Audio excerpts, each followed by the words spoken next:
Vengeance and Venom, Book 1, written by Keary and performed by Jesse Elwin.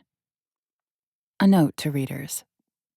Vengeance and Venom features spicier content, more explicit language, and darker themes than Keary books of the past. Trigger warnings include blood, gore, human trafficking, mention of sexual assault, not between main characters, death of parents and siblings, not on page, mentions of murder, kidnapping of adults. Chapter 1.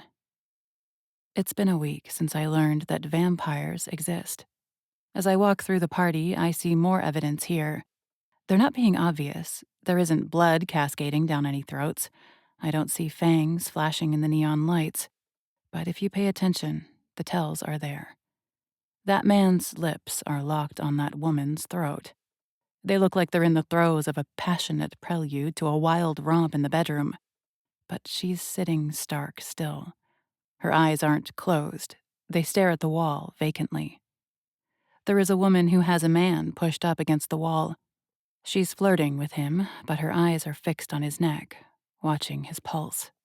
The man looks nervous, but even though he's pushing against her, trying to make his way out of there, she doesn't falter even one step back. Because she's stronger than him, even though he has at least 4 inches of height on her and like 40 pounds. But the biggest giveaway is when I watch as a man guides a woman by the wrist to the far back corner. She giggles as he pulls her in close, and one tiny yelp of surprise escapes her throat when his eyes flash brilliant blood red. I barely catch it as his canines elongate and he goes in for her neck. Her body tenses for a moment, but just 2 seconds later she relaxes, and she stands there, still, docile. I've lived in New York City my entire life, all 24 years, and until last week, I would have told you that the city was inhabited by people, pigeons, and rats. But that's not true anymore. What else exists out there? Are all the fairy tales and nightmares true? I'm not sure I want to know. Unease seeps into my skin as I walk into the crowd, scanning faces. At first glance, I'm not sure how you tell a regular person from someone who sucks blood. They all look the same to me, until they're ready to feed. I'm in danger. Every nerve in my body is screaming it. They're stronger than me, and every inch of them, once they're zeroed in on a target, screams predator. I don't know how it works. Once you're bitten by a vampire, are you dead? I don't think so, because that woman looks woozy and not in a drunk way. Will she also turn into a vampire soon? Will she be under the vampire's thrall? I don't know how the hell this all works. I just need to keep any fangs away from my neck tonight. My eyes scan the crowd, searching for auburn hair, pale skin, and fiery green eyes. This your first red party? My eyes slide over to a man sitting at the bar. He's dressed in a dark red suit. His shirt is night black, and the top 4 buttons are undone. He scans me with intense blue eyes. Golden hair flops onto his forehead. No, I answer. I rarely miss them, he says. He stands, and I realize how tall he is. He takes a step forward, and he towers over me. The predatory hunter's look in his eyes tells me exactly what he is. And I don't recognize you. I didn't think regulars were common at these things, I say.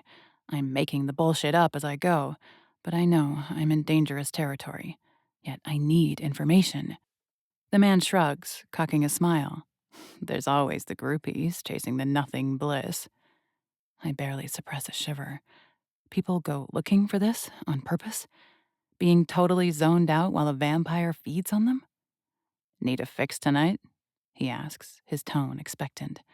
His eyes drop down the length of me, over my exposed shoulders, over the tight fit of violet fabric over my chest, over the drape of the dress on my hips. He leaves little wonder what's going through his head. Not yet, I defer, faking every confident tone in my voice. The night is young. I'll make it worth your time, he purrs. You won't find a gentler offer in here, sweetheart. Whoever said anything about gentle?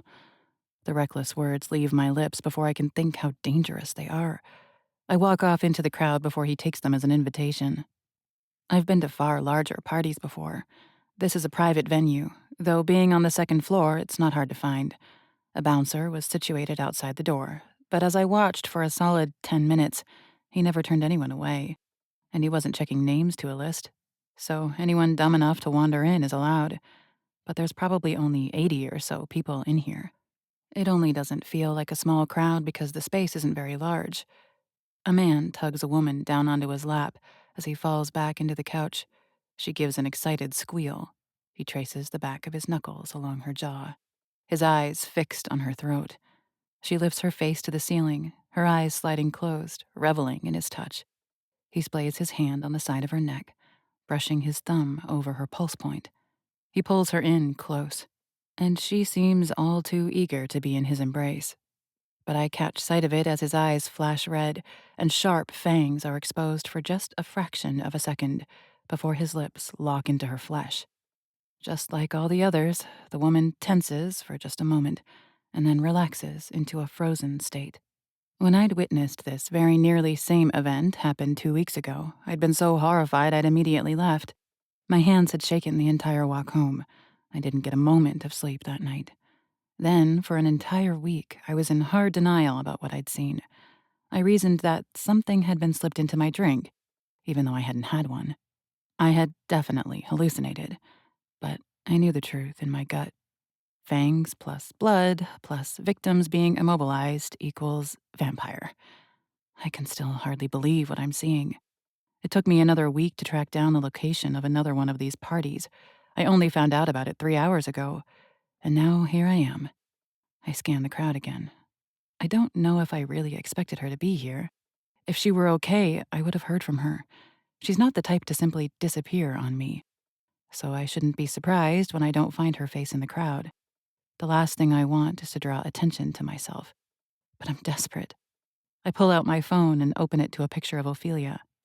"Excuse me," I say to the woman closest to me. "Have you seen this woman recently?" "I don't think so, but this is my first time coming to one of these parties," she answers. "Thanks," I mutter as I move on. I ask the next man I come across. He says no. I ask 2 more women, and neither of them recognizes Ophelia. I turn, scanning the crowd. If I can figure out who is working this party, they might be my best bet. There, at the very back of the room, I see a man in a black suit open a door. He leads that first woman I spoke to through it and closes it behind them. I take a step forward, something in my gut pulling me in that direction. "Trust me, you don't want to find out what's going on behind that door." The deep voice behind me immediately stops me in my tracks. Alarm bells go off in my brain. Something tingles along my skin, but a shiver runs down my spine at the timbre of the voice. I turn, and the man is a perfect match to the voice. He wears black from head to toe. Black motorcycle boots, black jeans, black t-shirt, black leather jacket. A wash of tattoos spreads from the neckline of his shirt, climbing up his throat, wrapping around his neck. There's a thick, heavy silver chain around his neck. He has a wicked jawline and a clean-shaven face. Both ears are pierced with silver studs, and a matching silver hoop is through his left nostril. Strong and vicious. That's how I describe all of his facial features. Lips of an incubus, a nose every sculptor envies, dark eyes and thick brows, and the most perfect dark wavy locks I've ever seen in my life. He's inarguably the most tempting man I've ever laid eyes on, but every inch of him radiates the same feeling. Dangerous. "You work here?" I manage to ask, even though my mouth is suddenly inexplicably dry. "No," he answers simply. He does a quick scan of me, but it's entirely different from the way the man in the red suit looked at me. I feel as if this man is evaluating me, sizing me up. I recognize that look. It's the same one I use when I evaluate my clients at work. It's the one I use to decide if they can handle themselves on the mat. "Then how do you know what's in that room?" I ask. I stand a little straighter. Even at my full height and wearing 3-inch heels, he still towers above me. "How do you know I don't want to find out?" "Instinct," he says simply. I take a half step closer to him, never breaking eye contact. The only instincts I trust are my own. I step around him, away from that door. I aim for the bar, the opposite end from the man in the red suit. You ever seen this woman around? I ask as I show Ophelia's picture to a woman sitting there. When she looks over at me, she seems slightly dizzy. I scan her neck for bite marks, but find none. She blinks hard, as if trying to clear her vision, but she takes my phone, taking a closer look. Maybe, she says. She looks kind of familiar. These parties are a semi-regular thing, I say, as hope flashes through me. Did you go to one 3 weeks ago? The woman starts tipping sideways, and I lunge forward to steady her. She giggles stupidly and pushes her hair out of her face. I should really stop coming to these things. But forgetting, nothing else makes the voices stop like the bite. Shit, she's not even trying to hide anything. Have vampires always been this obvious? And I've just somehow been oblivious? Did you go to one of these parties 3 weeks ago? I ask again, removing my hands from her when I'm sure she won't fall over again. I did, she says as she leans against the bar, her elbow to the wooden surface, her chin resting in her hand. I think. I don't know. These things all kind of blur together. You should ask Felix. He's always at these things. Who is Felix? I ask, as adrenaline starts burning in my blood. Finally, we might be getting somewhere. The one who looks like Apollo and Hades had a love child, she says, waving in the direction of the man in the red suit. Great. Thank you, I say. And you should probably head home, don't you think? Do you want me to get you a cab? She offers a smile, one that's kind of sad and hopeless. She shrugs one shoulder. There's no one waiting for me there. At least here, I'm not alone. My heart breaks for her a little, and I understand what she's saying just a little too well. There isn't much more I can do for her, though. So I turn and, with a determined deep breath, head down the bar toward Felix. The adrenaline in me spikes harder when Felix catches my gaze, and he has a cocky smile that curls his lips. He's shameless as his eyes drop down the length of me again, and he stands. I don't know exactly how much stronger a vampire is than a human. I can defend myself better than just about any woman in this city. It's the only reason why I have the guts to walk into a party where I'm sure my friend went missing. But a vampire, I'm not so sure I can take him down if he decides not to take no for an answer. When I'm just 4 steps away, a massive body steps between Felix and me. Mr. Tall, dark, and tatted glares at me with dark eyes. Unless you've got a death wish, it's time to call it a night, he growls. And then his hand claps around my upper arm, and he steers me toward the front door. Get your damn hands off me, I seethe. I try yanking out of his grip, but it's like steel. You don't know what the hell you're getting yourself into here, he says, low and cold. Trust me, if you knew the truth, you'd be thanking me. He shoves the door open and hauls me out onto the sidewalk. What truth? That this is a party full of vampires looking to feed off idiots with some seriously twisted kinks? I bark as he lets me pull out of his grasp. His expression goes tight and cold. He didn't expect me to know the truth. Or that you're one of them, I ask with ice in my voice. I walk up to him, determined he's not going to push me around, even if he is a dangerous supernatural being that shouldn't exist. So why pretend you're any different from them? You think you're some savior? That you're saving a sweet, innocent girl from being bitten unknowingly? I shake my head as he stares down at me darkly. You don't know anything about me. Who is she? He asks, and his tone is more even than I'd expect, but there's a surprising amount of regret and maybe anger in his tone. I hesitate for a moment. I don't know this man. I don't know what he's capable of. Everything in me tells me he's dangerous, that he's no knight in shining armor. But he did think he was protecting me by making me leave the party. Do I dare tell him the truth? Ophelia Bennett, I answer. She's my best friend, and I'm pretty positive she went to one of these parties 3 weeks ago. She's been missing ever since then. You know what kind of party this is, and you still walked in there after her, he asks. He's impressed, shocked, maybe a little horrified. He doesn't hide any of the emotions from his tone. Of course, I say, my brows furrowing. We're all each other has, so if you'll excuse me, I need to keep looking for her. I turn to walk back inside, but he catches me by the arm, stopping me in my tracks. Your heart rate says you're scared, he states. But that's not going to stop me, I say, determination stealing my blood. He steadies me for a long moment, and I can see the wheels turning in his head. I can help you find her, he finally says, but I need your help in return. Wary nerves coil in the pit of my stomach, prepared to strike if need be. What the hell is that supposed to mean? Come on, he says, taking a step forward. He doesn't let me go, but his grip loosens just slightly, feeling less threatening. You and I need to talk. Chapter 2. I need to know where we're going to talk, I say firmly. This isn't exactly the kind of conversation you want to have in public, he states, his eyes sliding over to meet mine. You live close by? Not a chance in hell I'm showing you where I live, I say with a shake of my head and a raised eyebrow. Good. That tells me you're not a complete lunatic with a death wish.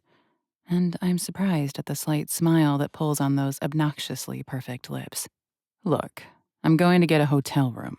And just so you know I mean it when I say I'm not going to try anything, take this. The man pulls a gun that was tucked into the back of his pants and slides it into my bag. A curse slips from my lips, and I check the crowds around us to be sure no one saw. Would a gun even stop you? I might know what you are, but I haven't quite figured all the rules out yet. Aim true enough, and you'll take me out, he says. There's a dark confidence in him that's unnerving, yet alluring at the same time. And if I don't, I press. You might slow me down for a second, maybe long enough to get a second shot off. His expression is cold and even as I look over at him in horrified annoyance. I don't get the chance to say anything else because he pulls a door open and steers me inside, enveloping us in warmer air. My mouth drops open for a moment as I take it in.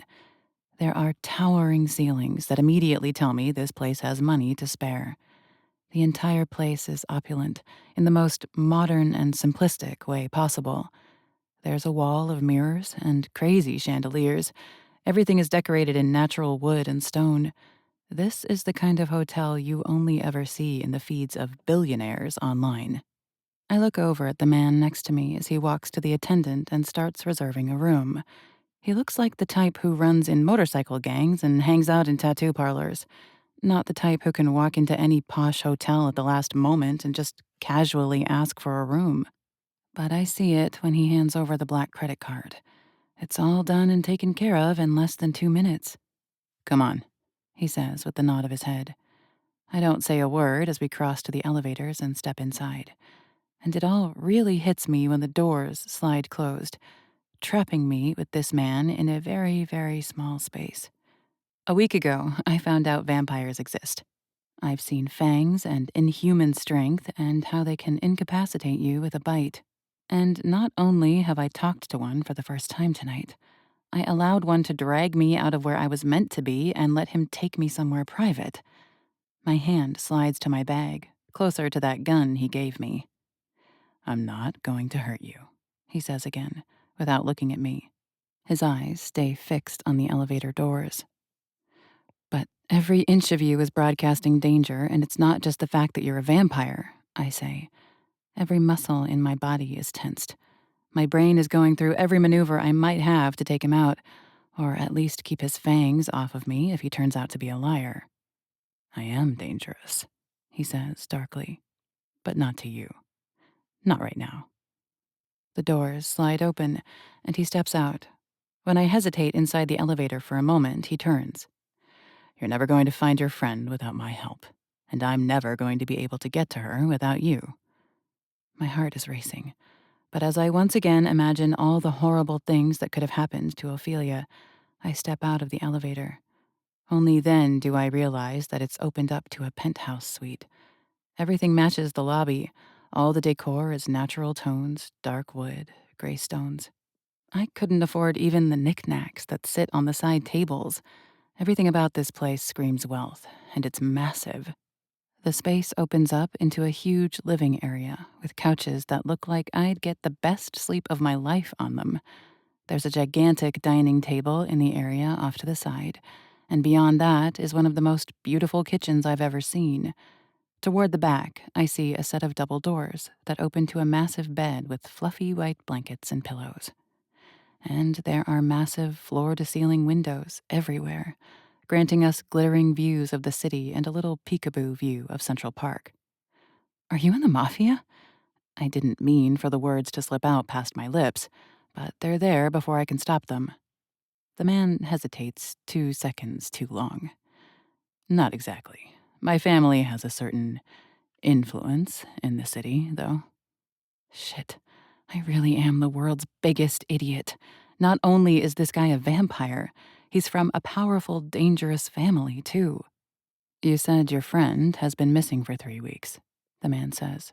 He walks into the living room and sinks down into a tufted black leather chair. Even the way he sits screams dangerous and powerful. I have to look away for a moment when I find my eyes studying the tattoos rising up his neck. You weren't with her when she went missing?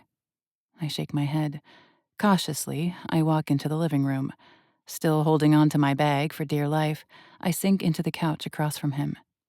She mentioned something about a red party. She wanted to go real bad, and she begged me to go with her. But I had a class to teach. You're a teacher? He asks, cocking an eyebrow in surprise. Mixed martial arts, I quip, enjoying when his expression changes from doubtful to impressed. I teach women's self-defense classes. No wonder you're crazy enough to walk into a party like that by yourself, he responds. And the way he's looking at me changes. There's a little more respect in his eyes, a little more curiosity.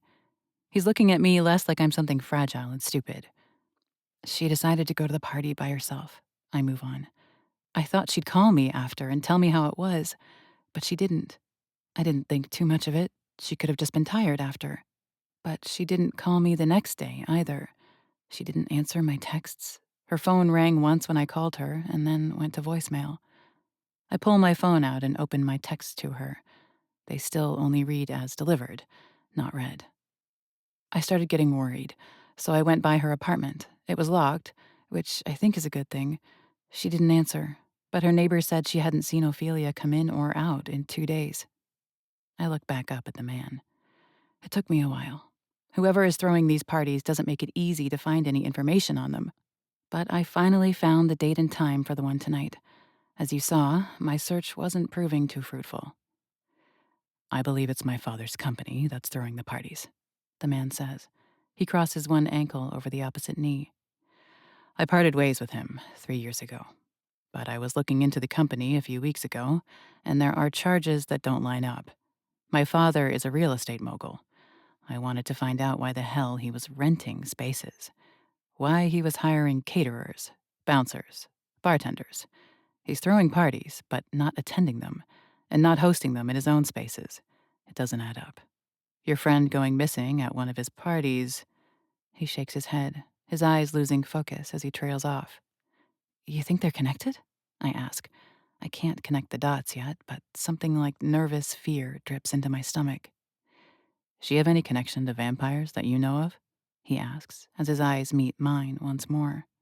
Hell no, I answer, confident. Feels like a lure, then, maybe. His words make me sick. You think he's luring unsuspecting people in? To be snacks? The man shakes his head. I don't know. I was watching everyone at that party for an hour when you came in. It's obvious a lot of the humans are regulars. They knew what was going on, but others definitely didn't. Ophelia didn't know, I say, shaking my head confidently. Then my eyes narrow at him. If you're a vampire, why would you need my help getting to her? He lets out a hard breath, and his eyes slide away from mine to look out the window at the night that is never fully dark in this city. I get the feeling you don't know much about my world yet. You're not going to like what I'm about to explain. Trust me, I haven't liked a single bit of this night yet, I counter. Why slow down now? He looks back at me. There's a darkness in his eyes that tells me I'm out of my depth. I have my own bitterness and venom, but this man, he overshadows me 100-fold. You have to be born to a vampire father and a human mother to one day be a vampire, at least the kind that I am, a born. I learned my father was a vampire when I was 16. And he told me what I would be someday. I just had to die first. I would have expected to feel overwhelmed at the information. This is huge, a massive wave, and I'm just a little tiny creature on the shore. But I just find myself feeling relieved. I've lived in terrified cluelessness for the last week. I've had nightmares. I've speculated. My imagination has tortured me with the unknowns for what feels like years. Finally, here it is. The truth. Straight from the mouth of the horse. When the man doesn't see me having a meltdown over his truth, he presses on. I died when I was 26. 4 days later, I resurrected to what I am now. I've been 26 for 6 years now. You're immortal. Not a question. He studies me closely, evaluating every inch of my reaction. He nods. But like I said, vampires can be killed. How exactly? I cut him off. My eyes scan him, looking for weak points. I don't find any. He hesitates 1 second. It gives me immense satisfaction that he's looking at me like I could be a threat to him, like I might try to kill him the moment he tells me how. Beheading, he says, holding my gaze, the coldness returning to his eyes. Stabbing through the heart. We heal quickly, and we're pretty damn tough. So if you're going to go after a vampire, you'd better have perfect aim and plenty of strength. Noted, I state. There's a decorative metal canoe on the side table next to me. It's pretty pointy on the end. I don't know exactly how fast this bastard is, but I might have a shot of getting to it quick enough and plunging it through his chest. Not a fucking chance, he says evenly. You'd make it maybe 2 feet before I could rip you apart. My eyes flick back to meet his. Ice rockets through my veins. And no, I can't read your mind. But you're just being way too damn obvious, he adds. But we've established some level of trust here, don't you think? I tell you exactly how to kill me. You know what I am. You could tell any authority. We're in this shit together now, right? And then he trails off, his eyes narrowing. You're stupid, you're stupid, you're stupid. My brain is screaming at me. How the hell did you get yourself in this situation? But my name leaves my lips anyway. Lana. He mulls that over for several moments longer than seems necessary. He notes I didn't offer my last name. I'm confident in that. Aries Hunt, he says finally. A shiver works its way down my spine just before goosebumps flash over my entire body. Aries Hunt. How fitting. As in the god of war? I question, even though every syllable of it makes perfect sense. My father picked it, fitting for what he wanted me to be. He interlaces his fingers, looking at me over the top of his knuckles. My father is in real estate. He owns a huge portion of Manhattan, and he'll keep buying up every bit of it he can. He's building an empire. I am his heir. But not the only one. I look out the window. I can barely afford 1 room in a shitty apartment shared with 2 other women. Aries is heir to an empire in the most expensive city in the country. My father is building not just an empire of skyscrapers. He's determined to make a presence here in the city, to have an influence, an immortal one. An empire of vampires. Just how many siblings do you have? I ask. And I know it. This is the part he warned me I wouldn't like. 8 so far, he says. The tenseness in his jaw is telling of how he feels about this. I'm the oldest, the only one who has resurrected so far. The next oldest is only 16. The youngest is a year old, and I don't think he has any plans to stop anytime soon. That's disgusting, I say, not even bothering to hide the sneer building on my face. Agreed, he says, his tone cold as ice. It's the reason I left 3 years ago. My father told me it was my turn to help build the empire, started pressuring me within months of my resurrection. I told him I had no intention of ever being a breeding stud. My stomach turns. Augustus Lonan doesn't take the answer no very well. Aries grits out. Things got ugly, complicated, violent. I'd worked for my father for years, went to school, got the degree he demanded, helped him grow richer than the king of many countries. But my refusing to make more heirs, he took it as a rejection, a betrayal. When I couldn't change his mind, I left. Disappeared for a year so he would stop looking for me. When I came back, I moved in with my sister. Same mom, different fathers. She's the only person I've ever actually loved, besides our mother. Aries looks away, and I get the sense this isn't something he shares lightly. This is something vulnerable. To someone more dangerous, more vicious, confessing who the only person you love is would put them in danger. Once more, Aries is trusting me with something important. Augustus knows I'm back in the city, he continues. He's keeping tabs. He's waiting for me to come to my senses, to come back into the fold. And that's how we're going to find your friend. My heart jumps in my chest. What do you mean? Aries' expression darkens. I'm going to finally come to my senses. I'm going to return to the fold, but on my own terms, where he can't shove it down my throat. My head is spinning just a little. This is already getting so damn complicated. I'm not sure I'm following his line of thought. I need you to pretend to be my fiancée, Lana. Chapter 3. You're insane. Aries lowers his laced fingers, his hands resting on the arms of the expensive chair. He leans farther back into his seat, and his eyes slide down me. But it doesn't make my skin crawl, not in the same way Felix's gaze did back at the party. He's still evaluating me, sizing me up, determining my ability to do what it's going to take. Do you want to get your friend back or not? He asks. His tone isn't critical. It isn't spoken with a sneer. It's simply logical. I'll do whatever it takes, I hiss out, my frustration rising. Then this is what it takes, vengeance, he says coolly. Goosebumps flash over my skin at the nickname. He doesn't say it snidely. It almost comes out sounding like a compliment. Augustus is tied to this. I wish it had nothing to do with him, but my gut instinct says it does. It's all being paid for by his company, and they're trying to hide it. You will not get anywhere near his company on your own. You're a hell of a lot more competent than I could ever hope for, but even if you're the world champion MMA fighter, you still couldn't go up against Augustus's lackeys. So, I know this is sudden, I know it sounds insane, but if you want to save your friend, you need me, and I need you. This isn't just about Ophelia, I declare. You were looking into your father before I walked into that party. What do you actually need me for? Aries studies me, hesitance in his eyes. Again, here comes another part I know I'm not going to like. A little distance and time have given me some perspective on my father. I always knew he did things his own way, but lately I've had a suspicion it's a lot darker than I realized. So I started digging, he says, his dark eyes fixed on me. Like I said, to get back into my father's good graces, to be invited back into his inner circle, I need to kiss his ass. I need you to go along with it that we're engaged, and we're already trying for a baby. Those last 6 words make my stomach lurch. A disgusted breath escapes my lungs. I shake my head and look out the window. I promise, there will be absolutely no sex involved, Aries says, spiking anxiety in my system.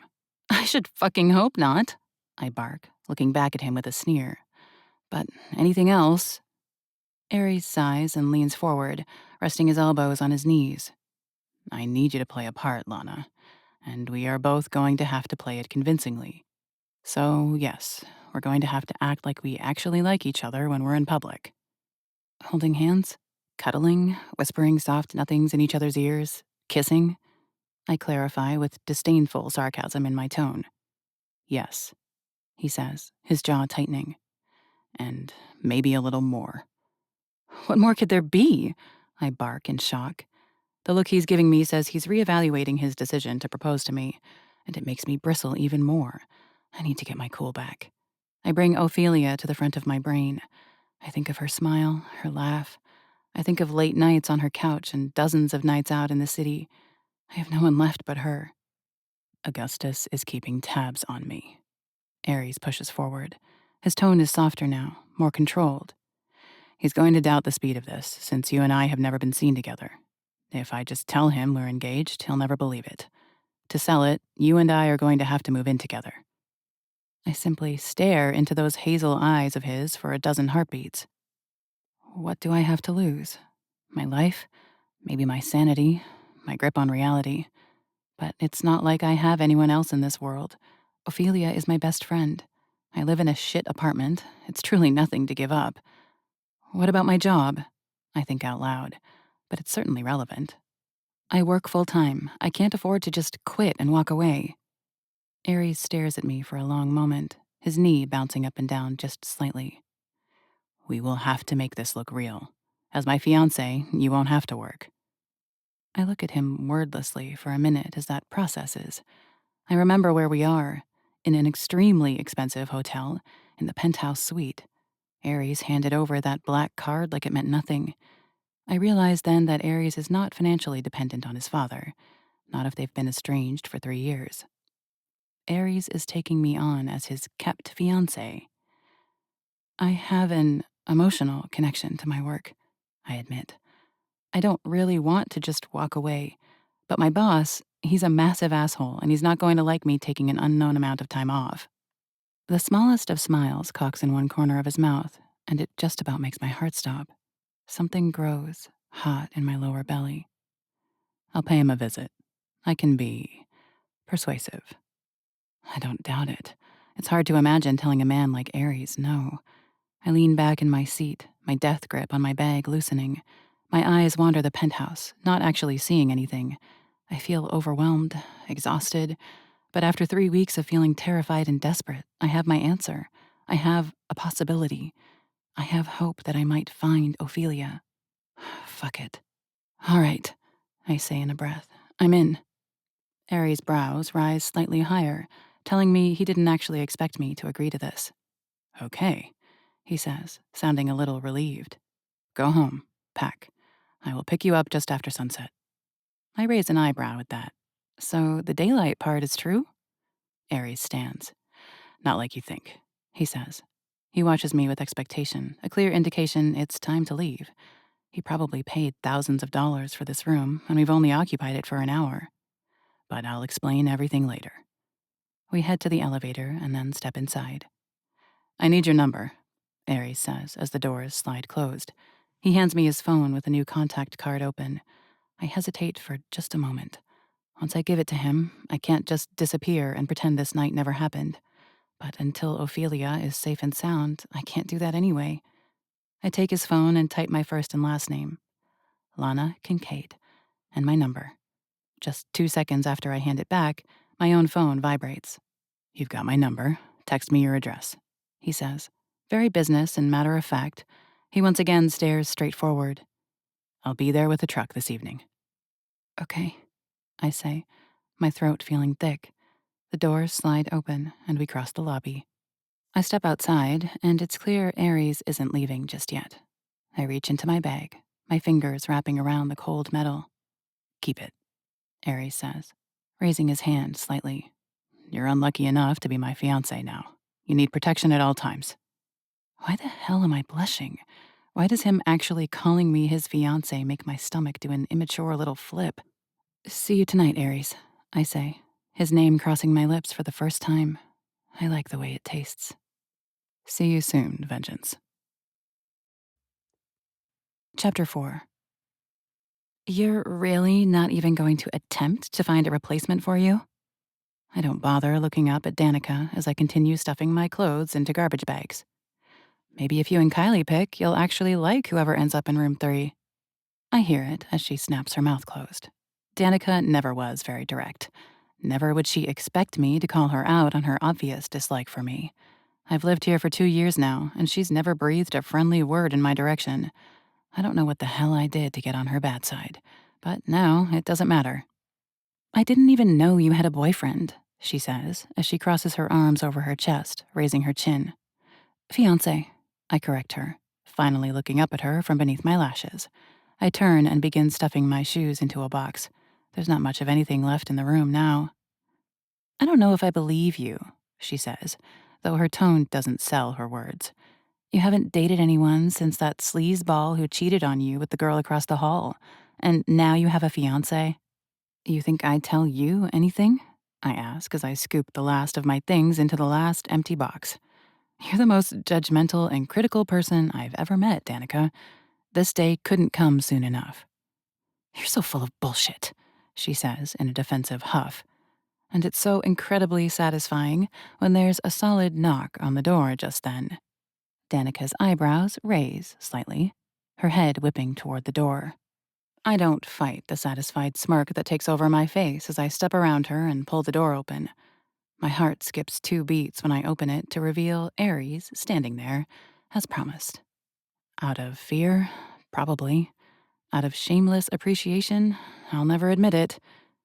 Sorry I'm early, Vengeance, he says in a low, cool tone. I see him note Danica behind me for the briefest moment. I couldn't wait any longer. My heart then decides to relocate into my throat when he takes a step forward and his hand wraps around my waist. Low, intimate. He pulls me toward him and he presses the hottest, sweetest kiss to my forehead.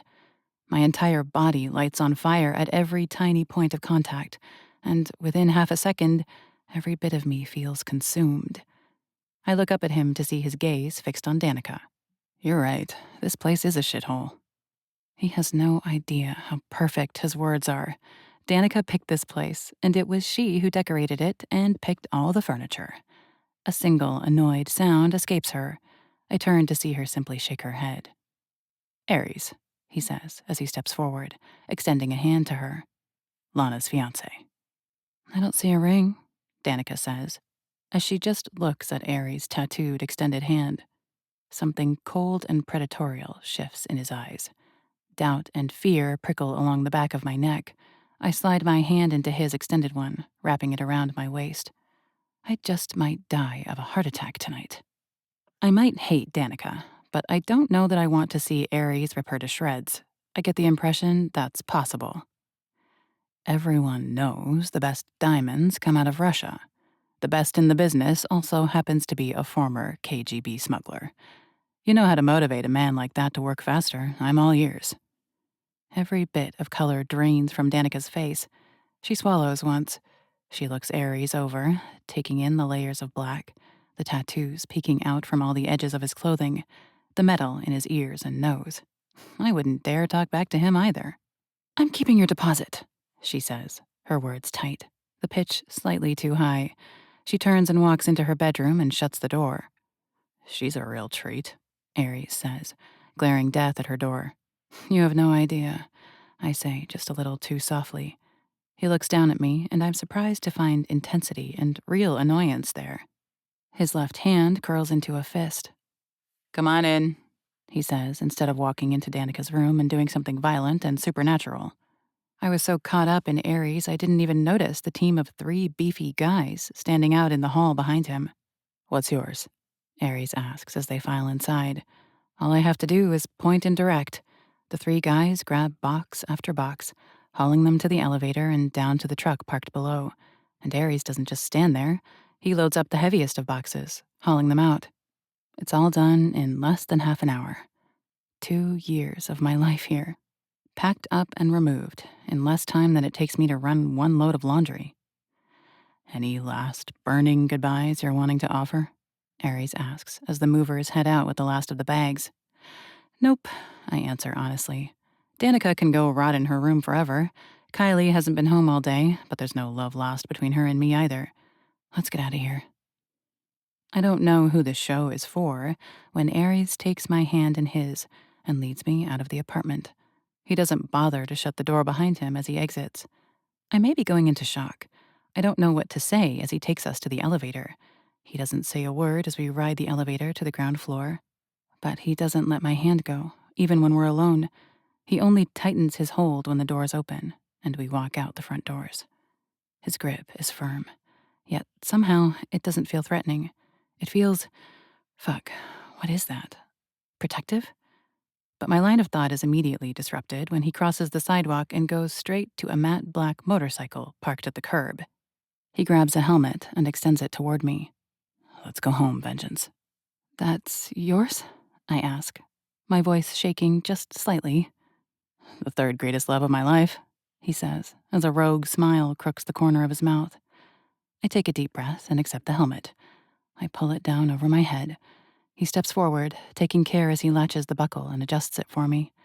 He offers this wry, coy smile that makes all of my insides liquefy. Hold on, he says, as he turns and straddles the bike. He shifts in the seat, clearly making room for me.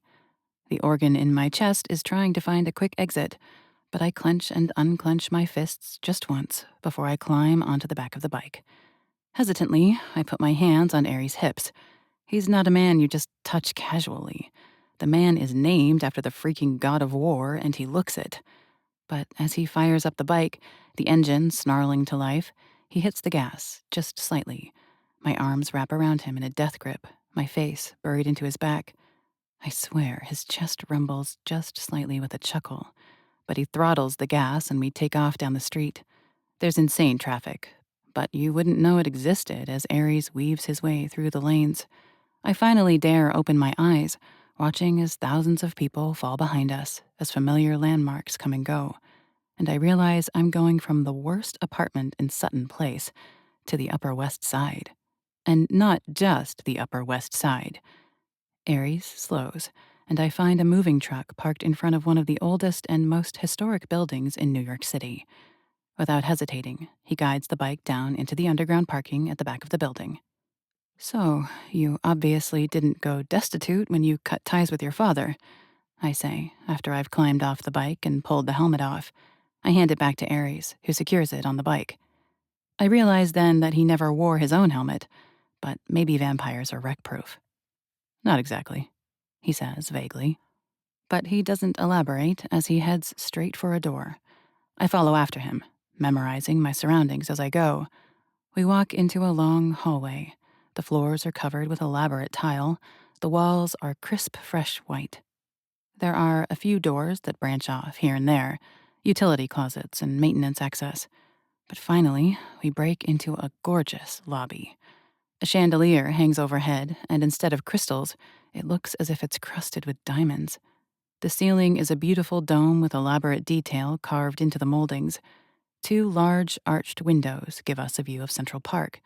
A set of gleaming elevator doors sits positioned across from the desk, where an older man stands and crosses to us. "You the ones moving into 8A?" he asks as he slides his hands into his pockets. He has to be well over 60 years old. His fully gray hair matches his fully gray mustache, but there's a confidence in his step that makes me think in his younger years he was more than capable of handling himself. "Yes, sir," Aries answers, and something in my view of him shifts just a bit when I note the respect he gives the doorman. "I'm Aries Hunt, and this is my fiancée, Lana." "Pleasure," he says. He's eyeing Aries, and I can't exactly blame him. My new fake fiancé looks like he should be making shady deals in Harlem, not moving into multi-million-dollar apartments like it's no big deal. "Name's Laszlo, but most just call me Laz. You need anything, just let me know." "Thank you, Laz," Aries says. He offers Laszlo a small, polite smile and slips his hand into mine. There's that hurricane again. "Nice to meet you," I offer, remembering my manners as Aries turns us to the elevator. It dings before Aries even presses the button, and the 3 movers step out, giving Aries a nod before they head back out to the truck. This building is old, older than most that surround us, but as we take the elevator up 8 floors to the top level, it doesn't shake, doesn't creak or squeal. It's as smooth as any brand new skyscraper. It opens to reveal a hallway with brilliant white walls and glossy white floors.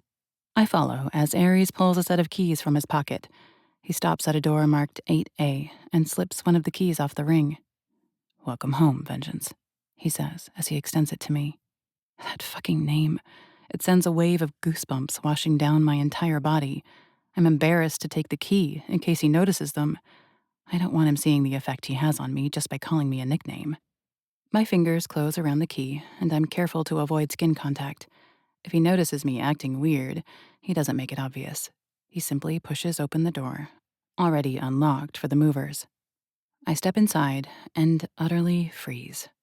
There's no way this is the right place. I try to hiss Aries' name to call him back, to tell him he's accidentally unlocked the wrong apartment, but the words are trapped in my lungs, and Aries strides in without hesitating. It's the most beautiful apartment I could ever imagine. The floors are a perfect walnut color, and even though I can tell they're old, they're gorgeous. White walls climb above me before they meet a ceiling crisscrossed with beautiful beams the same color as the floor. White pillars hold up an arch that separates this space as the entryway.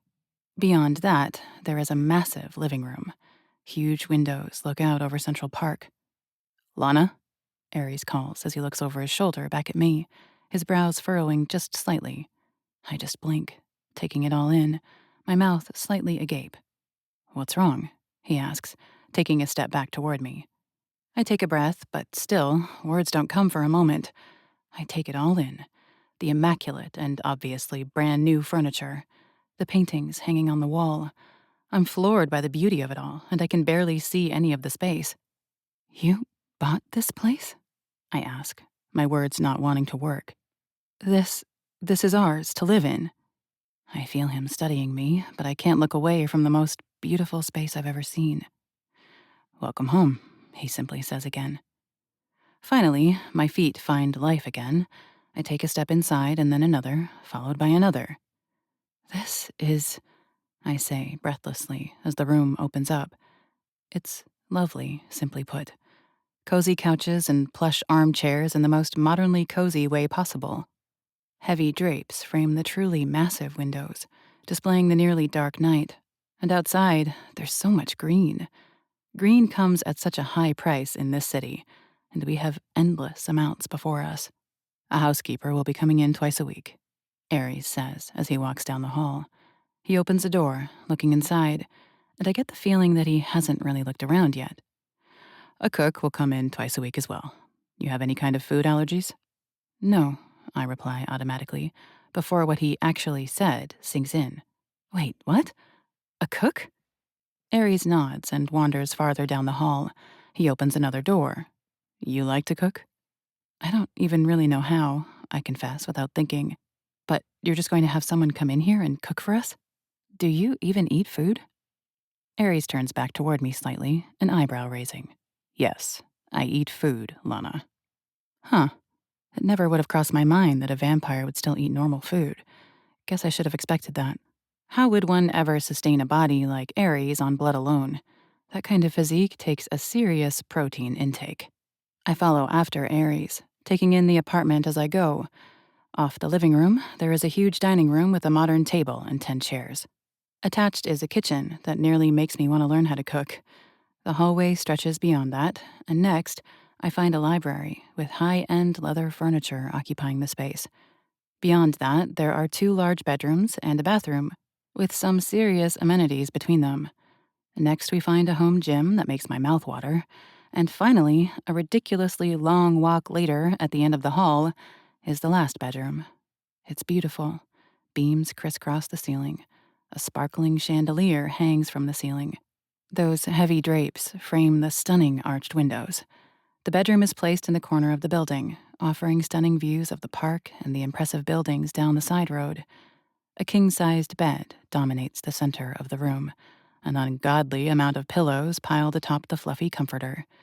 Off the bedroom, Aries wanders into a ridiculously large bathroom, and I follow. "A tub?" I gape. There it is, a massive and immaculate clawfoot thing in the center of the room, right in front of the window. I've lived in 5 different apartments in New York throughout my life, and I've never seen a bathtub in one. "Not bad," Aries notes, though he doesn't have nearly as much wonder in his tone as I do. There's also a huge 2-person shower, double vanities, and a separate toilet room. And branching off of the bathroom is a walk-in closet that's the size of a small boutique shop. It's also stocked with a decent-sized collection of men's clothes. All of them are black, with the exception of a few white t-shirts. "Okay, I know I might be kind of stupid because you laid it out fairly clearly," I admit, as I look at all of Aries' clothes hanging in the closet.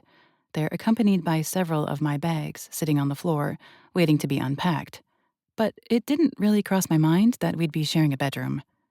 I feel too embarrassed to look at the man who could probably walk into any club and get any woman he wanted to go home with him. Aries might be terrifying looking in some ways, but he's also quite possibly the most beautiful man I've ever laid eyes on, and I'm maybe just a little scandalized at the thought of sharing a bed with him. "I don't sleep much," he says, instead of making it more awkward. "So it won't be a problem. The bed is yours. When I do have to sleep, I'll do it somewhere else." The bed in the next room over looked halfway decent. It looked like the most comfortable bed I've ever seen in my life, I point out, finally able to look over at him with his reassurance. I give him a look, one that says I'm beginning to realize he's a rich man who has never slept on anything less than resort-quality bamboo sheets. He simply shrugs with a faint smile. You don't do anything halfway, do you? I ask, as we wander back out toward the hall. The movers walk through the door again. I realize then that they've already put some of my things in the primary bedroom. It's so big and so stunning, I didn't even notice the stash of my things.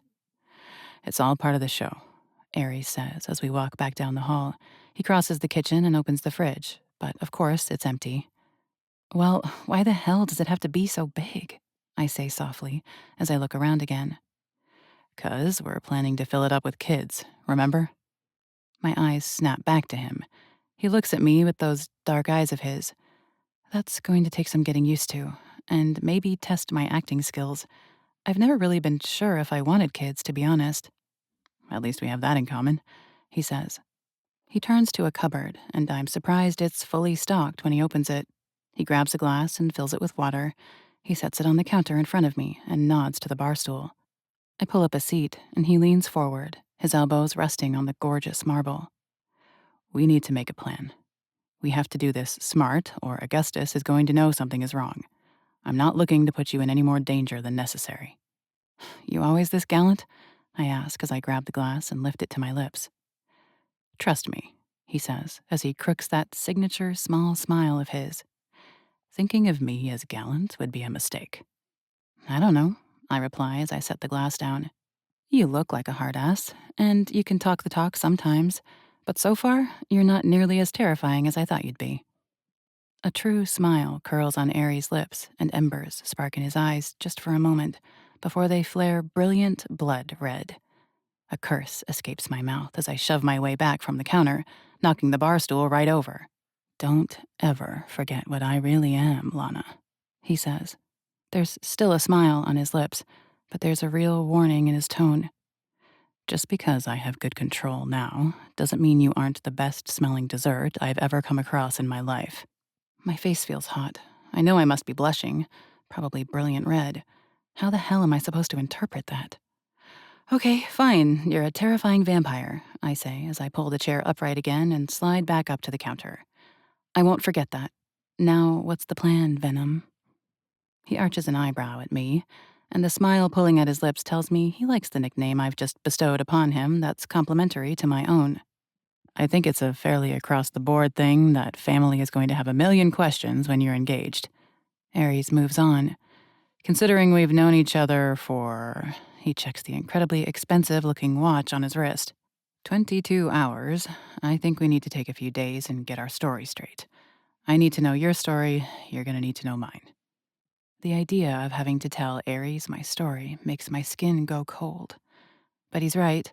If we're going to sell it that we're in love, that we're engaged, we need to know each other. I can do this. To get Ophelia back. Okay, I finally say. We'll play 20 questions over the next few days. More like 1,000 questions, he says, arching an eyebrow at me. But yes, we need to go talk to your boss, get you some time off. And tomorrow, we need to go pick a ring. I can't help but smile and shake my head as I look away. This is just so damn weird, and it's all just moving along at lightning speed. For what it's worth, you're handling all this about 1,000,000 times better than I think anyone else ever would. My eyes slide back to meet his. You think so? He nods his head. For starters, you learned vampires exist, and you haven't tried to stake me or run away. You haven't called the cops, and a vampire just begged you to pretend to be his fiancée and move in with him. And you're here. If I didn't know any better, I would almost say you were meant to be a part of this world, Vengeance. He holds my gaze for a long moment, neither of us saying a word, and I realize that there are two parts to Aries' hunt. The hard, dangerous, terrifying near-mafia heir to the city, and the man who is protective of a woman he doesn't even know yet, and says all the right words at just the right time. Maybe you could explain it to me now? I break the silence. Your world. I saw fangs and people all zoned out and put two and two together, but any of the details, I have no idea yet. Okay, I'll explain it to you. But then that's it for tonight. It's been a fucking day. You need to get some sleep. Two sides, Venom and Valiant. I don't know if I'm tired. I've been running on adrenaline, disbelief, and pure stubbornness today. He's not wrong, though. A breaking point is probably not far off. That's the last of it, Mr. Hunt. I nearly jump out of my skin when his voice comes from behind, back toward the bedroom. The movers all walk out into the kitchen, barely looking like they've broken a sweat after all their trips back and forth with my things. Thank you for your help on the short notice, Aries says as he walks over to the man. He pulls out his wallet and extracts some cash. I don't catch how many of them there are, but I see they're all hundreds. He hands the money off to the man, who gives Aries an appreciative tip of his head before all three of them disappear out the door. I follow Aries back to the living room. He settles into one of those expensive-looking chairs, and I lay down on the couch after I kick my shoes off. I don't know how vampires came into existence, Aries admits. He sits there, both feet on the floor, both hands resting on the armrests.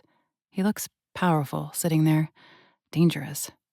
Some kind of evolution, a curse, a science experiment.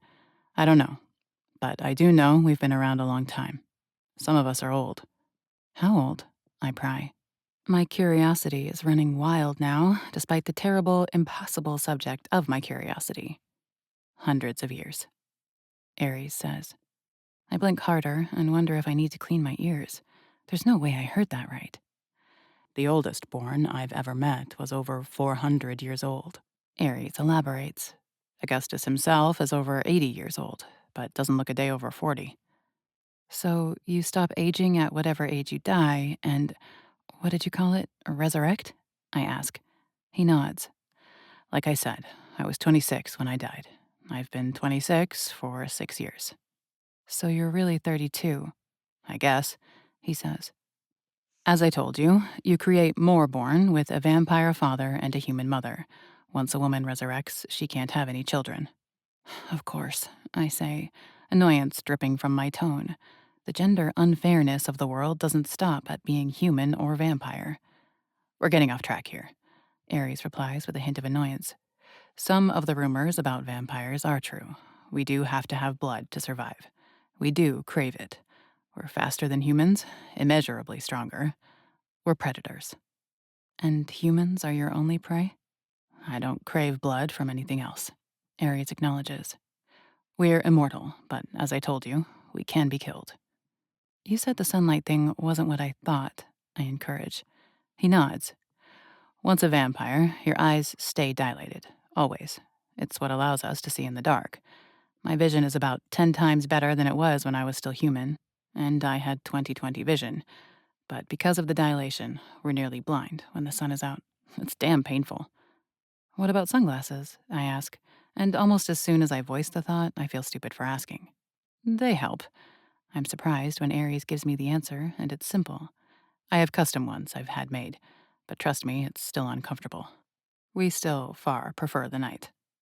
Those curtains aren't going to be open much during the day, are they? I ask as my eyes go to them. Sorry, kitten, he says, his voice a purr. You won't be getting a whole lot of sunlight in this place. How many vampires are there in the world? I ask. My brain is tumbling through a million questions. I don't have time to dwell on such a mundane issue as sunlight in my new home. Aries shakes his head, a hint of a smile pulling on his mouth again. No clue. Not that I travel much, but I've met a few other born here and there throughout the world. Here in New York City, though, I'd guess there's 100 or so of us. That's actually shockingly few, considering there are nearly 8.5 million people in this city. You said the born are one kind of vampire. I shift my thoughts. What other kind is there? The bitten, he says, and I detect a bit of a sigh in his voice. If a vampire drinks from a human and takes too much blood, but not quite enough to kill them, the vampire venom takes over when they're in that weakened state. They'll change. They aren't as strong or fast as a born. And they're not immortal. They still age as usual. But their existence is problematic. Why? I question. They don't tend to have very good control. At least, not in the beginning. Aries continues.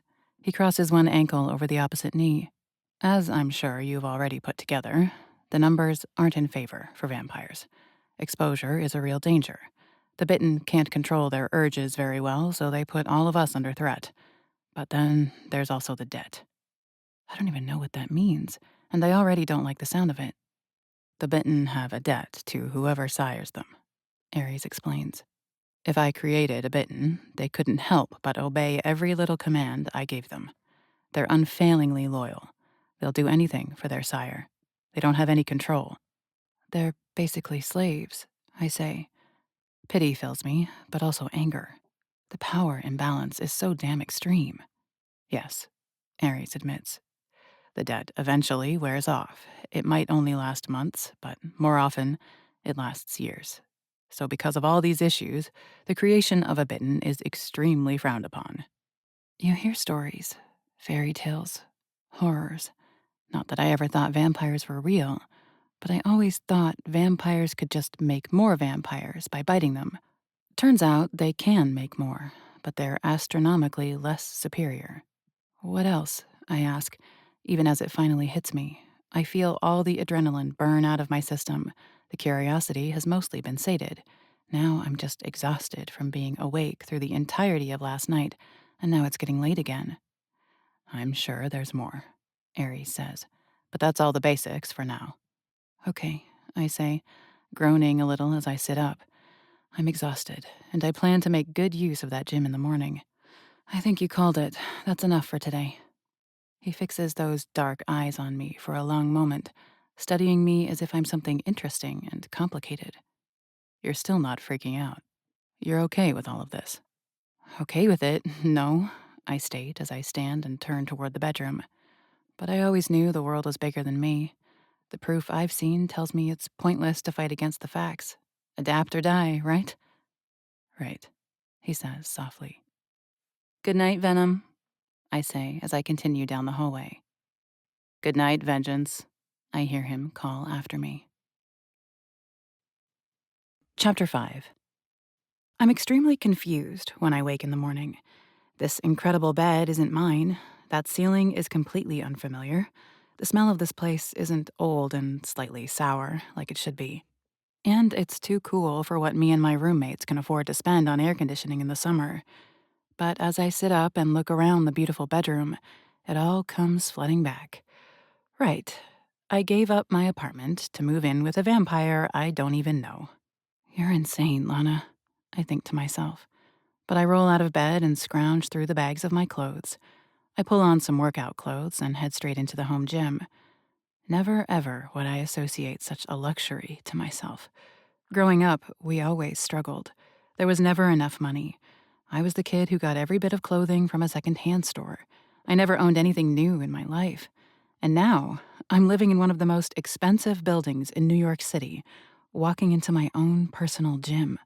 Maybe I hit my head on my way to that party, and now I'm actually lying in a coma in some hospital, dreaming up this insane life. The vampire part, though, definitely more creative than I actually am. I jump onto the treadmill and run until I can hardly breathe. The entire time, I'm listening for the sounds of life in the apartment. But I hear none. It's still silent when I get off the treadmill and go for the weights. I throw some music on to stifle the silence and get a full workout in. An hour after I woke up, I wrap it up and wander out into the hallway. Ares? I call out. I don't find him in the next bedroom over, and the bed doesn't look slept in. I find my way to the kitchen, and to my surprise, there is a spread of pastries waiting there, as well as a cup of coffee. Valiant. It isn't my typical breakfast by any means, but it was thoughtful. So I down a bear claw. I next find the fridge fully stocked. I opt for a glass of orange juice to wash everything down. There's still no sign of my fake fiancé when I head back down the hall. I fish out my shower supplies and jump in. An array of body jets and elaborate shower heads greets me. I take it in with a disbelieving smile. 25 minutes later, I'm showered, hair done, makeup in place, and dressed in black jeans, a black tank top, and black combat boots. If I'm going to play the part of a vampire's fiancé, I might as well dress for it. And just as I step out of the bedroom, Ares stops in place, obviously on his way to the room.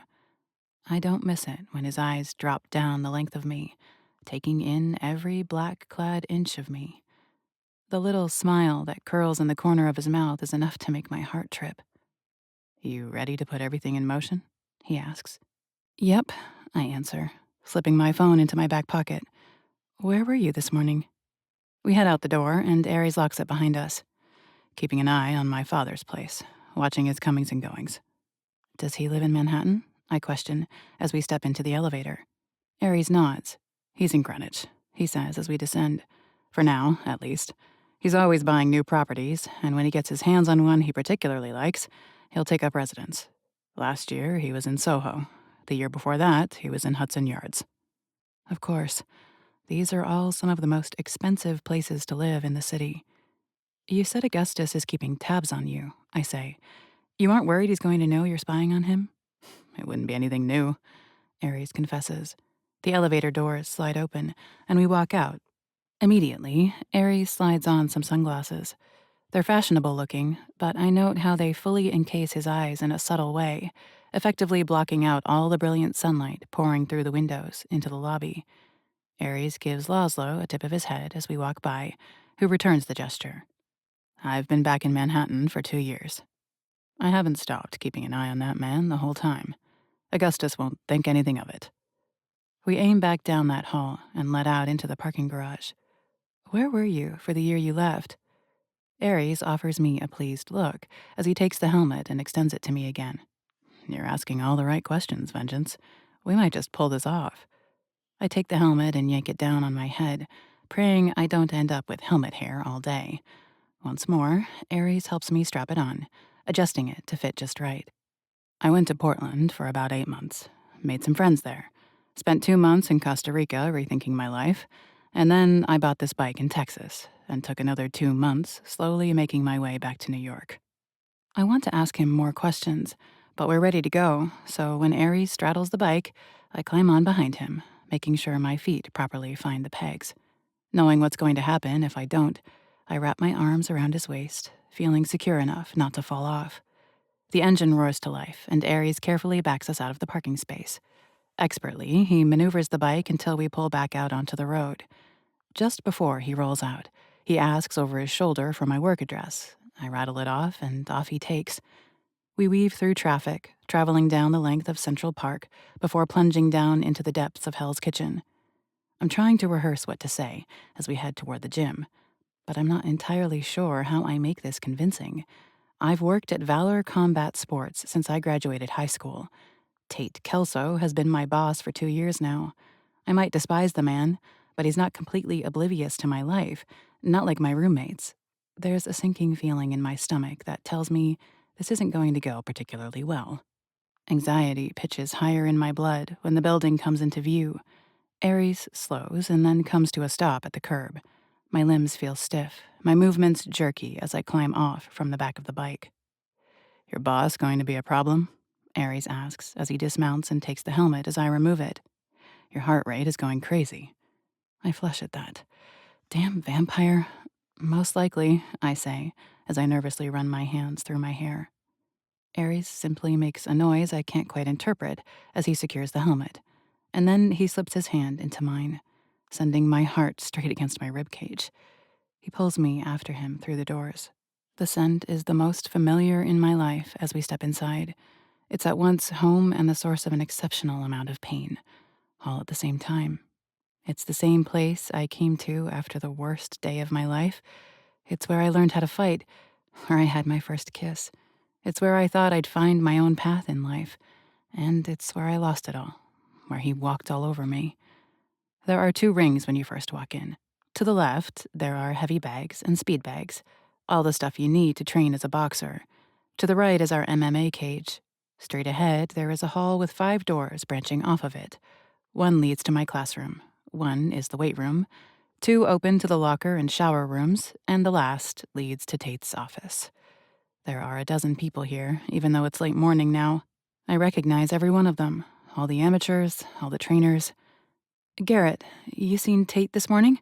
I call out to the trainer I've known since I was 13. Back in his office, Garrett calls out. What are you doing here this early? Got some shit to take care of, I answer, as at home here as anywhere in my life. So just another Monday, hey?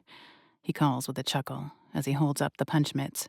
He glances away just once, though, his eyes going straight to my fingers, interlaced with Aries.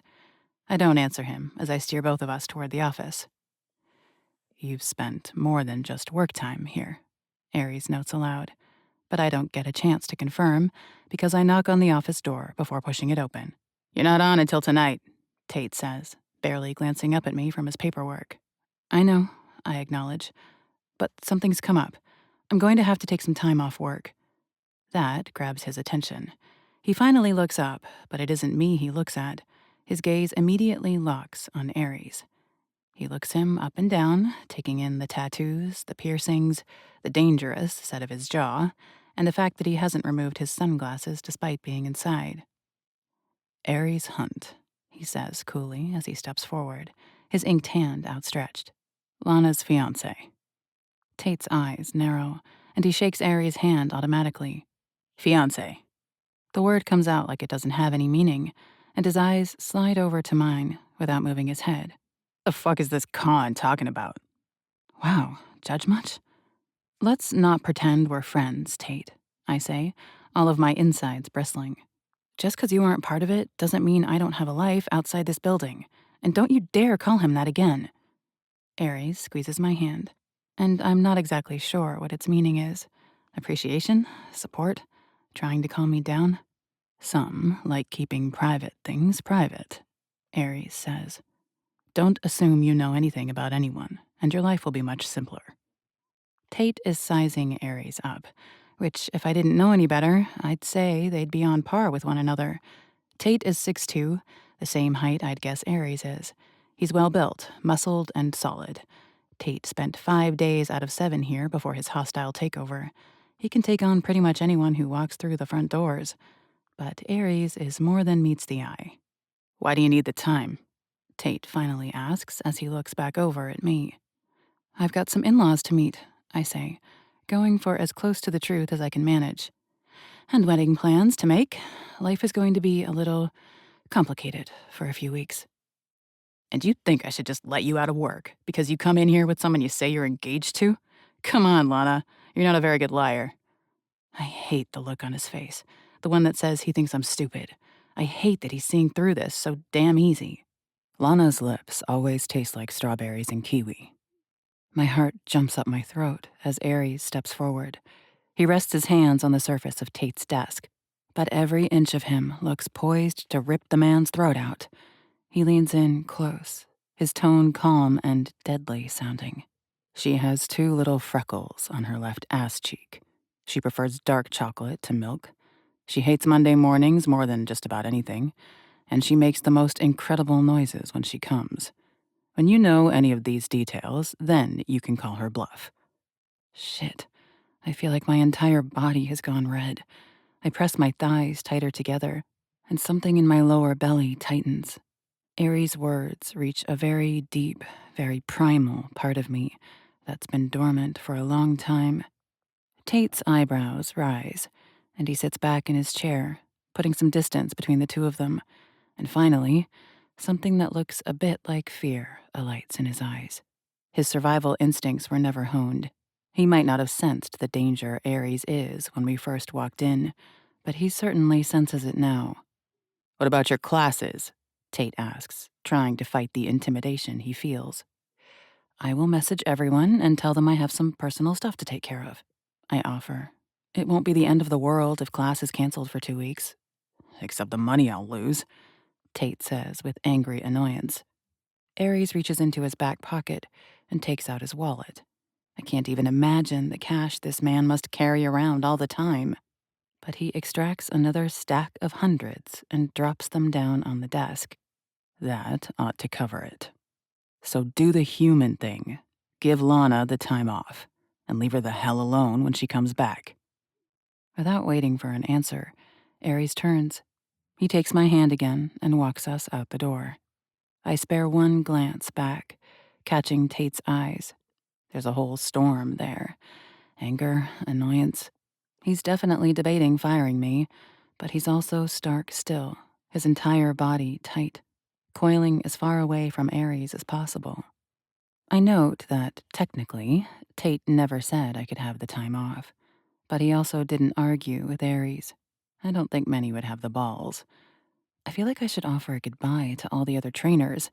I've known most of them for years. They've been the closest thing I've had to family for a while, but I don't want to acknowledge this feeling like I'll never come back here again. So I don't do anything but wave to Garrett as Aries and I head out the door. We might need to take a week, Aries says, as he takes the helmet from the bike. I feel his gaze fix on me behind his shades as I take it from him. A few days might not be enough to get our shit straight to sell this. I nod in agreement. And it's not an easy sell when no one has seen us together. We're going to have to work this into our backstory. Aries nods. I pull the helmet on and climb onto the back of the bike after him. He points us toward Midtown, and just a few minutes later, he pulls into a parking garage. I climb off, and again, he takes my hand as we head back out onto the street level. I probably shouldn't like the feel of his hand in mine, but I do. I like its warmth. I like its size. I like the confidence in it. I even like that with the tattoos that cover not just his hand, but every surface of him that I can see, most people are giving us a wide berth. I'm not sure what that says about me. So, do you want to tell me about the connection you have to that place? Aries asks. I'm not even paying attention to where we're going. He walks swiftly, confidently, and I just follow.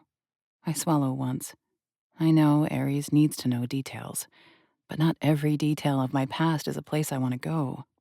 There are things there I have no desire to relive.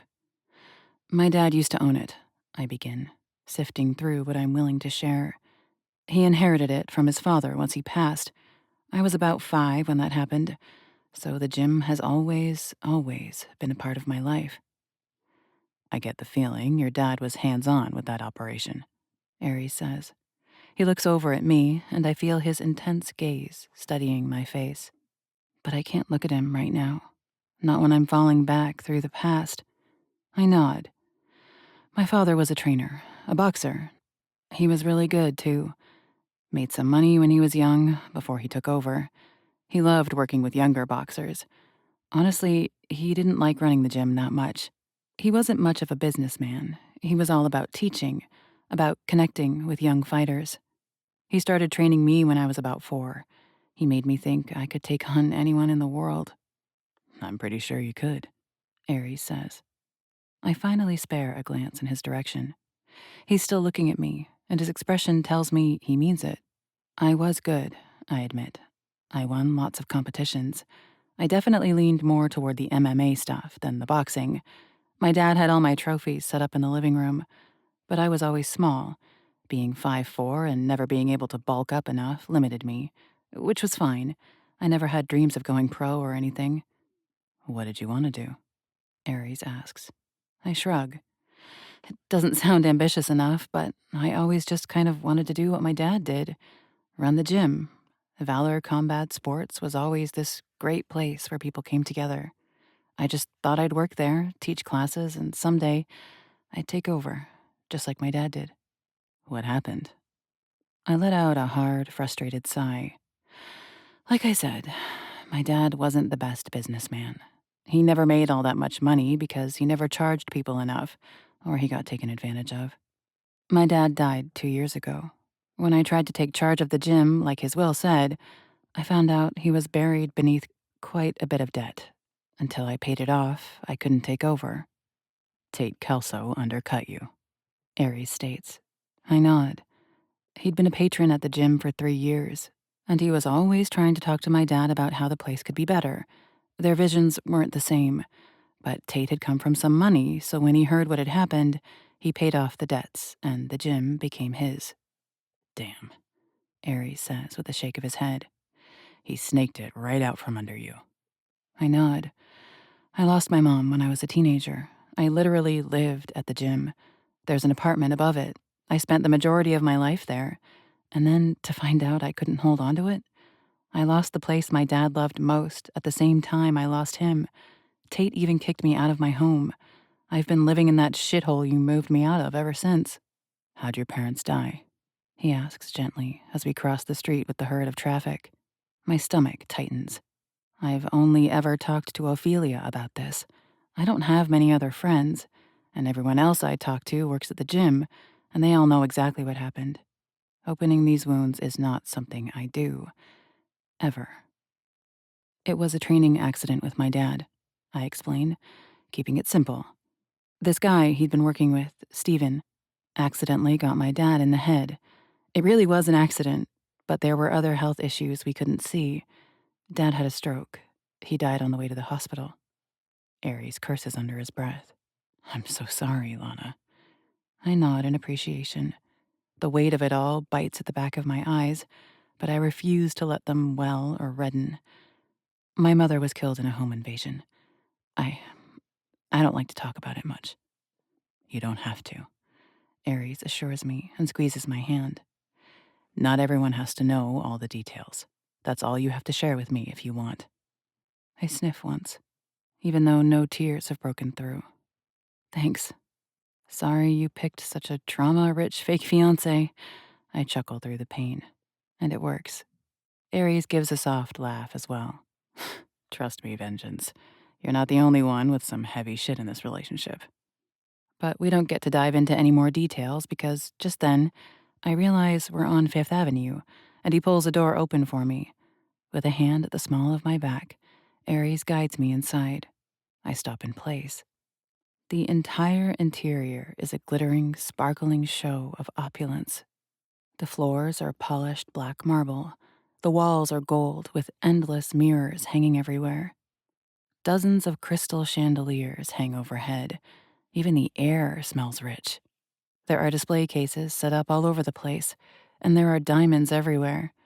But surprisingly, considering the never-ending crowds outside, the place is empty, save 3 waiting employees. Welcome to Vogasar, says a woman with black, blunt-cut hair. Despite her words, she wears a judgmental expression. Her eyes scan up and down Aries, ready to call the cops on him. But I am afraid we are closed for a private event. I realize then the life Aries chose when he decided on all those tattoos and piercings. I called earlier, Aries says. He pulls me in closer, his hand wrapping around my waist. With every inch it drops, my heart rate rises. Mr. Hunt? She asks, her tone doubtful and surprised. Her brows disappear into her blunt bangs. That would be me, he answers, a very satisfied smile pulling on the corners of his mouth. And my gorgeous fiancée, Lana. Once more, her eyes look him over before they flick to me, evaluating if we can possibly be the people Aries is saying. Aries called ahead? And closed this whole place down so just the two of us could have it?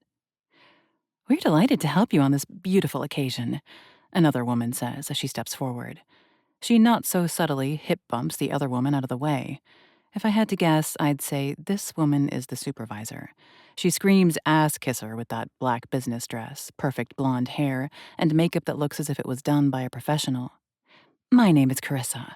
It was me you spoke to on the phone, Mr. Hunt. How about we get started? That sounds perfect, he says, giving a very smug glance to the first woman. He places a hand on the small of my back and encourages me forward, following Carissa. Have you given much thought as to what cut of diamond you like? The saleswoman asks as she steps behind the counter. She unlocks one of the displays and pulls out a velvet cushion. Sitting atop it are a dozen massive diamonds. Kitten, Aries encourages, when I stare at the jewels with wide cartoon eyes. My mouth opens, but I can't gather my thoughts enough to form words. I've seen plenty of wedding rings in my life. So many women wear them. There are pictures online. I have a pretty good idea of what a normal ring looks like. These diamonds are all way, way bigger than normal. I really don't know yet, I say, scrambling to seem like a functional woman who totally expected to be here today. This all still seems like a dream. I've hardly had 2 seconds to think about it. Aw, Carissa coos. Whirlwind romance, huh? But look at you two. If I had a man who looked at me like that, I'd say yes in a heartbeat, too. My eyes rip up to Aries, and he offers a smile.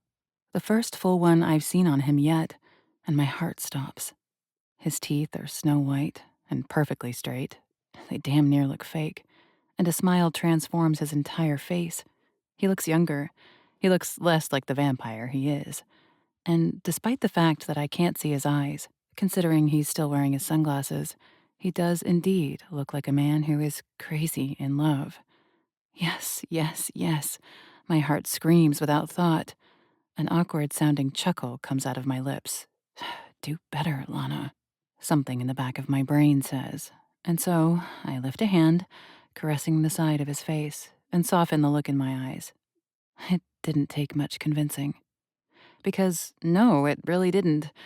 Not to save my best friend, not when my fake fiancé looks like this.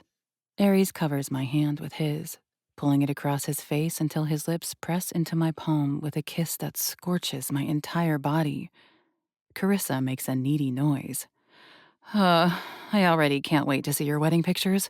I have a feeling you're going to melt the camera with all that heat, though. Come on, I'll show you some options. I'm pretty sure Aries is going to melt my clothes off with the way he's looking at me, but he just gives a smile, one that touches his eyes, and he wraps a hand around my waist again as we walk down the display case. Maybe it's the fact that Aries is a vampire, but he's watching with focused intensity the entire time I look at ring after ring with Carissa. And he's largely quiet, other than to say things like, "You like that one, kitten?" Or, "No, bigger." Aries, I hiss in a low whisper at one point when I see a price tag that is 7 figures. We both know what this is. Don't waste your money. My last name is Hunt, Vengeance, he says as he leans in close, his lips brushing the shell of my ear. Instantly, goosebumps flash over my entire body. Trust me, there's a certain level of expectation that comes with it. Bigger, he says, raising his volume slightly as Carissa begins to pull out a display. She abruptly puts it back and reaches for another instead. Round, square, marquise, princess. My head is spinning with the names. I certainly never expected to learn every cut of diamond this week. I try on dozens of rings, and Aries watches intensely with every one. But something flutters in my chest when Carissa pulls out one particular set in its own display. Radiant cut. It looks truly massive. It's set on a simple band, but it has a double wedding band that accompanies it. Square diamonds encrust the wedding band, a sharp contrast with the simple engagement band. And it feels like magic when I slide it on, and it fits perfectly. Platinum DFL 5-carat center diamond, 1-carat wedding band, Carissa says, her tone nearly reverent. I don't even know what half of those terms mean, but from her tone, I know I don't want to see the price tag.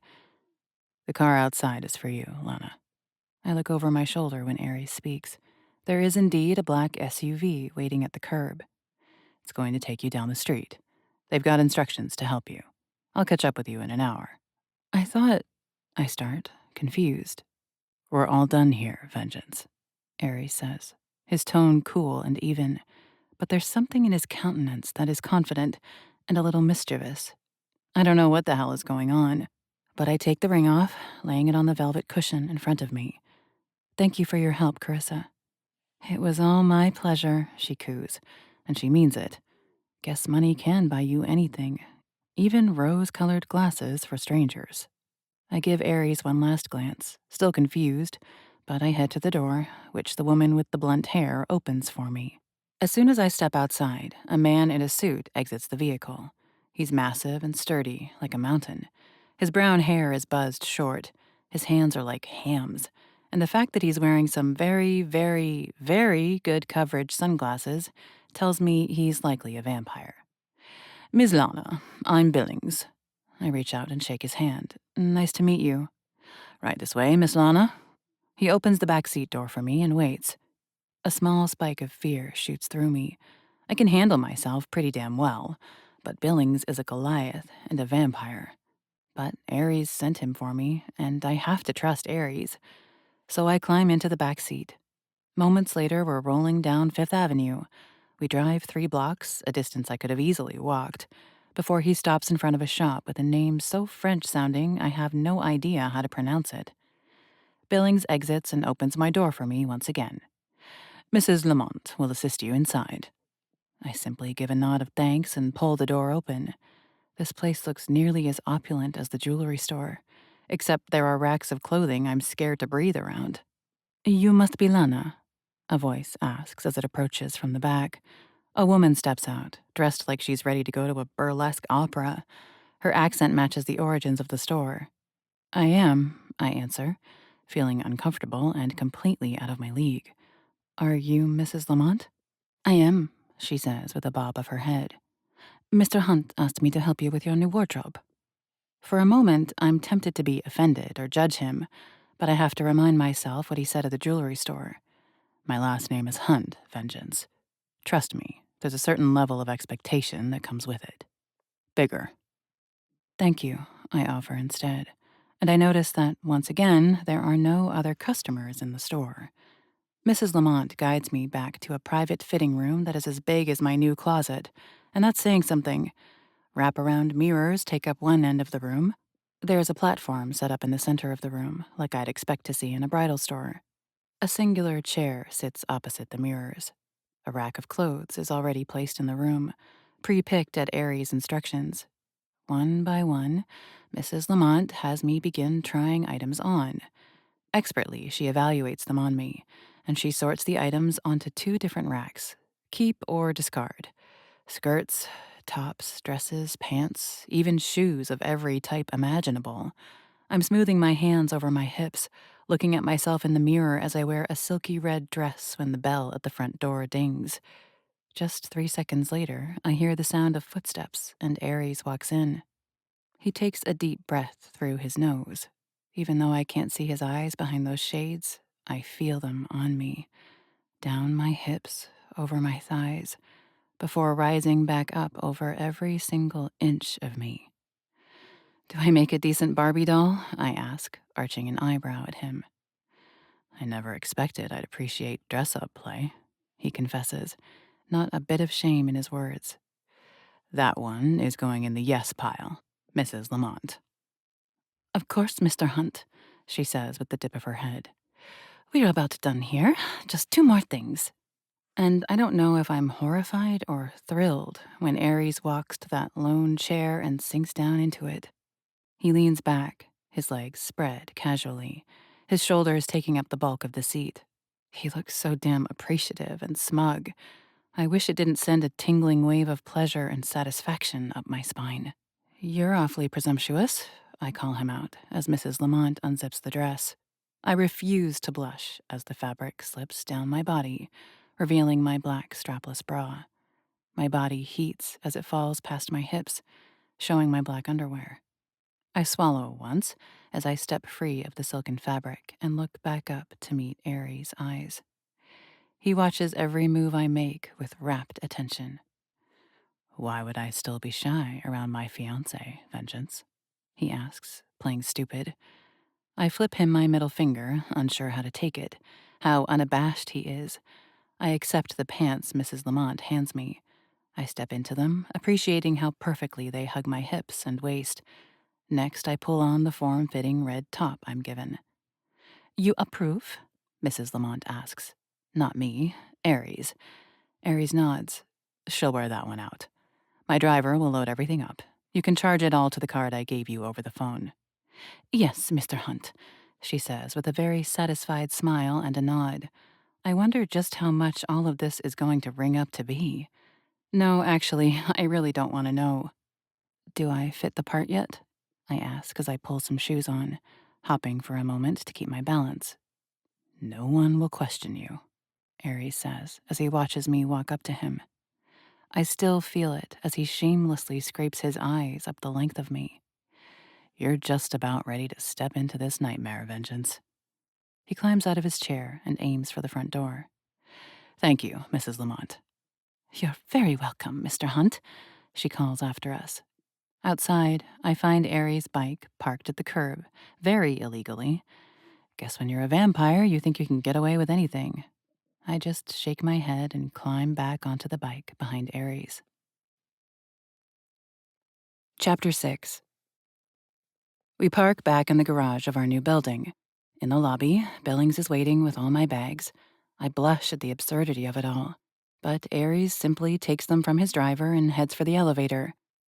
Since we're supposed to know each other on a deep level, I'm just going to say it, I announce as we step into the elevator, which feels crowded with all the bags. I grew up pretty damn poor. We didn't have money. I've never made much in my life. So you just dropping all this money? It's weird for me. I feel Aries' eyes on me. As if he knows there's more coming, he doesn't say anything. I've been financially independent since my dad died. The struggle has been real, but I've been making it work. But you just dropping serious money when it comes to me? I shake my head. I'll admit, it makes me uncomfortable. I don't want you thinking I'm just secretly thinking I hit the jackpot. The elevator opens, but neither of us steps out immediately. I've never had to want for anything in my life, Lana, Aries says, and when the elevator doors start closing, he throws his hand out, bags and all, stopping it. I know, that's an advantage of privilege. All of this in the last 2 days, it doesn't mean much to me. I appreciate what you're saying. But don't for 1 second think I'm doing you a bigger favor than you're doing me. The money means nothing, but bringing you into this hostile world, that's the real ask. I swallow once, holding his intense gaze. I think we see this in very different ways, but all that tells me is just how truly ignorant I am of what I'm about to walk into. Okay, I say simply, just so long as you get that I'm really not a gold digger. It never crossed my mind, Vengeance, he says sincerely, and we both step out of the elevator. So, I know you grew up rich, I say as I unlock the door and push it open for him. We walk through the entryway and into the living room. The drapes are drawn, leaving the room dim. You have a sister, and your father is some kind of tycoon that borders on mafia status. I think it's your turn to start spilling more details about your past, fiancé. Aries sets the bags on the kitchen island before he aims for the living room. He pulls his sunglasses off, letting out a relieved sigh. He sets them down on the coffee table and rubs his eyes, before pressing his thumb and forefinger into the inner parts of his eyes. Just how much pain has he been in all day? He never gave an indication today while we were out. But as he sinks down into a chair, he looks like he has a massive migraine. Can I get you something? I ask without thinking, my brows furrowed. Water? Some aspirin? Aries looks up at me from beneath his dark eyelashes, a hint of a smile pulling on his mouth. I'll be all right, Vengeance. This will fade in a few minutes, but thank you. His tone makes me wonder if anyone has ever taken care of him. The way he's looking at me makes me wonder if he's wondering if anyone's ever taken care of me. I just nod and curl up on the couch I occupied last night. My mother, Annika Hunt, didn't know what Augustus was when they started dating. Aries begins. He slouches down in his chair, lacing his fingers together and resting them on his chest. He told her when she let him know she was pregnant. She freaked, tried to break things off, which Augustus kind of allowed. I don't like the way that sounds. Controlling asshole. But he kept tabs on her, so he knew when she went to the hospital in labor. Aries continues. She found a little sympathy and let him in for my birth. The bastard was sneaky, though. Wrote my name down on the birth certificate before she even had the chance to wipe the sweat from her brow. It suits you, I say, raising one eyebrow. A little smile in the corner of his mouth tells me Aries agrees, but he shrugs one shoulder. She was angry enough about it all. She took me home and cut him out, and the bastard seemed okay with that, at least for the time being. I wouldn't be useful to him for a few years. That's disgusting, I say, the ick spreading through my entire body. Aries nods. My mother was the heiress to one of the biggest pharmaceutical companies in the country and was already managing everything on her own by that time. She wasn't hurting for money and wanted nothing to do with Augustus's fortune. She lived her life here in Manhattan, but she really wanted me to have a sibling. She went to a sperm bank, and when I was 3, my sister Florence was born. The only person he's ever loved besides his mother. That's what he told me. Growing up, my mother never talked about my father. I didn't even know his name. He didn't come looking for me. Mom wanted to pretend he didn't exist, wanted to pretend I'd be nothing but human forever. But when I was 14, I got curious. I started digging for who he was. Was that a mistake? I ask, curiosity making my words bold. Ares shrugs again. It wouldn't have mattered. Augustus was keeping tabs on me, biding his time. He had no interest in being a traditional father. One way or another, when I was old enough, he would have come after me. Instead, I learned his name and went and found him. Did you know what he was? I ask, my brows furrowing. Not at first. Augustus was pleased to have contact now that I was older. He started teaching me about his business, about real estate. He gave me my first $1 million to invest when I was 15 and was pretty damn proud when I doubled it before I turned 16. But he didn't tell me what he was until I was 18. And he advised me on what age I should end my life so I'd resurrect and stop aging. Shit, I say, shaking my head. Most 18-year-olds are just starting to deal with the looming financial responsibility of striking out on their own. Ares had to contemplate when he should take his own life and trust that he'd really come back as a vampire. Yeah, Ares says, his tone a little dramatic. I had years to think about my death, to wonder if Augustus was telling the truth, that I'd really come back from the dead as something else. In the meantime, I went to college after graduating, got the degree in business he determined I should have, and I helped him grow his empire while starting my own. So much wealth. Augustus was wealthy, Annika was wealthy, and at such a young age, Ares became wealthy all on his own. Florence was always the brilliant one, though, Ares says, changing directions. She was always so damn smart. She graduated high school when she was just 15 years old and immediately started college. She finished her doctorate by the time she was 22. Is that even possible? I ask in amazement. It is when you have an eidetic memory. And you immediately understand everything you set your mind to, Ares says. She was our mother's protege and was already furthering the company by leaps and bounds after just a year working there. But then, our mother went missing. The circumstances were suspicious. She was found in Harlem 4 weeks later, dead. Anxiety pitches in my blood, and I can't help but think of my own mother. I'm so sorry. Ares nods in appreciation. We found out she'd been taken by someone who thought they could get money out of her. Guess it went south. They never reached out for ransom money, which was stupid because Florence and I would have paid anything to get her back. I can't imagine how awful that must feel, knowing you would have cooperated with her captor but never got the opportunity, and then they lost their mother because of it. 3 weeks later, I decided it was time to see if Augustus was telling the truth. Ares continues. I was afraid whoever had killed our mother was going to come after Florence, too. So I ended it. Resurrected 4 days later, just like my father said I would. I could protect my sister far more effectively as a vampire. The morbid side of me is wildly curious how he did it, how Ares met the end of his mortal life, but that isn't the kind of question you should ask. Within 2 months of resurrecting, Augustus started pressuring me to start having my own children. He wanted to make our family line stronger.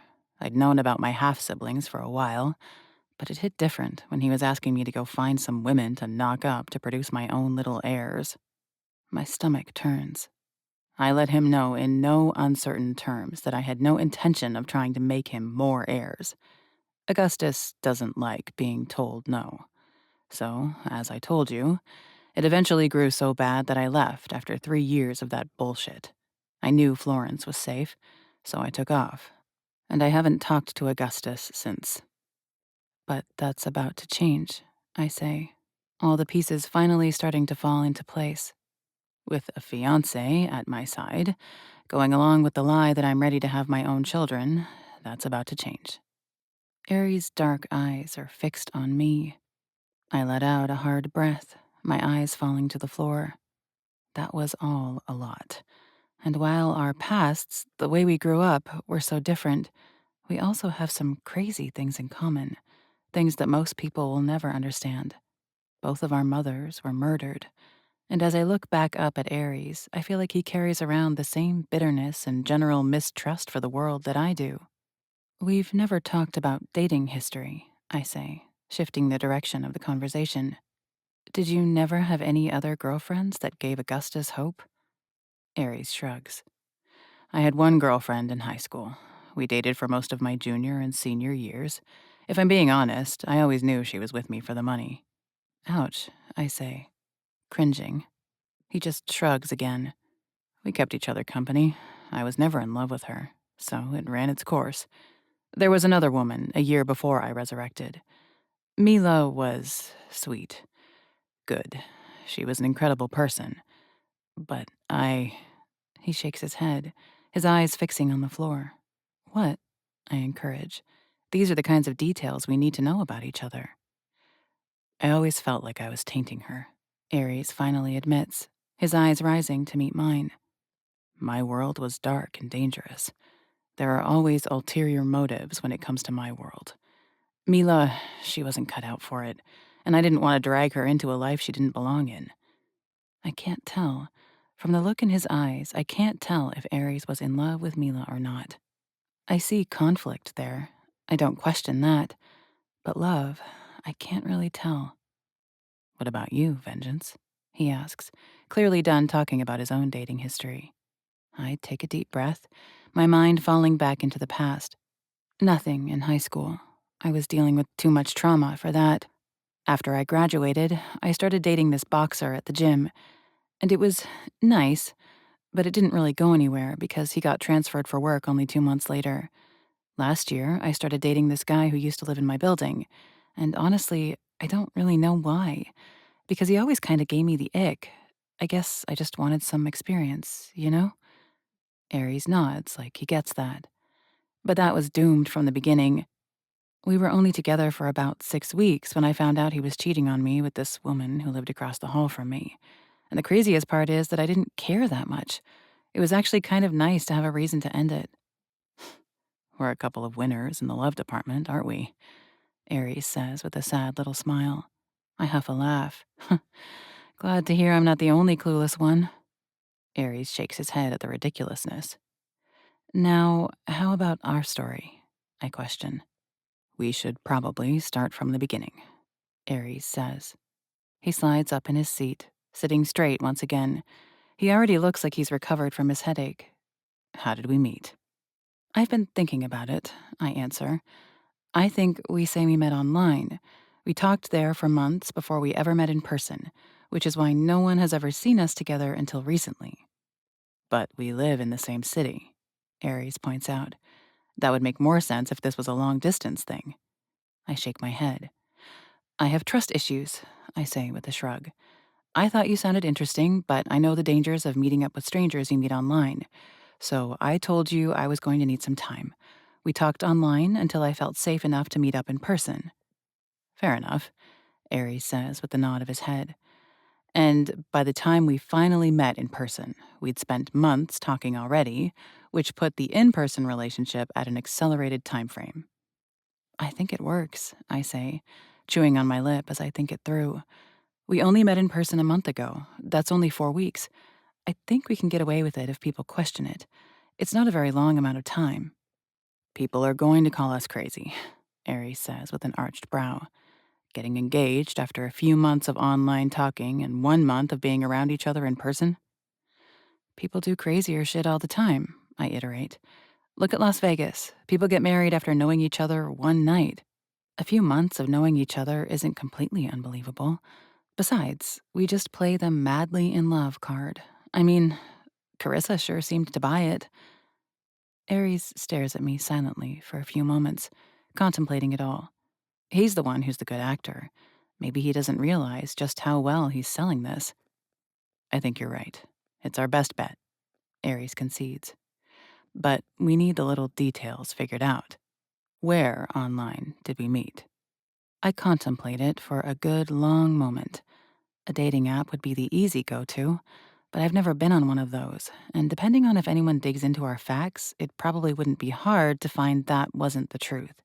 Same for a wrong number, right guy kind of situation. There won't be any kind of text history between us, or call logs. I think Snap Talk is our safest bet, I finally conclude. We found each other through some tangential connection and started talking more and more regularly. I don't have Snap Talk. Aries pokes at the plan. We both deleted it when we decided to commit to a relationship, I say with a shrug. That app is nothing but trouble, so it wouldn't be that weird of a thing to do once you get really serious. There are other ways to talk to people. Aries taps his thumb on the armrest, thinking. I watch him closely, knowing I have to learn his mannerisms. He looks away while he's thinking, and I can practically see the gears turning in his head as he considers. It's not as strong as I'd like, but I think it's our best bet. But maybe we need to say we talked online for 6 months before meeting in person. The longer the time, the more believable. I nod. That sounds good to me. What was our first date? It seems likely someone will ask that. Aries taps his thumb again. If you weren't sure you could trust me, it was somewhere public. And 4 weeks ago, that would have been the beginning of May.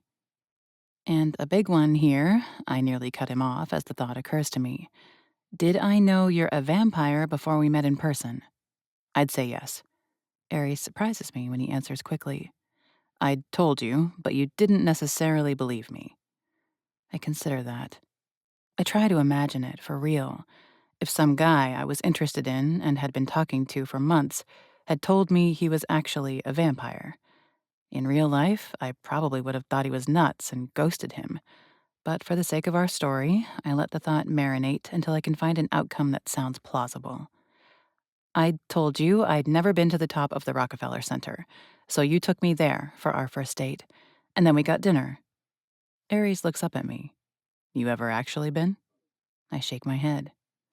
Good thing you're already dressed up, Aries says as a smile starts pulling on his lips. We'll go as soon as the sun's down. Chapter 8. I hear her scream. As I run through the dimly lit hallway, Ophelia's terrified screams reverberate in my brain.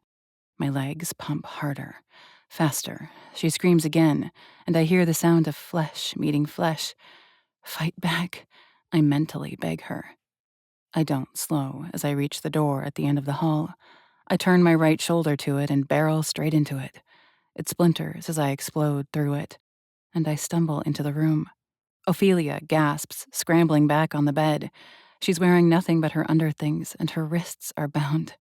Blood drips from her neck and her nose. She's covered in a random constellation of bruises. And a faceless man turns toward me, a primordial growl raging up his throat. I get half a second to pull the gun from the back of my pants before he pounces. Before I can get a shot off, his body lands on top of me, and I jerk up from the bed with a yell. My right arm is extended, but there's no gun in my hand. There's no faceless man, and no Ophelia bound on a bed. Lana? I jump at the worried call from down the hall and flinch harder when, less than a second later, Aries barrels his way into the bedroom.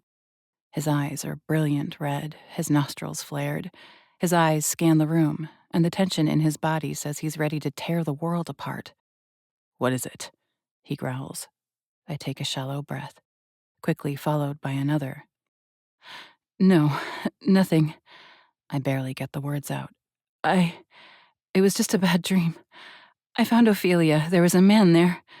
I shake my head, wheeling the image away because the thought that it might be real makes me want to spiral. Some of that tension seeps out of Aries, and I feel his eyes shift to me. He's quiet for a long moment. I don't know what he's thinking. I focus on blacking out the dream, erasing it bit by bit. With my eyes squeezed closed, my hands shaking, I force myself to take slower breaths. In through my nose, out through my mouth. We're going to find her, Lana, Aries says softly. I swear. I take 3 more breaths, embracing the numb darkness filling my mind, and finally nod my head. Okay. There are another few moments of uncertain silence. How do you comfort your fake fiancée, the woman you don't really know, yet have kissed the life out of? We're supposed to be at my sister's place in an hour, he says uncertainly. I can let her know we're going to be a little bit late. No, I shake my head and climb out of the bed. I'm fine. It was just a dream. It's over. I'm getting ready now. He meets my eyes, a look of uncertainty on his face. But I don't wait for him to argue as I walk into the bathroom, ignoring the fact that I'm wearing nothing but underwear and a tank top. Today's agenda is to meet Aries' sister. According to Aries, there's no way anyone would believe this if I hadn't met this sister, the one person in the world Aries is closest with. She's been told what's going on, and Aries trusts her to no end. I stalk into the closet and pull on the first things my hands find: a black skirt that hits mid-thigh, and a yellow ribbed top that hugs my body. Standing in front of the mirror, I take in my own reflection. My hair is a wild mess. My skin is pale, and there are dark shadows beneath my eyes. But it's nothing compared to how Ophelia looked in my dream. I know it's just a dream. I know that wasn't real. But what if the truth of what she's going through is worse? What if she's really being abused and used like that? What if she's dead? This is taking too damn long. I'm sorry, Ophelia. I think into the ether. I'm coming. We need to speed this up. I dab on some makeup, making myself look less of a zombie.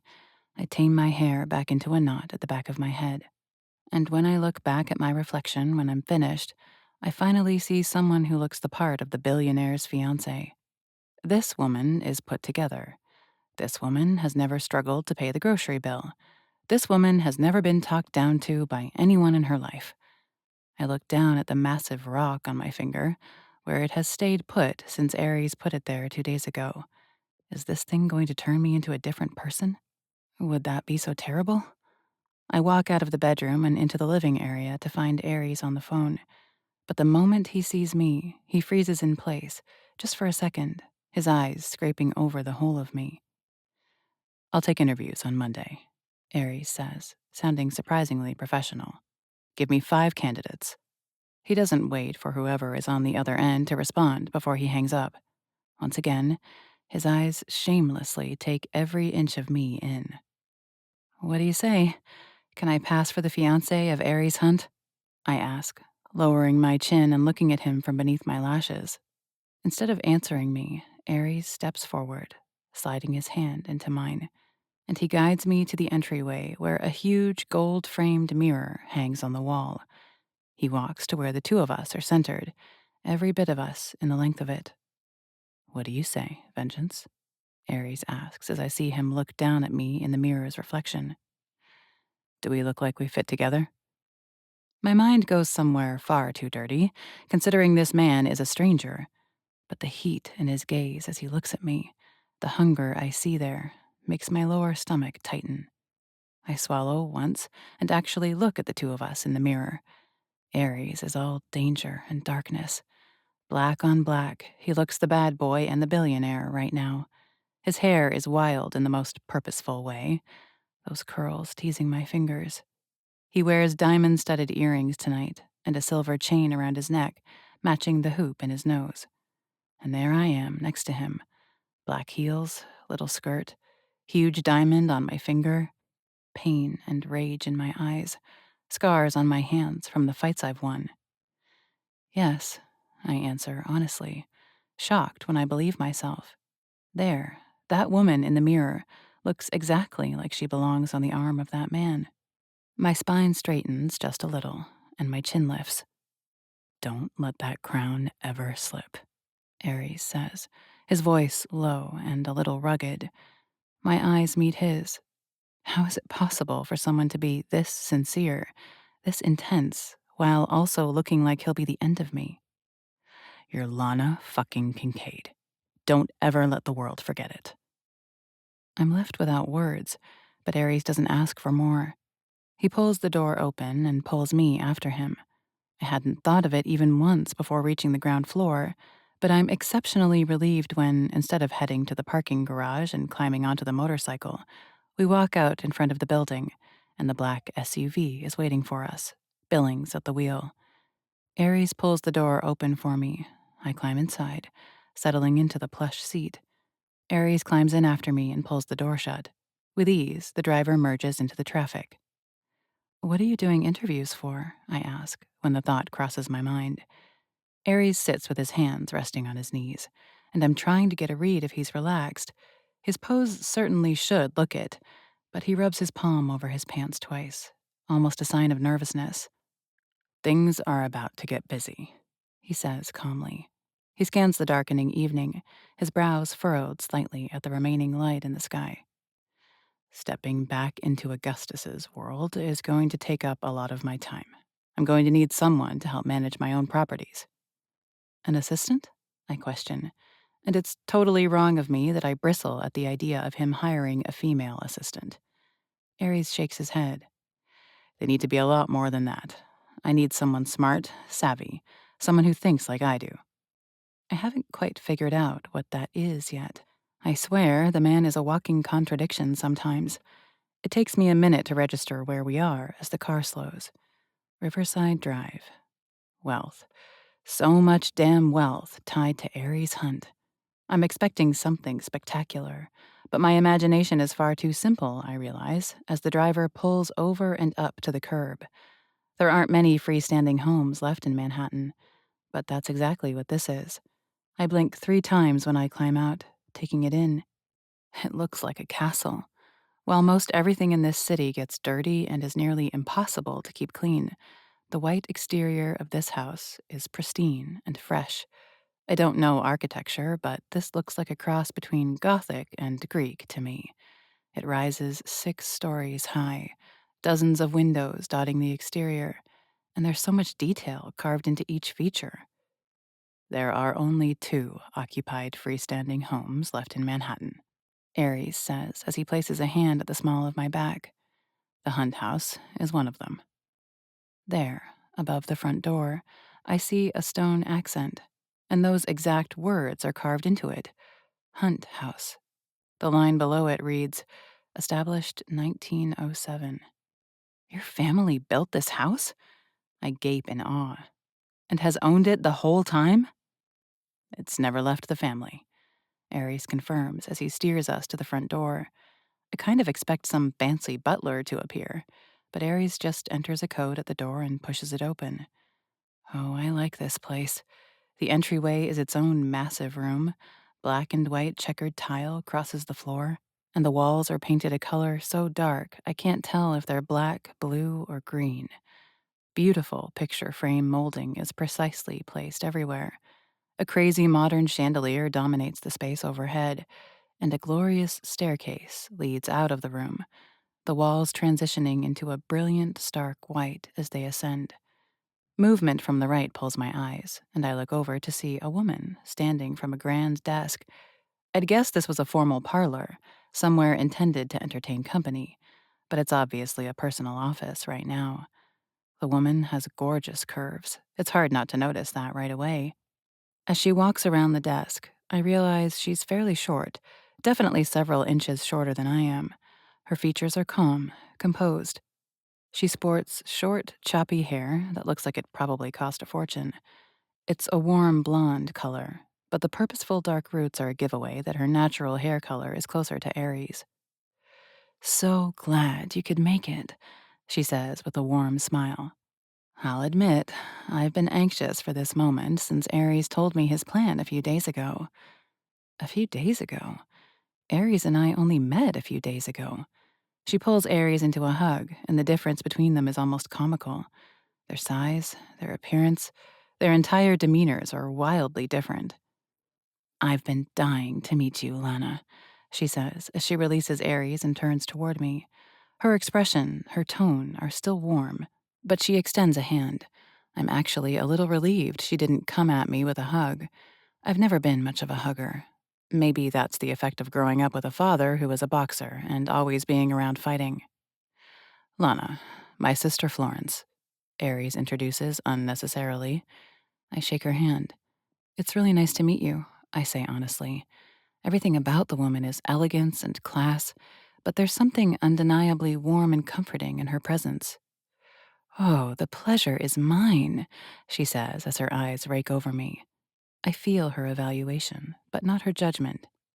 I had to meet the woman reckless enough to walk into a vampire party knowing her best friend disappeared from there, and walk out of it pretending to be a vampire's fiancé. When she puts it like that, it sounds a little insane. Footsteps above pull my eyes to the stairs, And a moment later, a woman wearing the best cross between business and bohemian enters the foyer. "Lana, this is my wife, Clementine," Florence introduces as she wraps an arm around the woman with admiration and pride. "It's lovely to meet you," Clementine says with a London accent and a warm smile. She's significantly taller than Florence, lean and lithe. Her warm brown skin is damn near glowing, and her curly hair has me jealous. "You too, Clementine," I say as I shake her hand as well. But the strength in her grip, the way her skin feels just a tad too cool, makes my brows furrow in question. "Bitten," she offers an explanation. "Going on 3 years now." "I thought you said—" I begin to dig, but cut myself off before I can come across as rude. "Never mind. There will be plenty of time for all the questions you're dying to ask later," Florence says with a knowing smile. "Dinner should be ready. Let's eat." She turns, heading up the stairs, Clementine right behind her. Aries places a hand at the small of my back, and we follow his sister and sister-in-law. Every floor is the most gorgeous mix of class and modern. The Hunts have impeccable taste. I could spend an hour on each floor just taking in every detail, every perfectly placed art piece. This place could truly be a museum without changing much at all. But we ascend 2 stories before walking into a moody living room. Attached is a blocky, huge dining table with seating for 10, and just behind that is the most grandiose kitchen I've ever seen. Inside, there is a man moving from pan to plate, a flurry of action. I approach the table, and, like he's a true gentleman, Aries pulls out a seat for me. I sink down into it and note that Florence is watching our interactions with rapt interest. The smallest of smiles pulls on her lips as she watches her half-brother sit beside me. The moment we're seated, the servers descend. Golden platters, filled to the brim with mouth-watering dishes, are laid out before us. It's a feast that could feed a dozen, no question. My stomach growls, reminding me I haven't eaten in too long. "Someone needs to eat up," Clementine says with a smile, and I feel my face blush. I didn't think anyone would hear it, but when you're dining with 2 vampires— "Why don't you tell us about yourself, future sister-in-law?" Florence says as she dishes up her food. She says the last of it with a wink. I pile on some of the delicious-looking food and glance over to Aries. What has he told them? What haven't I told him yet that I should? Um, I say, swallowing and gathering my thoughts. I've lived in this city my whole life. I've barely even left Manhattan, if I'm being honest. And I love it here. I really can't imagine living anywhere else. "Classic New Yorker," Florence smiles, raising a glass to my words. I smile, liking this woman already. My parents split when I was just a kid, and I lived with my mom until I was a teenager. I lost her and my younger sister at the same time, and then I went to live with my dad. Beneath the table, Aries' hand comes to my thigh. I haven't told him that part yet, about Emmy. I swallow once and try to push all those thoughts away. "I'm so sorry, Lana," Florence offers with sincerity. "Losing your mother, it's indescribable if you haven't experienced it. But your sister, too?" I nod. Thankfully, my dad is great. Was great. I correct myself. Damn, this is why I don't like talking about myself. Anyway, I lived with him. He owned a training gym. I kind of followed in his footsteps. I've been a trainer for the last few years. My dad passed away a few years ago, but it's nice. I still get to work at the gym, so I feel like I still have a little part of him. "That's beautiful," Clementine says, setting her glass back on the table. I note it's filled with a thick red liquid. Blood. I try to remind Florence how lucky she is that she's surrounded by decades of ancestors in this place. Not all of us have mementos. So, Clementine has lost family too. "Well, no wonder you're brave enough to be with my brother," Florence says with an evaluative smile, one that comes out approving. "You're the toughest fucking woman in New York." I can't help the laugh that comes out, and the smile that pulls on Florence's face tells me this was her goal. Aries squeezes my thigh beneath the table again, before reaching for his cutlery and digging into his food. "That's about it for me," I say, because I don't really want to dig in deeper. What about you two? How did you meet? Florence and Clementine automatically look at each other, and the look in each of their eyes sparkles and softens at the same time. Damn, no one would question the love between the two of them. I work in pharmaceuticals. I'm sure Aries told you that, Florence says. And we do all the things you'd expect: research on treatments, chemicals, drugs. But when Aries resurrected, she looks over at her brother, studying him with a level of curiosity I've never seen so deep on another. It didn't feel real. It didn't make sense to me. This result of what? Magic? Science? Aries let me take some of his blood, and on the down low, I created a new division at the company. There are only 2 other employees in it aside from myself. We study vampirism. Shit, that's one of the coolest things I've ever heard in my life. Through Aries, we connected with other vampires, took other samples. Florence continues. So far, we've found common genetic markers, which is fascinating when considering the origins of vampirism. And the DNA, she shakes her head, a smile spreading on her lips. You wouldn't believe how incredible it truly is. There is so much more data than there should. The mad scientist is coming out. Aries cuts off his sister, looking up at her with a teasing smile. Sorry. Florence apologizes with a chuckle. I just love the science.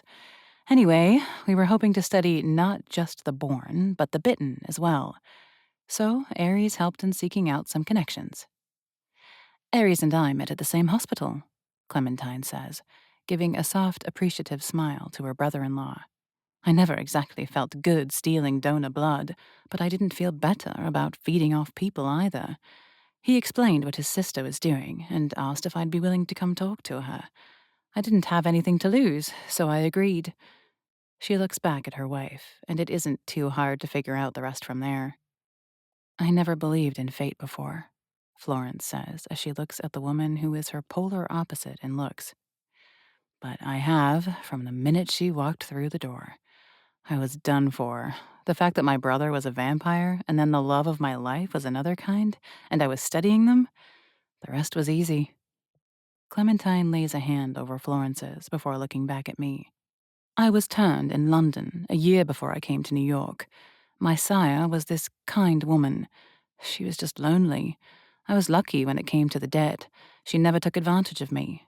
But she was killed by another vampire, an old flame of hers. I got scared. Didn't know if he was going to come after me as well. Since I didn't have any family left, I decided to start somewhere new. I'd always wanted to see Broadway, so New York seemed to be calling my name. Wow, I admire. Your story. I shake my head, my entire soul filled at hearing it all. It's beautiful. Thank you for sharing it with me. Way to show us up, Aries says, taunting his sister. Who doesn't love a good fake-to-real love story, though? She taunts him right back. The way her words make me blush. And the next hour passes easily. Light talk laced with dark humor and jabs. The dynamic between Aries and Florence makes it obvious how much they care about each other, and how deeply in love Clementine and Florence are. And despite everything, I actually feel at ease here with them all. I don't feel like an outsider to so much love. They invite me right in with an open door. As the night grows later, I wander after Florence with dishes, putting them in the sink. There's staff waiting in the wings to swoop in and take care of it all. But it says something that Florence clears her own dishes. You're the perfect fit for him, she says as she leans against the counter.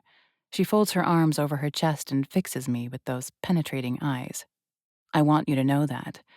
Aries, he's had plenty of reasons to block everyone out of his life, to guard his heart. There was that leech back in high school, and then sweet Mila. I was never sure what kind of woman would fit into his life. But you're perfect, Lana. Your toughness, yet your femininity, your no bullshit demeanor. I haven't seen the light in my brother's eyes like this, maybe ever. So thank you for putting it there, whether you meant to or not. My heart is doing gymnastics in my chest. My brows furrow as I look over my shoulder, back at Aries, who chats comfortably with Clementine. Really? I ask, completely unsure. How could someone like me ever be the perfect fit for a man like Ares Hunt? Really, Lana, Florence says, without a trace of hesitation in her tone. Don't doubt yourself for 1 second. I couldn't have dreamed up a better person for my brother if I tried. I know this is technically for show for that asshole who sired him, but if I had to pick someone for him for real, you fit the bill exactly. And without another word, leaving that massive weight on me, she turns and walks out of the kitchen. What the fuck? Aren't siblings supposed to put up a huge fuss when you tell them you're in a fake engagement? They're supposed to be worried to death about their blood, not go and give the fake fiancé a huge seal of approval. Taking 2 seconds to try and catch my breath, unsuccessfully, I turn and follow her back out to join my fiancé at the table. Chapter 9. I was already nervous for today, but as I watch Ares pace from one end of the bathroom to the other, his thumb worrying over his lower lip for the 10th time, my pulse picks up speed. Looking in the mirror, I return to my makeup. I dab on mascara, double-checking the lip color, the rose on my cheeks, the eyeshadow. I'm wearing a black dress that hugs my body. My makeup matches, smoky and dangerous looking. Silver earrings fall in a cascade that nearly reaches my shoulders. I thought Ares and I should match. Ares checks his phone, halting too abruptly to be human. He mutters something under his breath, too quiet for me to make out the words. "Are you okay?" I ask finally. "Is something wrong?"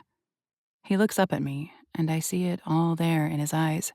He's dreading this with every bone in his body. Walking back into my father's house wasn't something I ever thought I'd do again. I kind of can't believe I'm willingly walking back into the Viper's den. Shit. Something heavy and cold drops in my stomach. Ares lets out a sigh that sounds a little more like a hiss and runs his hand through that gorgeous dark hair. "I'm sorry. I shouldn't be saying anything, Vengeance. I know how to handle Augustus. It's just kind of hitting me, the reality of taking you into his home. Him laying eyes on you. The thought of the number of women he's—" "Hey," I say, turning and stepping toward him. I cup either side of his face, bringing his gaze to mine, and my comfort level in doing it shocks me. A few days ago, I never would have so casually touched this vampire who looks like he runs the streets. And now, well, it's way too damn easy, considering it's only been 8 days since we met. I'm a big girl. I literally teach women how to protect themselves from predators, and I know Augustus isn't the same, but you're going to be there next to me. And I still can't figure out what the hell it means, but I trust you. You've got me?" And my heart hammers out an ecstatic rhythm when Ares' hands wrap around my waist, drawing me just a bit closer. "I've got you, Lana. I swear." I nod, swallowing down the feral cat wanting to stretch and nuzzle against his body. "And I've got you. I won't leave any room for him to doubt us. I can promise you that." That hungry look that ignites in Ares' eyes is starting to become familiar.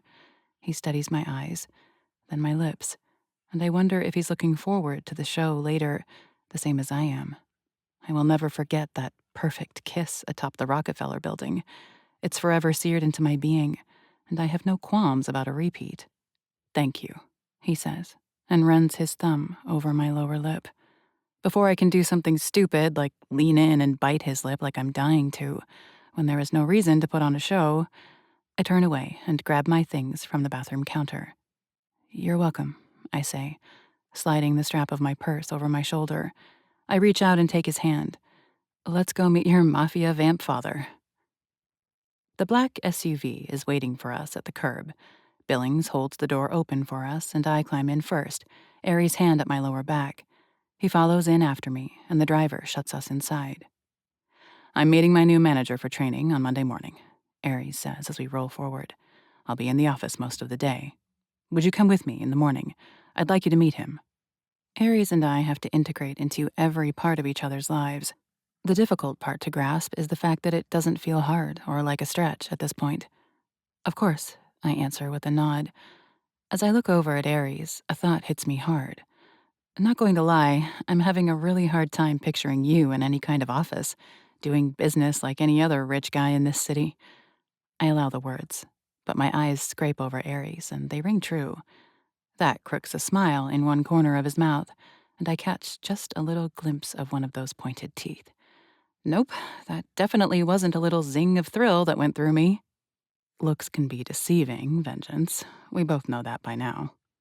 And he reaches over and takes my hand, and I can't help it when I study his own. There's a silver ring around his middle finger, a snake eating its own tail, Ouroboros. Beneath it, I note the ink. What do the runes mean? I ask, running a finger over the complicated lines on his knuckles. Ares is quiet for a moment, his gaze turning to the ink he chose to mark his body with forever. Creator of my own fate, he says softly. I got that one while I was in Portland, during the time he was separating himself from Augustus. I think it's my favorite, I say, without really thinking about the words. You've barely seen any of them, Vengeance. Ares goads with a touch of feral growl in his tone. We should probably fix that, I say, as my eyes rise up to meet his dark ones. You know, for the sake of this, our fake relationship. He holds my gaze, and I hate that the slightly cocky look in his eyes is turning me on. Uh-huh, for the sake of this. Every inch of me is set alive by electric fire. Focus, Lana, I internally try to reason. Don't forget why you're doing this. But that voice isn't very clear or loud. Just a few minutes later, the car stops at the curb. Billings climbs out and comes around to open Aries' door. I climb out after him, taking his offered hand for help. I smooth my hand over my dress when I get out at the sidewalk, and Aries slides an arm around my waist. Shit, I'm starting to like the feel of it way too much. Its size, its heat, its intimacy. A girl could get used to the touch of her fake fiancé. While the Hunt house was borderline magical, Aries' father's house is exactly fitting of the image I have in mind for the man. It's a brick building with black details, and it is covered in detail, from the stone lions to the moldings, the shutters, the arches, the balconies. The building stretches 5 stories high, and while it is attached to other buildings, it isn't obvious. And this location? I can't even imagine how one individual could ever afford it. Apparently, it fits within the budget of an immortal, borderline mafia-esque vampire. We set toward the massive black doors, but before we even reach them, a man steps out wearing a black suit and an obvious earpiece. Welcome back, Ares, he says in a deep, rumbling voice. Augustus is anxious to see you. Ares ignores the man's words completely and walks in the doors, pulling me along at his side. Just a few weeks ago, I couldn't imagine setting foot in a building like this. Now I live in one that is nearly as impressive, and my fake future sister-in-law lives in one as well and says I'm welcome over any time. The walls are painted a deep blue that complements the wood details that run underfoot and climb the walls. A modern chandelier overhead casts us in a dim glow, and straight ahead are floor-to-ceiling windows granting us the most beautiful view of the East River. Another guard is waiting for us just inside. Arms up, he simply says, looking at me with heavy, dead eyes. Excuse me? I ask doubtfully, arching an eyebrow at him. Weapons check, he says simply. Watch your hands or I'll relieve you of them. Ares snarls as he puts his arms up, and the man quickly pats him down. I fix the guard with a look of pure hatred and raise my arms.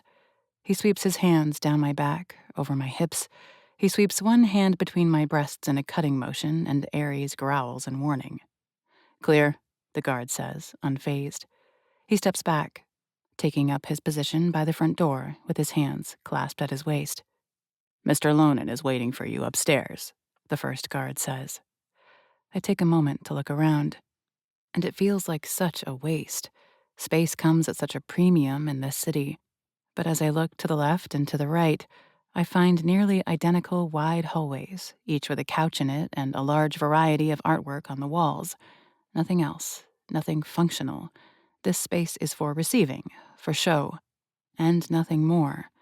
The first guard walks up the stairs, and Ares and I follow after him.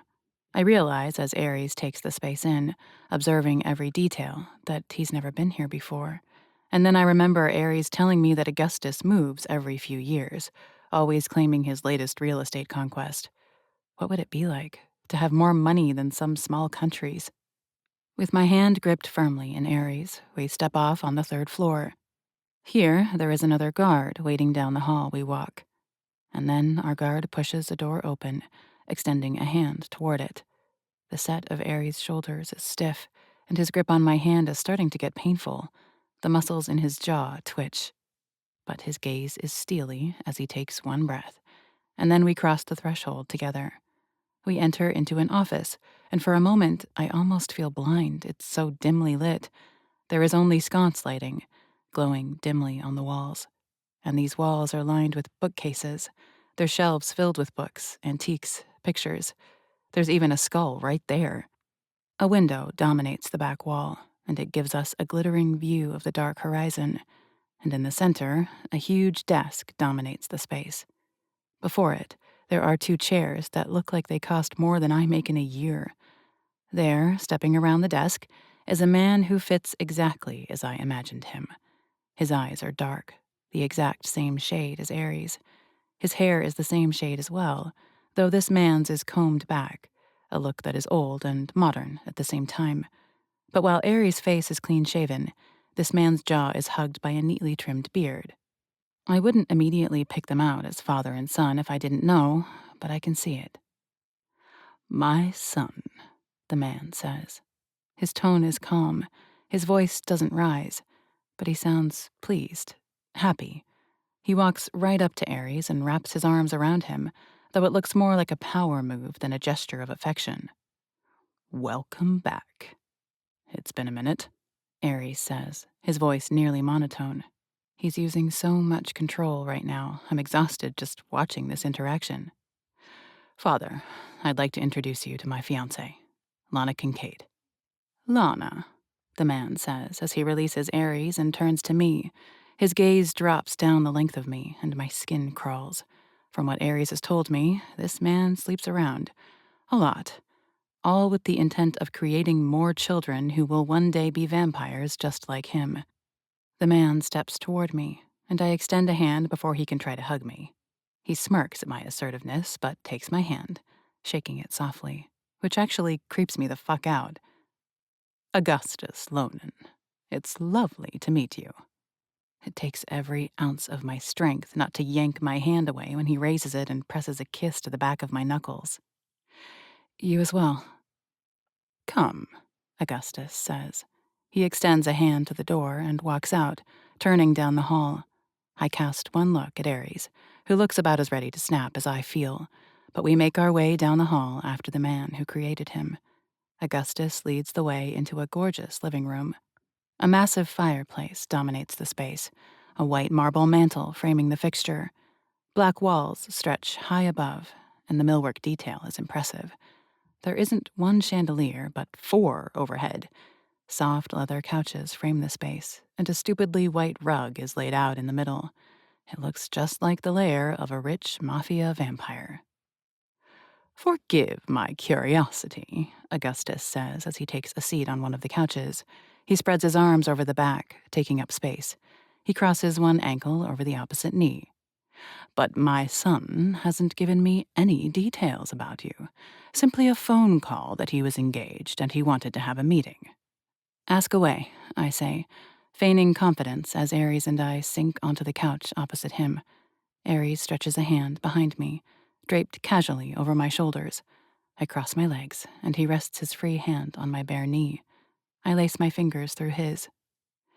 "I'll preface this conversation by letting you know that I've looked into you," Augustus says with no apologies, and my stomach drops for a moment. We've prepared for this, I silently remind myself.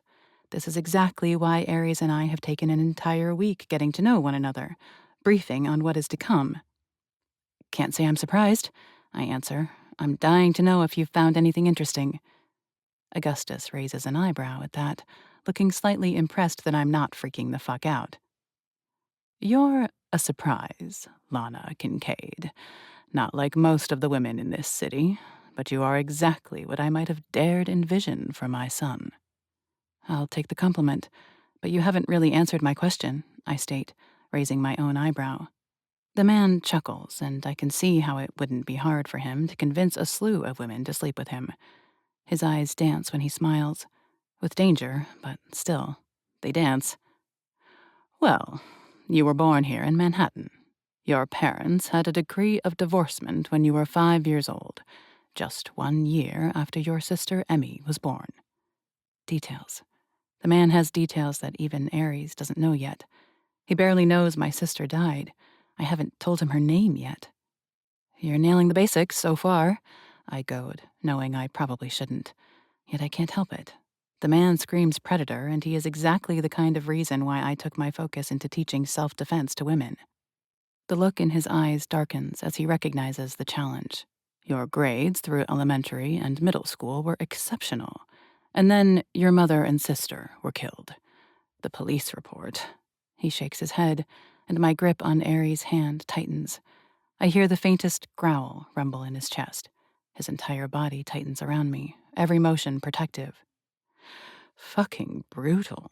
Can't imagine what finding that would do to a 15-year-old. More details I've yet to share with Aries, and his grip on my knee tightens. Fuck up her grades for the rest of high school, I say coolly. I'm not letting Augustus get under my skin. He's testing me right now, and I will not let him make me fail. Bring on weekly therapy for 3 years.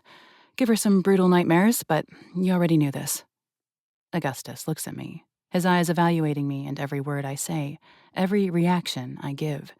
Finally, he nods. I commend you for graduating high school, though. I'm sure it wasn't easy. And your father, he must have had quite the strength of character.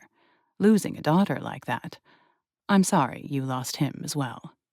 What doesn't kill you makes you stronger, right?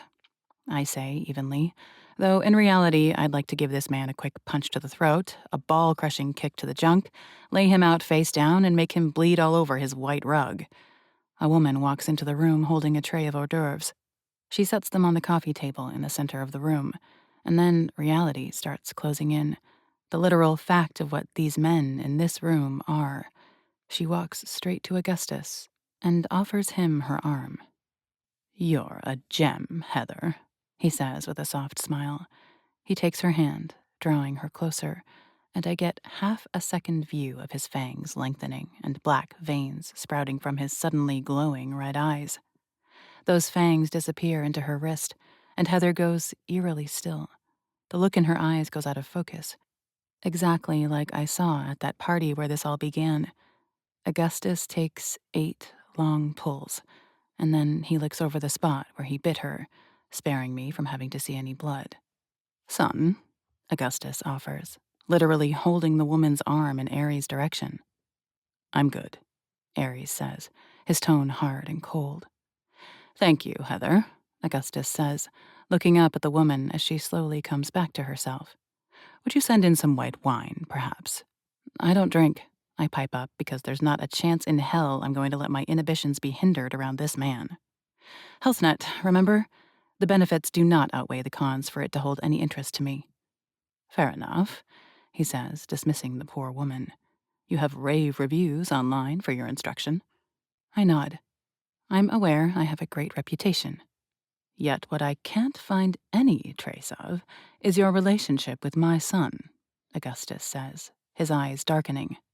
Have you ever been in love, Mr. Lonan? I ask, narrowing my eyes at him slightly, leaning forward in my seat.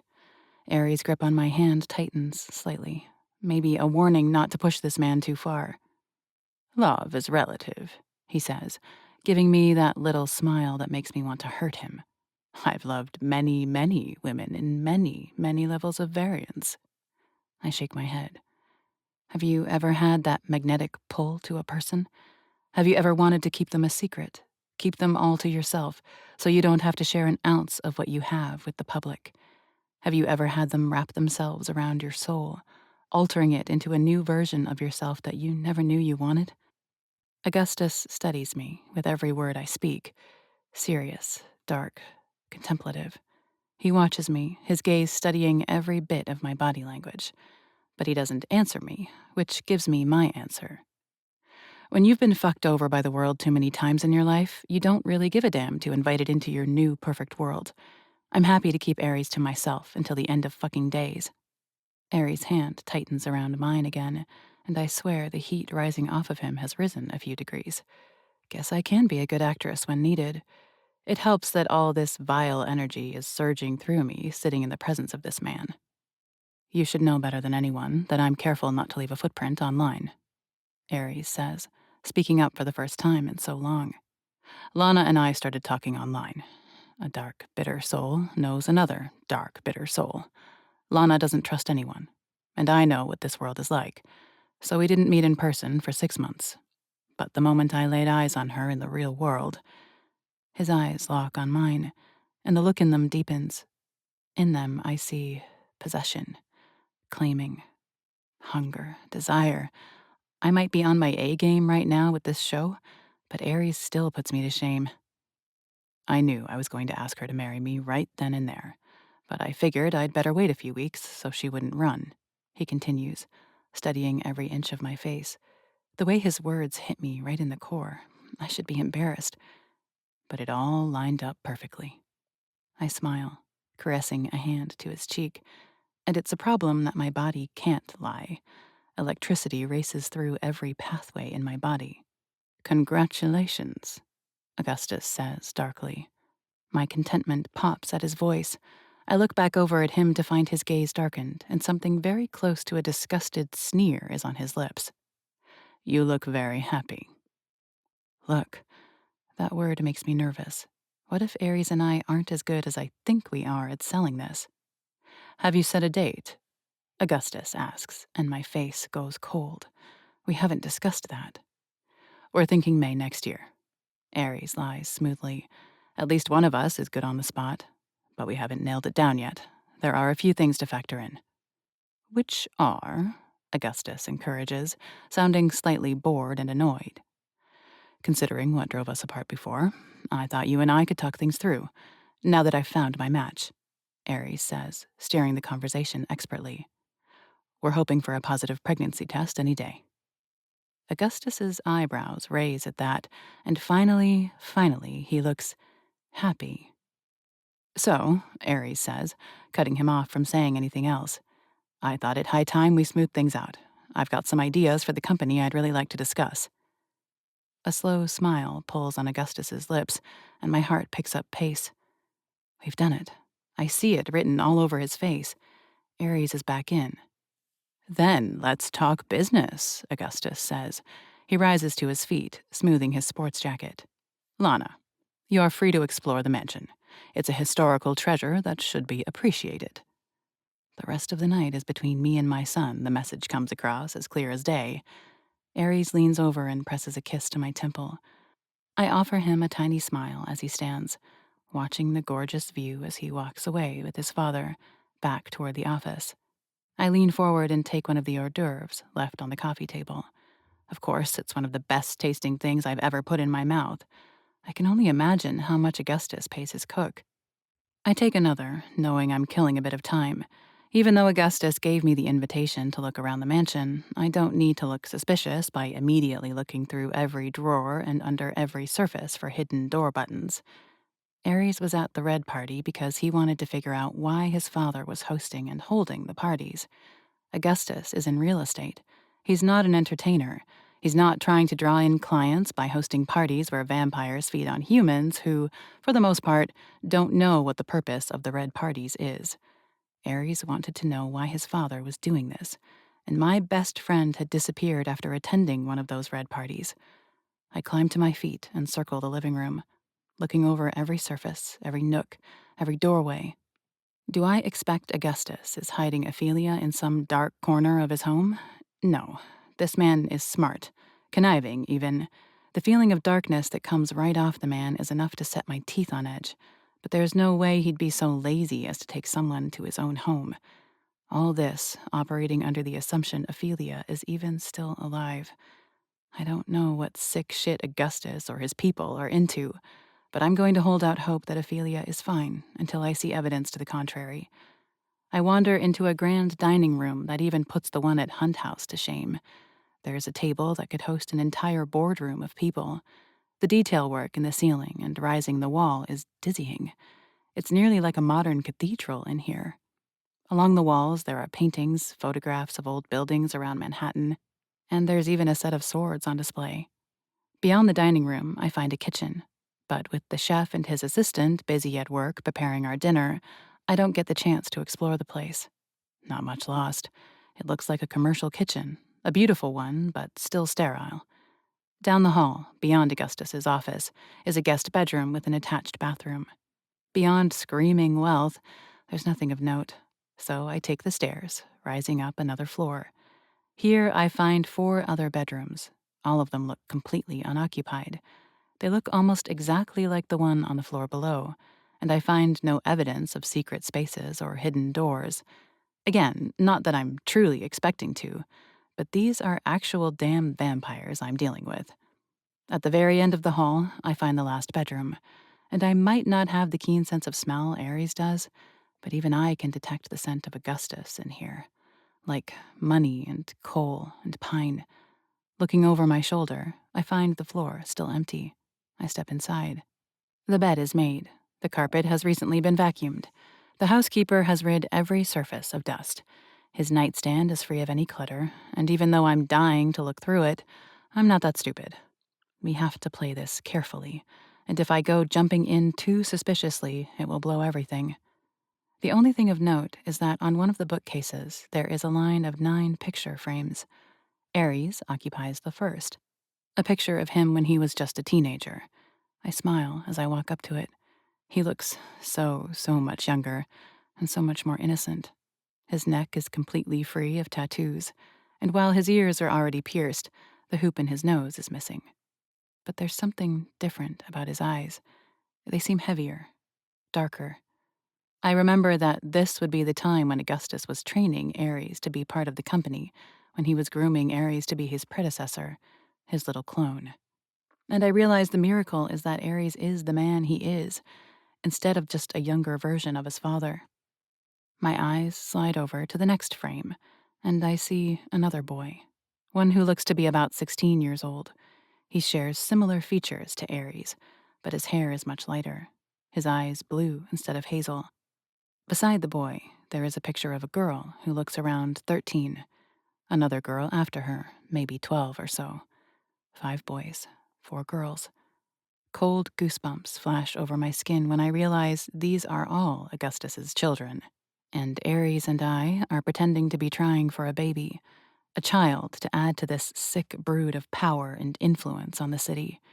Augustus is trying to increase the vampire population in the city to build sway. To what end? The thought makes me shiver. I turn and find nothing else of note in Augustus's room.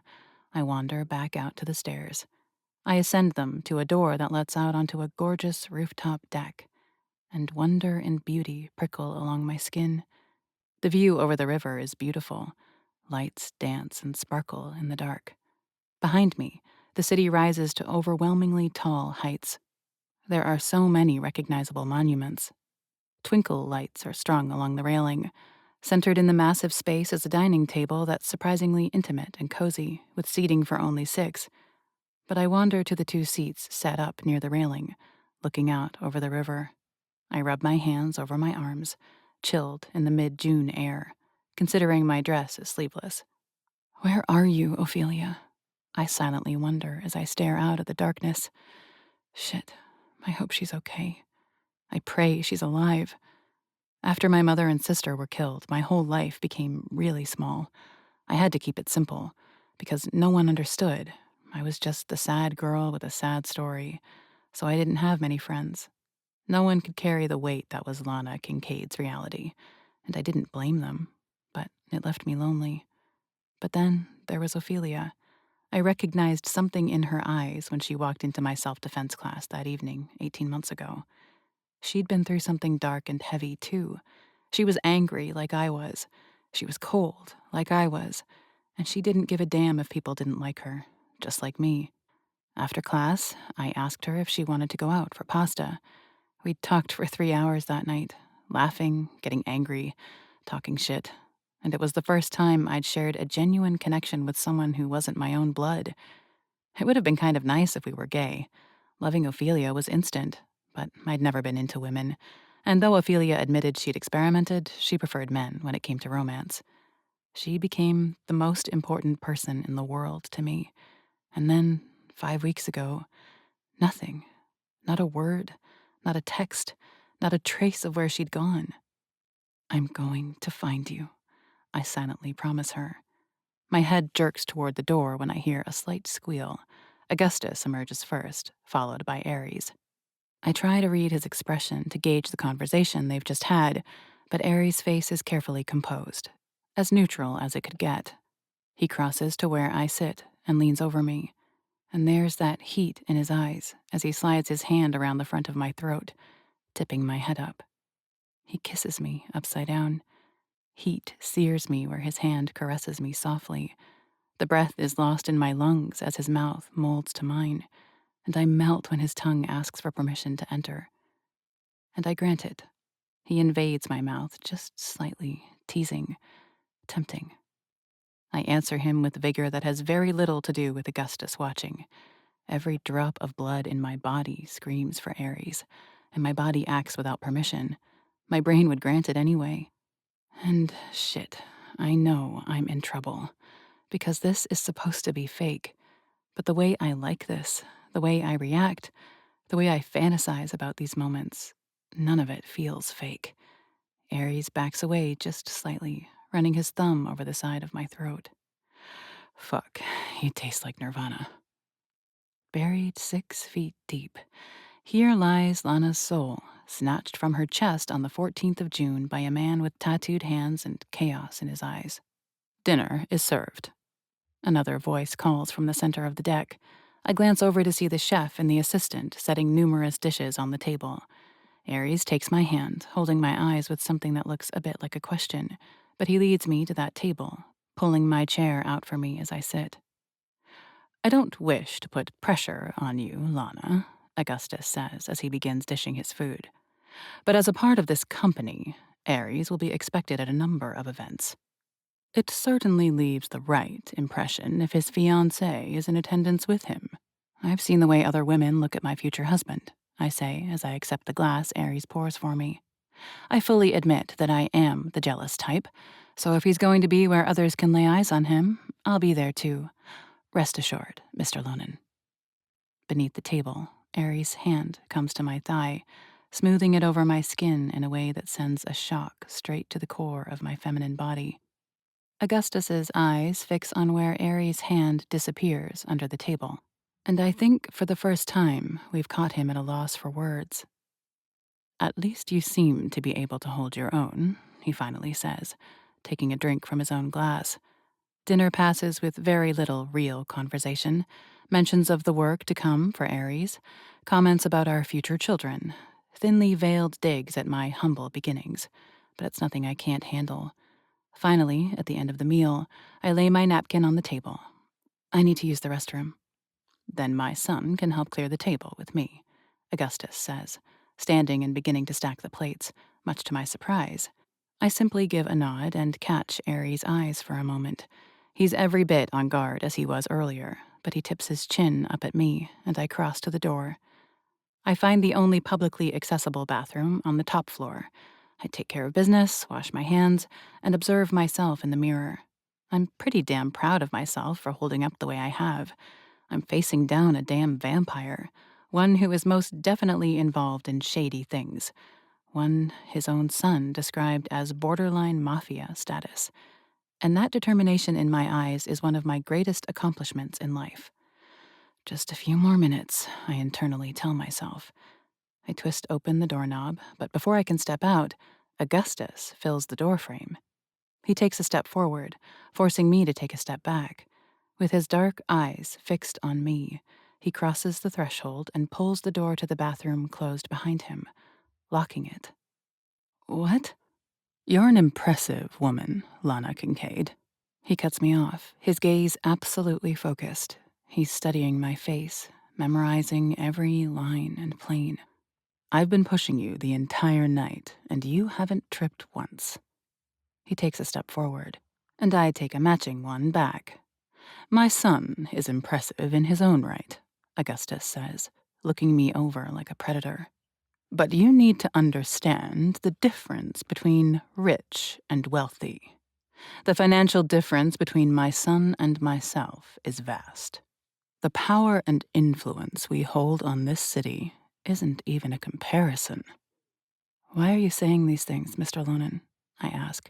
My throat feels tight. Sweat breaks out over my skin.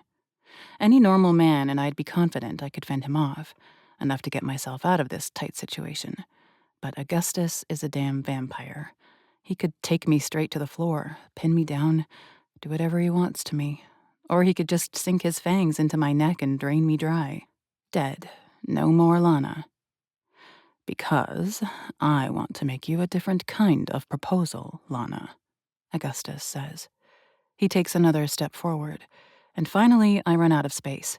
With a step backward, my ass hits the edge of the counter. I have no interest in marriage like my son, but bear me another child, and I will set you up for the rest of your mortal life. Here, in this house, preferably, but anywhere you like, so long as you show up to those events I mentioned and stay on my arm. Spit that venom you're so good at.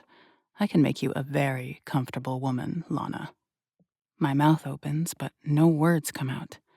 The fuck? Augustus wants me to bear him a child? In exchange for being, what? His kept girlfriend? His incubator put up in a shiny tower? I might be at a physical disadvantage here, but I'd bet there's one aspect where a vampire shares weakness with a human man. My hand darts forward, and through his pants, I fist Augustus's balls, giving them a vice-like squeeze and twist. He lets out a wheeze and caves forward, catching himself with a flung-out hand on the counter. That would be a fuck no, I say through clenched teeth. And you look at me like that again? You proposition me once more. You insult your son like this ever again. And I'll make sure you never make another single heir. For good measure, I squeeze harder, letting my fingernails dig into his tender flesh. I shove past him, leaving him hunched over at the counter, unlock the door, and step out into the hall. Just then, Ares walks up the stairs, on his way to get another load of dishes. It's time to go, darling, I say, catching his hand and turning him as I head down the stairs. Ares' brow furrows at me for a second, and he casts a look over his shoulder, but Augustus, clutching his genitals in pain, is just out of his sight.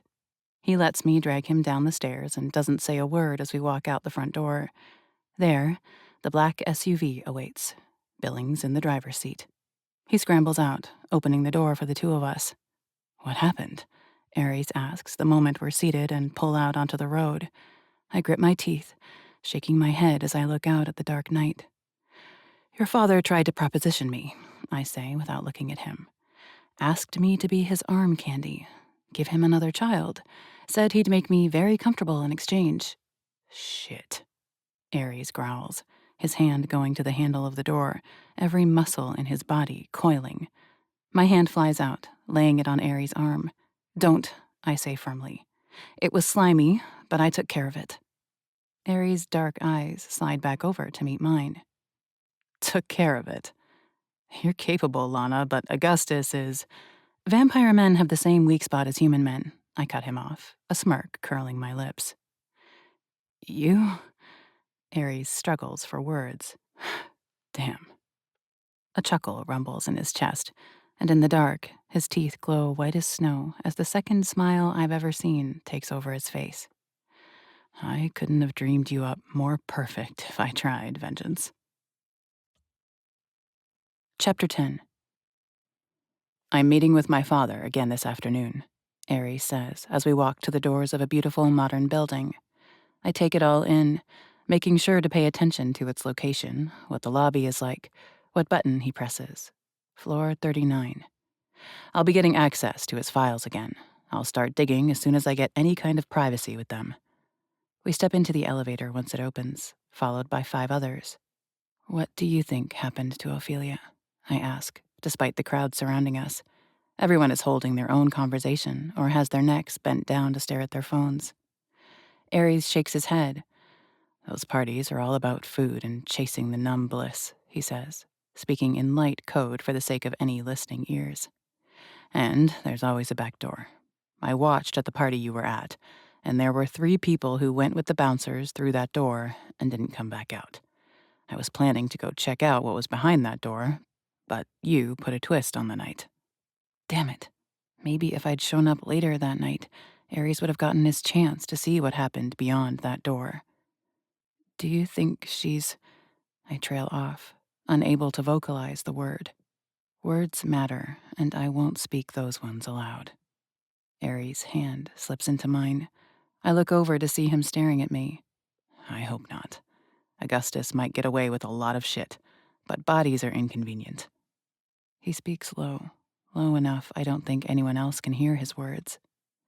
I swallow once and nod, but I'm not sure if my imagination thinks the alternatives are any better. When pretty young women go missing, there is almost always a sad, terrible story attached. The elevator dings and half the crowd gets off, 2 more people replacing them. We make 2 more stops before, finally, the doors open on floor 39. It's all sleek and modern. There is a sign on the wall displaying business names and numbers. Hunt Enterprises is listed as 3903. Ares steps forward, my hand still clasped in his, and hooks to the right.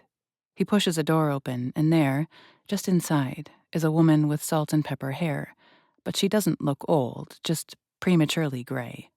She wears a smart button-up shirt and looks up from her paperwork when we walk in.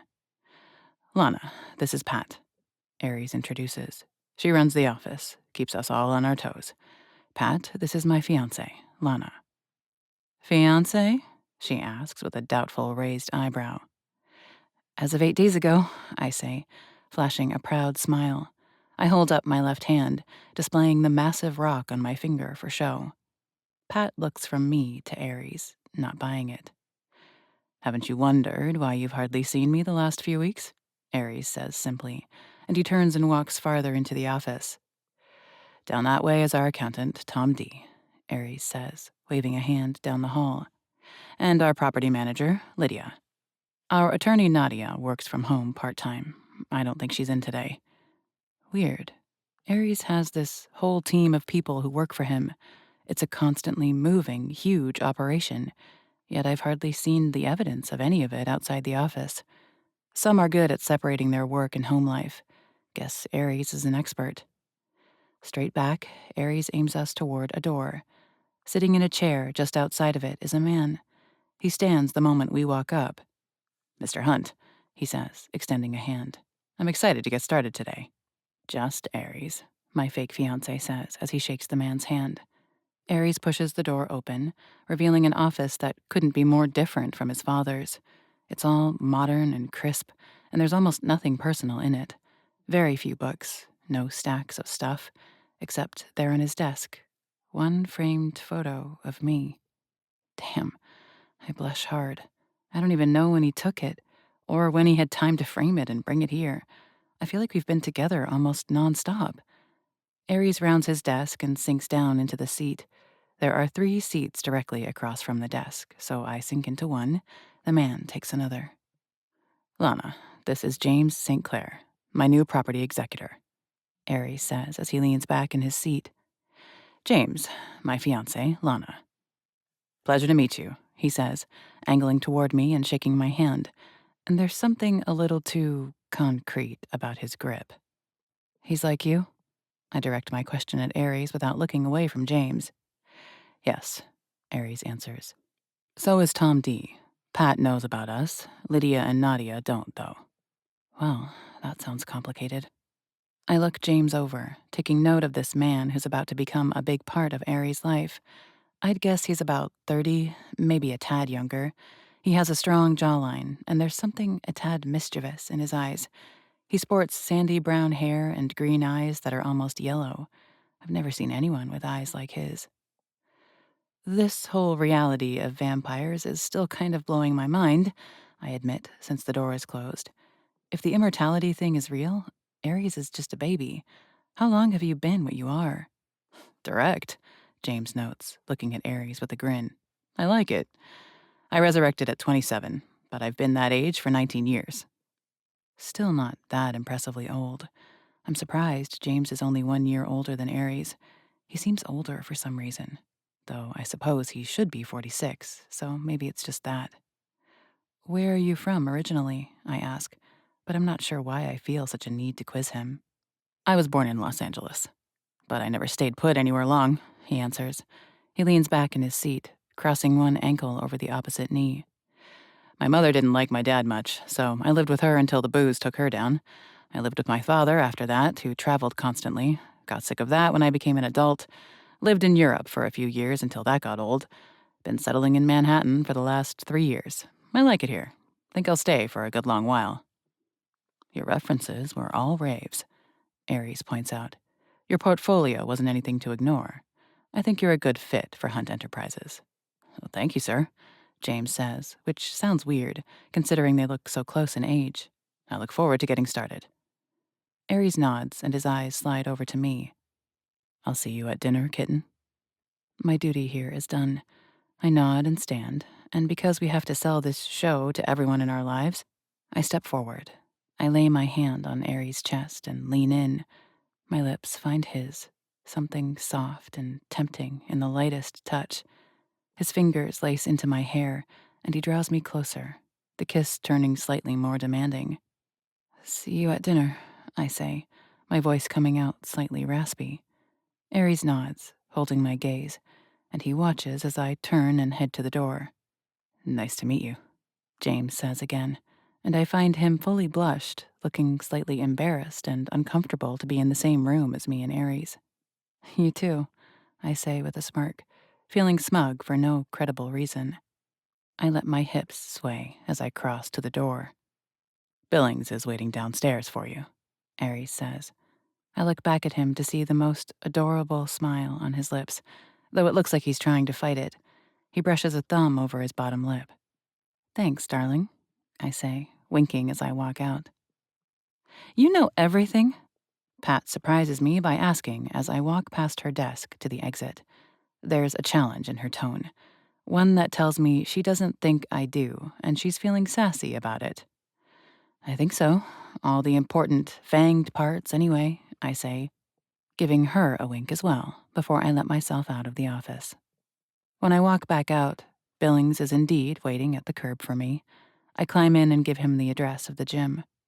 It takes us a good 25 minutes to get there with the current traffic. With nearly 2 million people on this island, which is only 22 square miles, congestion is constant. But I love it. I can't imagine living anywhere else. I love the chaos, that there's always something to do, somewhere to be. I love the diversity of people and the endless variety of food options. I love the wonder of the city because that's what it is, a modern miracle, that humans built all of this. Such tiny little creatures, creating such massive structures. Finally, Billings pulls into the parking garage behind the gym. I'm not really sure how long I'll be, I say as I pull out my cell. Should I just call you when I'm nearly done? I work exclusively for Aries, Billings says, shaking his head. Mr. Hunt doesn't have anywhere to be anytime soon. I'll be waiting for you. Thank you, I say, truly appreciative yet shocked by that revelation. Billings drives us a total of maybe an hour a day, and this is his only gig? I don't get people with money. I can't imagine having that much extra of it. I climb out of the SUV and head around to the front of the building. That familiar sense of home mixed with hurt fills my chest as I take in the old brick structure. This is the place I came to after the worst day of my life, after I lost the most beautiful woman in the world, the one who always took the time to truly listen, and the sister who could be such a pest but always made me feel important because she looked up to me. And then it was my refuge, where I could work out all of my anger and grief, where Dad was always there, where we cried together, where we tried to hold each other together. And then it was taken from me. With a steadying breath, I push open the doors and walk inside. But where it should be busy and loud, it's quiet and damn near empty. My brows furrowed, I wander in.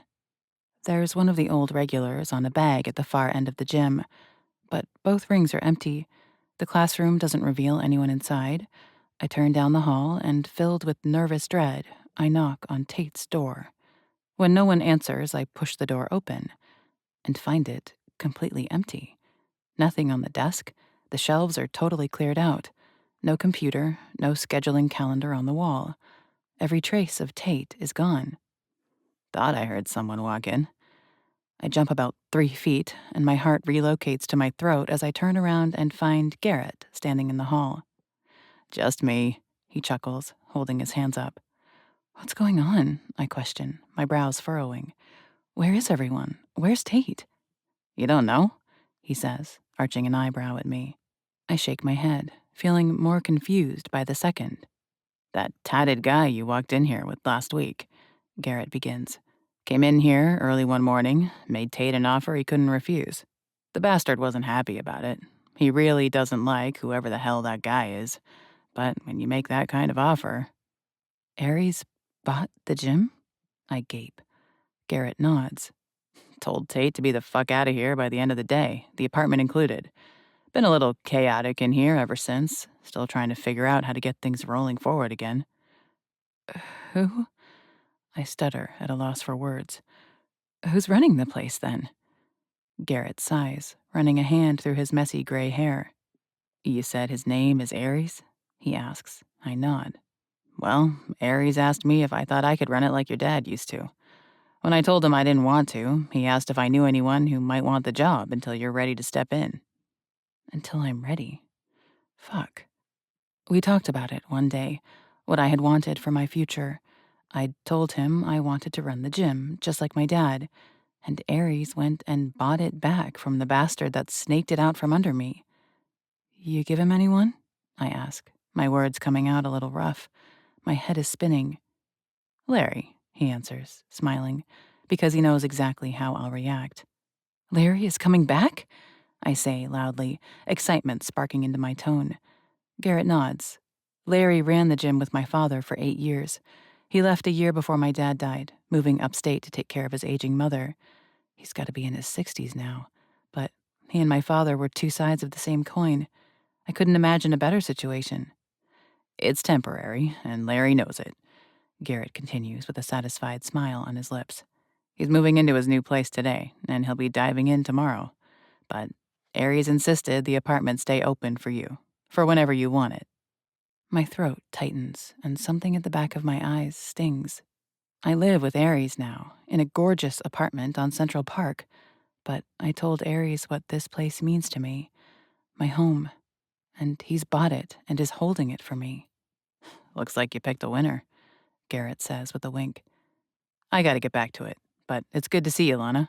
You coming back to work soon? Hopefully next week, I say, though I don't know if that's realistic or not. Good, Garrett says as he wanders down the hall. Your students are getting anxious. The ladies might like looking at Josh, but he scares most of them. I chuckle. Josh is the other instructor here, just part-time. He is indeed something to look at, even if he is in his mid-40s, but he is intimidating. I know exactly what Garrett is talking about. Thanks for always being here, Garrett, I say as I stop in front of the doors. It's home, he says with a shrug. I think we're all just pretty damn happy that Jackhole Tate is gone. Tell Aries thank you for me for that one. I will, I chuckle. I wrap my arms around him in a quick hug. See you soon. Bye, Lana, he calls as he wanders back over to his client, the only other person in the building currently. I shake my head as I step outside. I glance up at the building as I walk out. This isn't a nice part of town. This isn't a big building. It needs some work, and it's run down. But it means everything to me. And Aries went and bought it for me. That's not the kind of thoughtful thing a fake fiancé is supposed to do, and it's not going to help me in keeping my heart guarded. Because this is supposed to be transactional between me and him, a way for both of us to get what we want. But the line is starting to look really, really blurry to me. Chapter 11. I walk into the building from a morning run through Central Park, which might have been a mistake. With how muggy it was out there, I should have just stuck with the treadmill. But with this kind of front door access, how could I not every now and then? Mail is here, Miss Kincaid, a voice calls out as I cross the lobby. I look over my shoulder to find Laz walking over, a stack of mail extended in his hand. Thank you, I say, still catching my breath. I take it and step into the elevator. It's mostly junk mail, what looks like a credit card statement for Aries. I am so tempted to open it and see just how much money he spends every month, but that's stepping over the line. There's a cell phone upgrade offer for me, but it's the silky golden envelope with just the names of Aries and Lana written on it that draws my attention. It does have my name on it, I reason, as I step off the elevator and walk down the hall. I use my keys to open the door and lock it again behind me. Setting all the other mail on the counter, I slip my finger under the flap of the golden envelope. You are formally invited to the New York City Barons Solstice Ball, it says in an elegant script. I don't know what the address is, but I'm sure it's something high-end. The date is 3 days away, and the start time is, of course, midnight. Attire, black tie. Let those formal events Augustus mentioned commence. I snap a picture of the invitation and text it to Aries. Just how formal are we talking?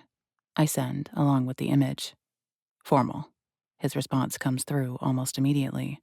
I'm having Billings pick you up in an hour. Was there anything from the credit card company with the mail? Yes, I answer him, my brow furrowing. Open it.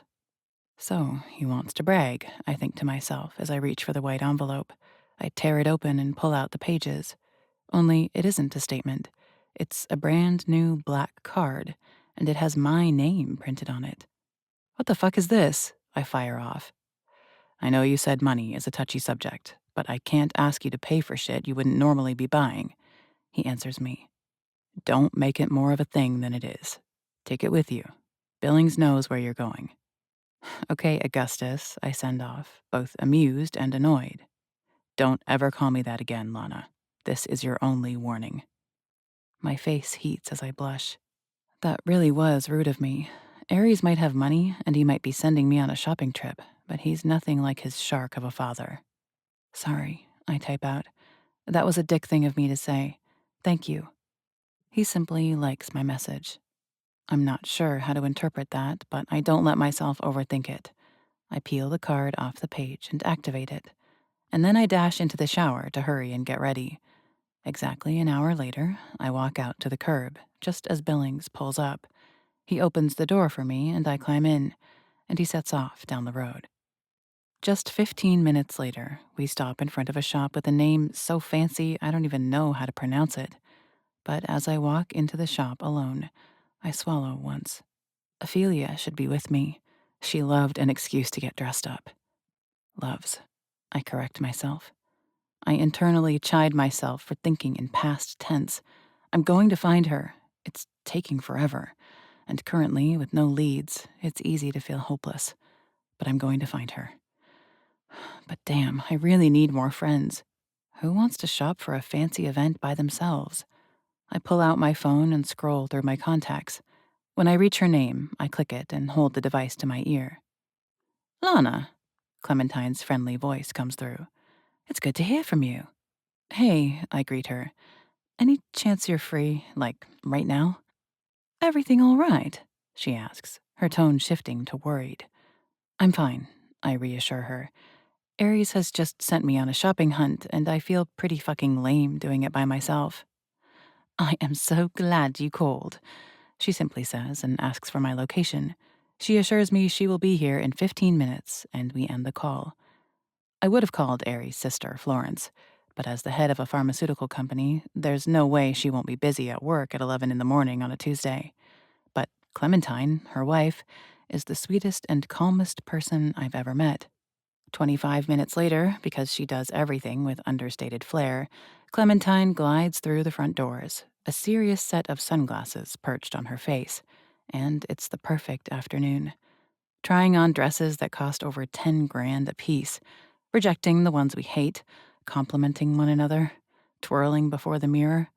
And I don't know if the shop workers know who we are or if they can just smell the money, but they bend over backwards for us. And a huge part of me hates it, acting like a spoiled rich girlfriend, looking like one.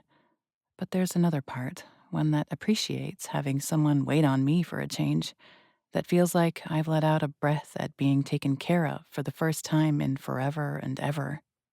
By the end of the afternoon, Clementine stands beside me wearing a deep blue dress that lays across her chest and stomach in folds before fanning out around her. In contrast with her skin, she's radiant, and I stand there in a golden dress that is dangerously close to the same shade as my skin. I damn near look naked. It hugs my chest with a severe pattern that's sharp and pointed, and then it looks damn near painted on my waist. It hugs my ass and hips before gathering into a gorgeous bustle and then cascading down to the floor. I admire my profile in the mirror. I made myself not look at the price tags. If Ares sent me here, he's aware of how much these creations cost.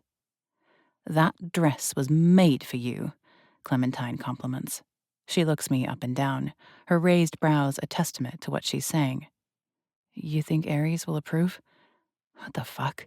Since when have I ever cared if a man would approve? I think the best approval is in how long it takes for the dress to land on the floor, Clementine says with a smirk. I'd wager that just might happen before you can step foot out the door. My cheeks heat as I look at my reflection, and I know I can't lie to myself. It's exactly what I've been fantasizing about since I put the dress on.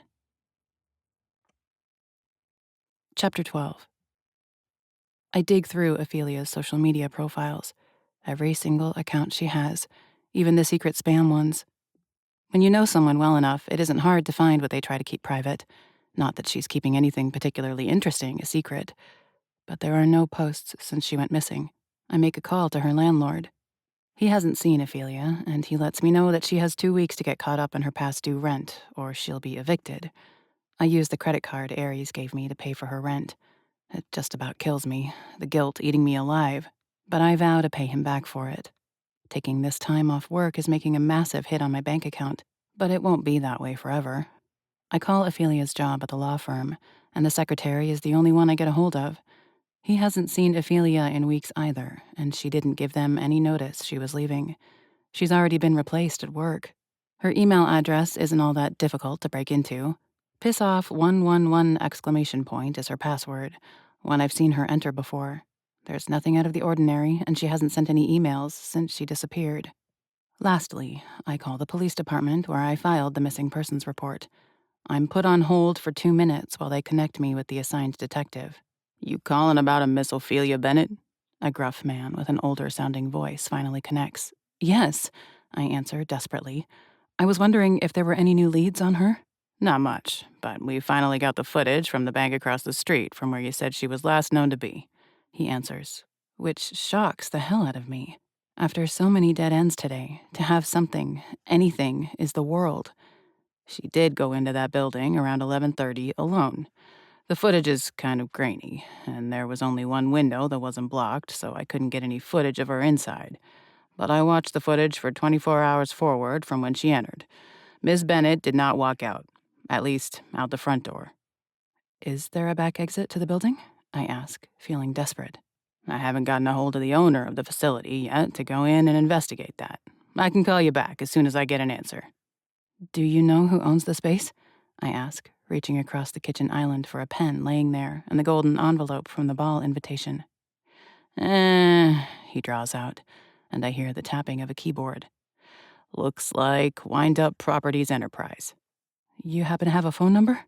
I ask, my heart beating very fast. Good luck, he says after he rattles it off. Usually you leave voicemails stating you're with the police department. You get a pretty quick callback, but not this one. Thank you so much, I say, feeling hope surging for the first time. It's something. The first something I've got. Please, call me as soon as you find out anything else. I will, he promises, sounding more caring than I'd expect. I'm glad Miss Bennett has someone like you who cares about her. Too many people just drop off the face of the planet with no one to go looking for them. That's what best friends do, I reply. The detective gives an affirming noise and ends the call. Just as I lay my phone on the counter, the front door opens, which makes me jump about 3 inches in my seat, and my heart takes up residence at the base of my throat. Everything okay? Aries asks as he walks in. His motorcycle helmet is tucked under his arm, and as he walks in, he sets it on the island. I got a hold of the detective that's working Ophelia's case, I say, an unsure smile trying to crack on my lips. I relay the information I just received. Now I know she didn't leave the space the way she came in, and that's not normal. No, Aries agrees as he lays his hands on the countertop. It's not. You don't leave out a back door for no innocuous reason. I shake my head. But at least I also know she wasn't carried out the front door in a body bag either, I say, hating the formation of the words but relieved by them. Are you familiar with wind-up properties? The name sounds familiar, but that only means they're not a particularly heavy player in the city, Aries says, which tells me he is quite familiar with all the heavy hitters in New York City. We could do a walk by, and I happen to be very good at getting through locked doors. I arch an eyebrow at him, but at the look in his eyes, he knows as well as I do that we might not ever hear back from the detective that he's been granted access to see if there's a back exit. Let's do it, I say, and a familiar darkness creeps into my chest, one that feels a little reckless, a little dangerous, a little like the fuck it version of myself I was as a traumatized teenager. Aries nods. I've been invited to a meeting tonight. We'll go by on the way to that.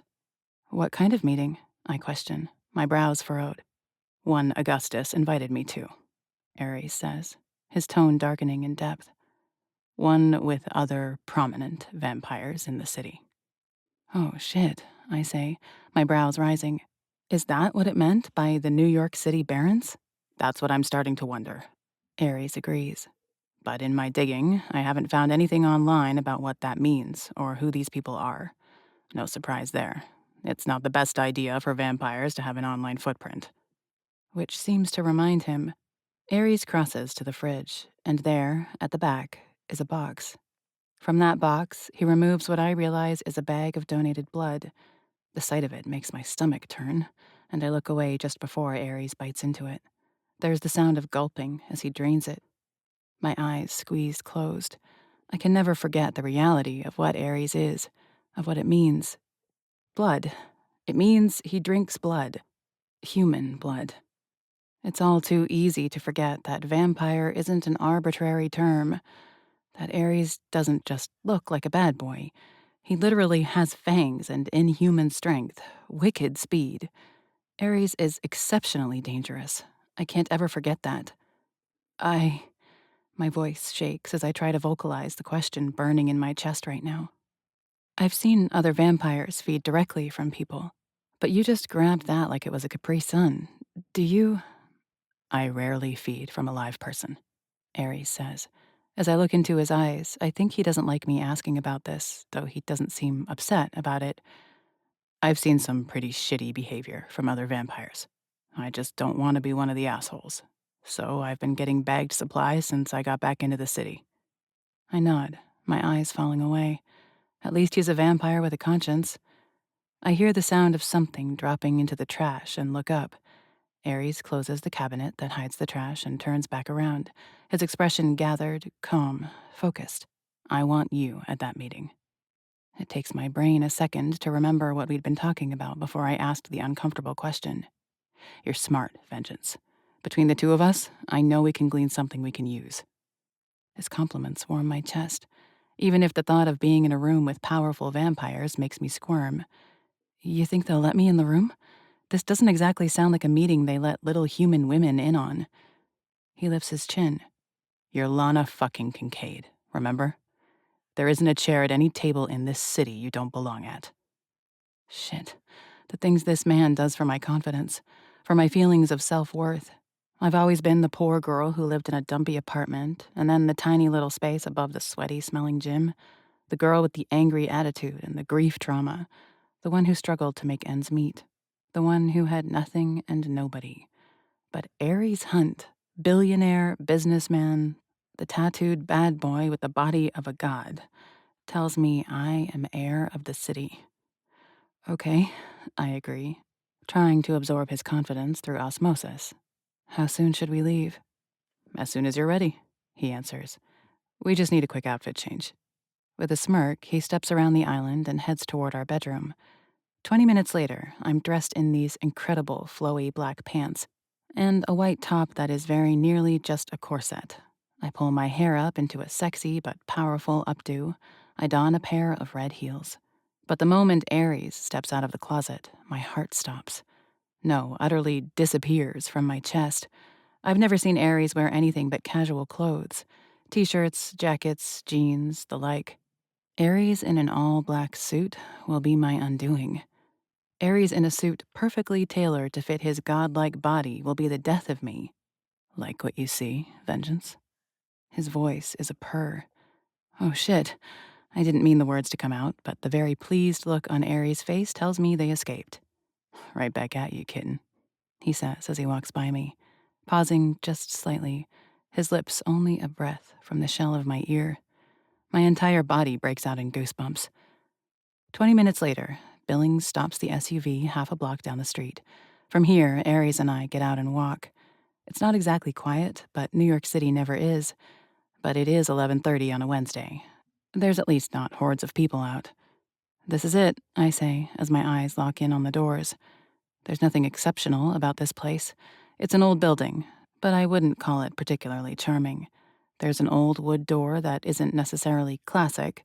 There's one window that faces the street, but it's small and kind of dingy. Considering the lights are off, it's safe to say there are no events happening right now. Aries walks straight to the door and tests it. Of course, it's locked. But he pulls a set of tools from his pocket, and in literally no more than 2 seconds, he swings the door open. I don't know why I kind of just expected you to just bust off the doorknob or something, I admit, keeping my voice quiet as I follow Aries inside.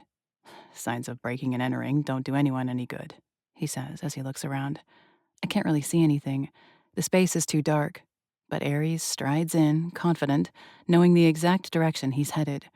So, putting my hands out in front of me while my eyes try to adjust, I cautiously step forward. There's nothing special about this place, Aries says, somewhere in the dark. Just like the place we met. Bar, lounging, bathroom. Augustus owns 100 places that are better than this. So why the hell is he renting a place like this? It's questionable to the 1000th degree. Finally, my eyes start to adjust to the nearly non-existent light. He's right. There's a bar. There are 5 different couches set up throughout the place, a handful of other chairs. There's a disco ball hanging from the ceiling. I see a clearly marked sign for a bathroom. Back door, I point out, even as Aries takes a step toward it. I glance over my shoulder, checking we're not about to get caught. But the door remains shut, and the voices outside pass by without hesitating here. Aries pushes that door open, which reveals an even darker hallway. Aries reaches a hand back, and I take it, knowing I'm about to be blind. There's a step down here. He guides me in the dark. Totally blind, I sweep my foot over the ground until I find the step, probably looking like an idiot to a vampire who can see in the dark. But I find level ground, and Aries sets out like it's noon outside. It's a hallway, he tells me. 3 other doors so far. One for the restaurant next door. Others are open, just offices. I can smell outside air down this way, though. So there is a back exit, I conclude, though truthfully, it was the only obvious answer. And sure enough, just a few seconds later, a door squeals as Aries pushes it open. Light meets my eyes once more. We step out into the back alleyway. It's a long one, servicing all the buildings that surround us. There's a dumpster just to our right, but besides that, there's nothing out of the ordinary out here, save for the homeless man sitting at the entry of it, a dog sleeping at his feet. It would be plenty easy to take someone out this way. You just walk right out onto the street, Aries says, as he takes it all in. Or load them up in your car, I point out. You could easily drive a whole truck up into here. Aries makes an affirmative noise. I found some statements for the rental. Augustus only rented this place once. It's the same case with the others. Only once. Never the same place twice. What about future red parties? I ask. Has he put down any deposits on any other places? Not that I can tell, but it's gotta be in the works, Aries says as he guides me back into the dark hallway, and we pull the door closed behind us. He's been putting them on a pretty consistent basis for over a year now. Every 2 to 3 weeks. It's gotta be any day now, I point out as I follow blindly behind Aries. This weekend will be 3 weeks since the one we met at. I'm guessing the Baron's ball put it off. Aries points out. So it's gotta be next week, I say, as Aries guides me up over that step again, and we walk back into the rental space.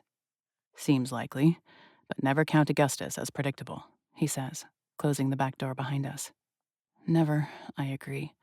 Even though I've only met the man once, a man who propositions his son's fiancée after dinner isn't a man you can predict the actions of. Come on, Aries says as I see his silhouette cross back to the main door. We need to get going. We can't be late to that meeting. Nodding, I follow after him. He opens the door and confidently strides out, which is smart. Act like you belong and no one will question it. I walk out after him, and Aries locks the door once more and pulls it closed. We climb back into the SUV, and Billings merges back into the light traffic. I don't know what it really helps, but at least now I know Ophelia left out the back, I say, mulling it all over. It's something, Aries agrees. He reaches across and takes my hand. My eyes rise up to meet his hazel ones.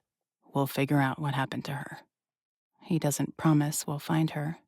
I swallow hard, because I know the likely outcome, logically. My gut has been trying to tell me for a while now, so Aries doesn't make promises he can't keep. But I see it in his eyes.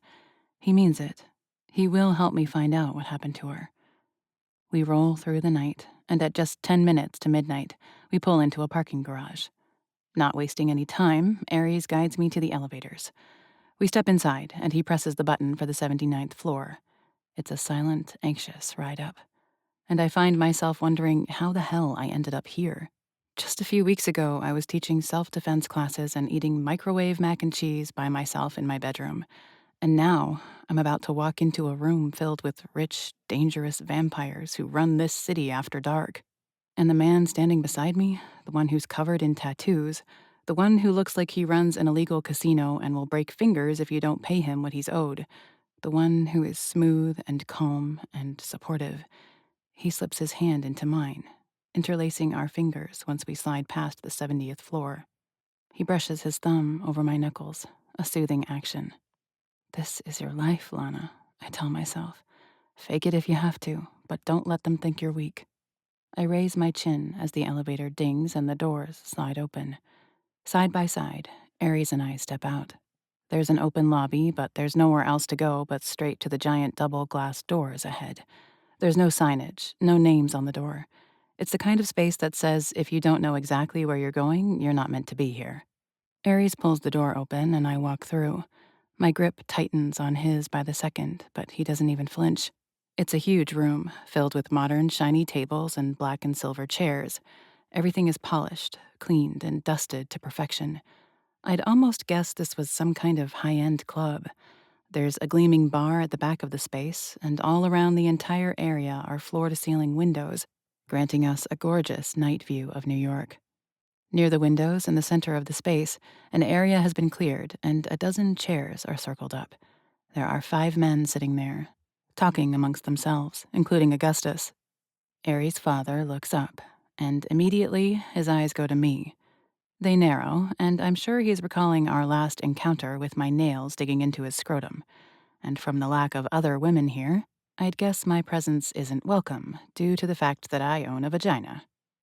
This is a closed meeting, son, Augustus says. He spreads his arms wide on the chair. Leaned back, one ankle crossed over the opposite knee, he's the picture of collected and calm, but the tension in his shoulders gives him away. Marriage means equality, Aries says as he walks us into the circle of chairs. He guides me down into one before taking the seat right next to me. I note he's placed me as far from his father as possible. He takes my hand once more, the action extremely deliberate. It means truth and trust. I don't keep anything from Lana. I don't make decisions without her. So my presence here means her presence as well. This isn't how we do things, Augustus. A man growls. He's older than Augustus and kind of an ugly man. His nose is bulbous, his hair a bit greasy and slicked back. He wears a tacky suit like he's trying to look like a mobster. Time has shown us that evolution is essential to survival, Aries says, his tone low and dangerous as he levels the man with a look. Even immortals could stand to learn from this. My fiancé stays. The doors to the space swing open, and in walks another man. His eyes immediately flick to me, but he doesn't seem threatened by my presence, not like the others. "It's your risk to take, my son," Augustus says. He steeples his fingers before him, his gaze fixed on me. "Every piece of information you share with this human woman, one who won't be one of us someday, puts her in more danger. You do realize what must happen to her should the two of you break up." Ice washes over my skin at his words. "None of us have to worry about that," Ares says as he brings my hand to his mouth and presses a kiss to my knuckles. "Besides, you wouldn't hurt the mother of your unborn grandchildren, would you?" At this, Augustus's eyes widen. "Does that mean—" "I'm late," I say with a shrug. "But there are 2 more days until I can take a test." Shit, my acting skills have their limits. I'm already pretending to be Ares' fiancée. I'm not sure I'm up to pretending to be pregnant as well. This softens the look in Augustus's eyes, and it makes me sick. I feel like a breeding cow. Produce babies and you're valuable. Don't and you're nothing but scrap meat. "It's your risk to take, son," Augustus says with a shrug. "Just don't doubt the outcome if things end." "I heard you," Ares says, his tone hard. His hold on my hand tightens. He does not agree to Augustus's terms, though. I don't miss that. "Let's begin, then." Augustus moves on. "I'd like to introduce you all to my son, Ares Hunt. We've recently been reunited. While he might be a bit emotion-driven, he's an impressive businessman and knows this city. Ares, let me introduce you to the New York City Barons." Shit, this sounds so formal, so sinister. Vampiric barons who run the city. "Giovanni Bosco." Augustus introduces the ugly man who spoke up earlier. "Cliff Morgan." He indicates the next man. He's younger, probably around Ares' age. His hair is blonde and done in the most anal way. He's handsome in a nerdy, uptight way. Preppy rich boy vibes radiate off him without him saying a word. Cisco Sullivan. The man sports a buzz cut.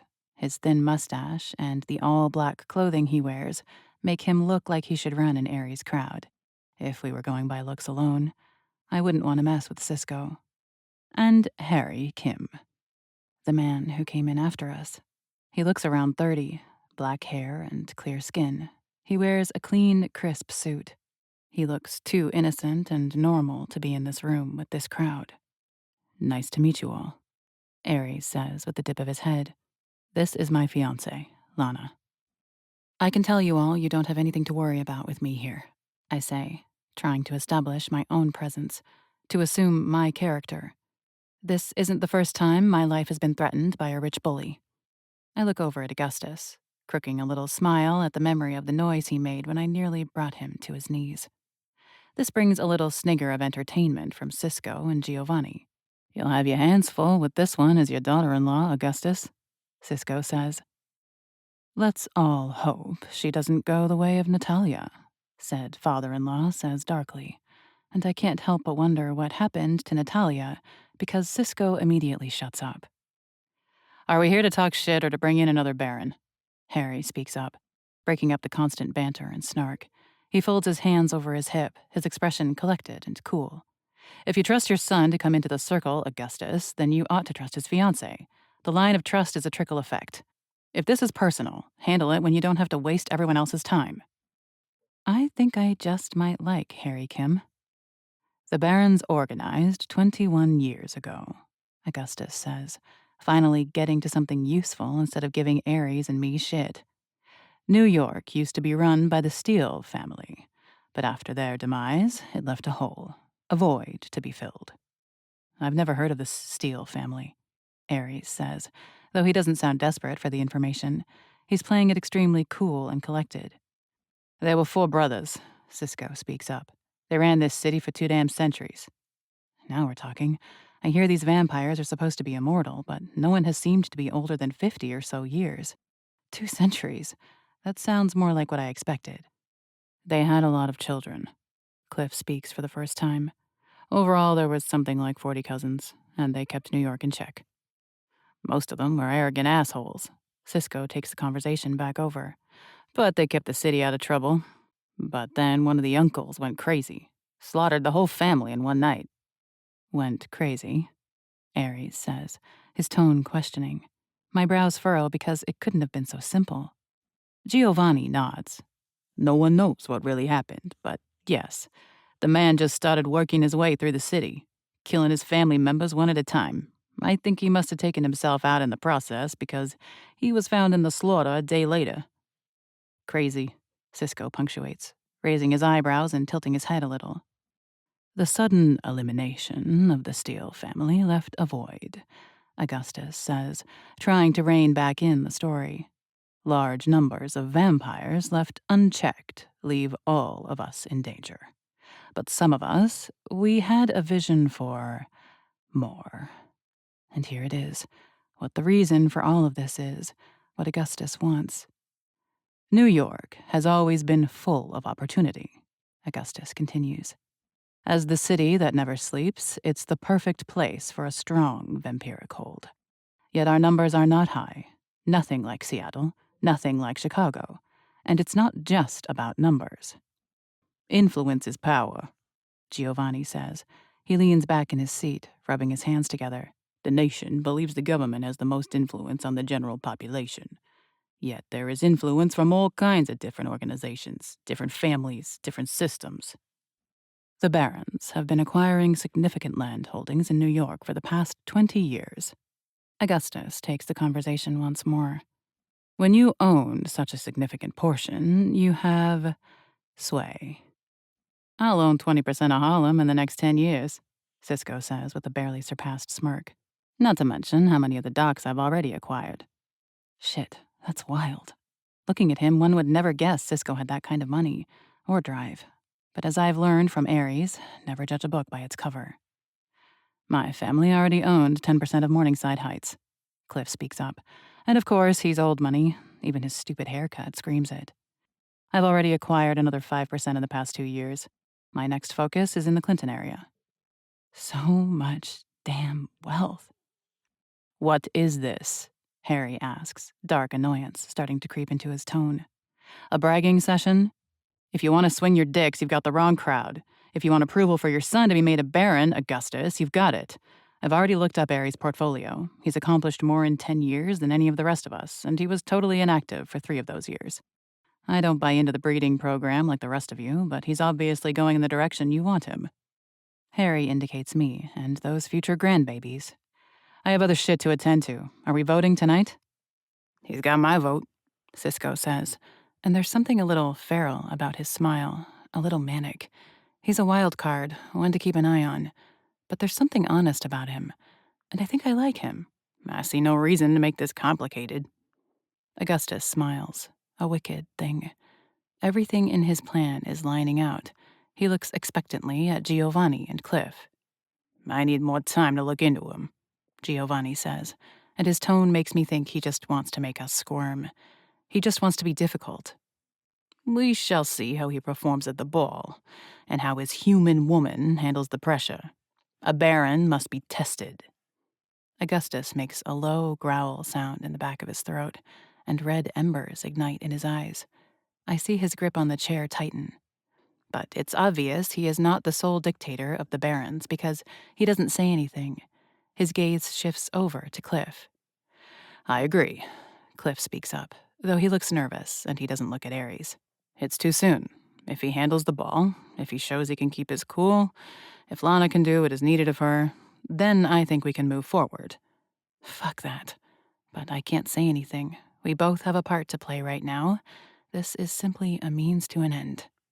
Then we can all look forward to the ball with great anticipation, Augustus says through clenched teeth. I know my son won't disappoint. Those words sound like a threat.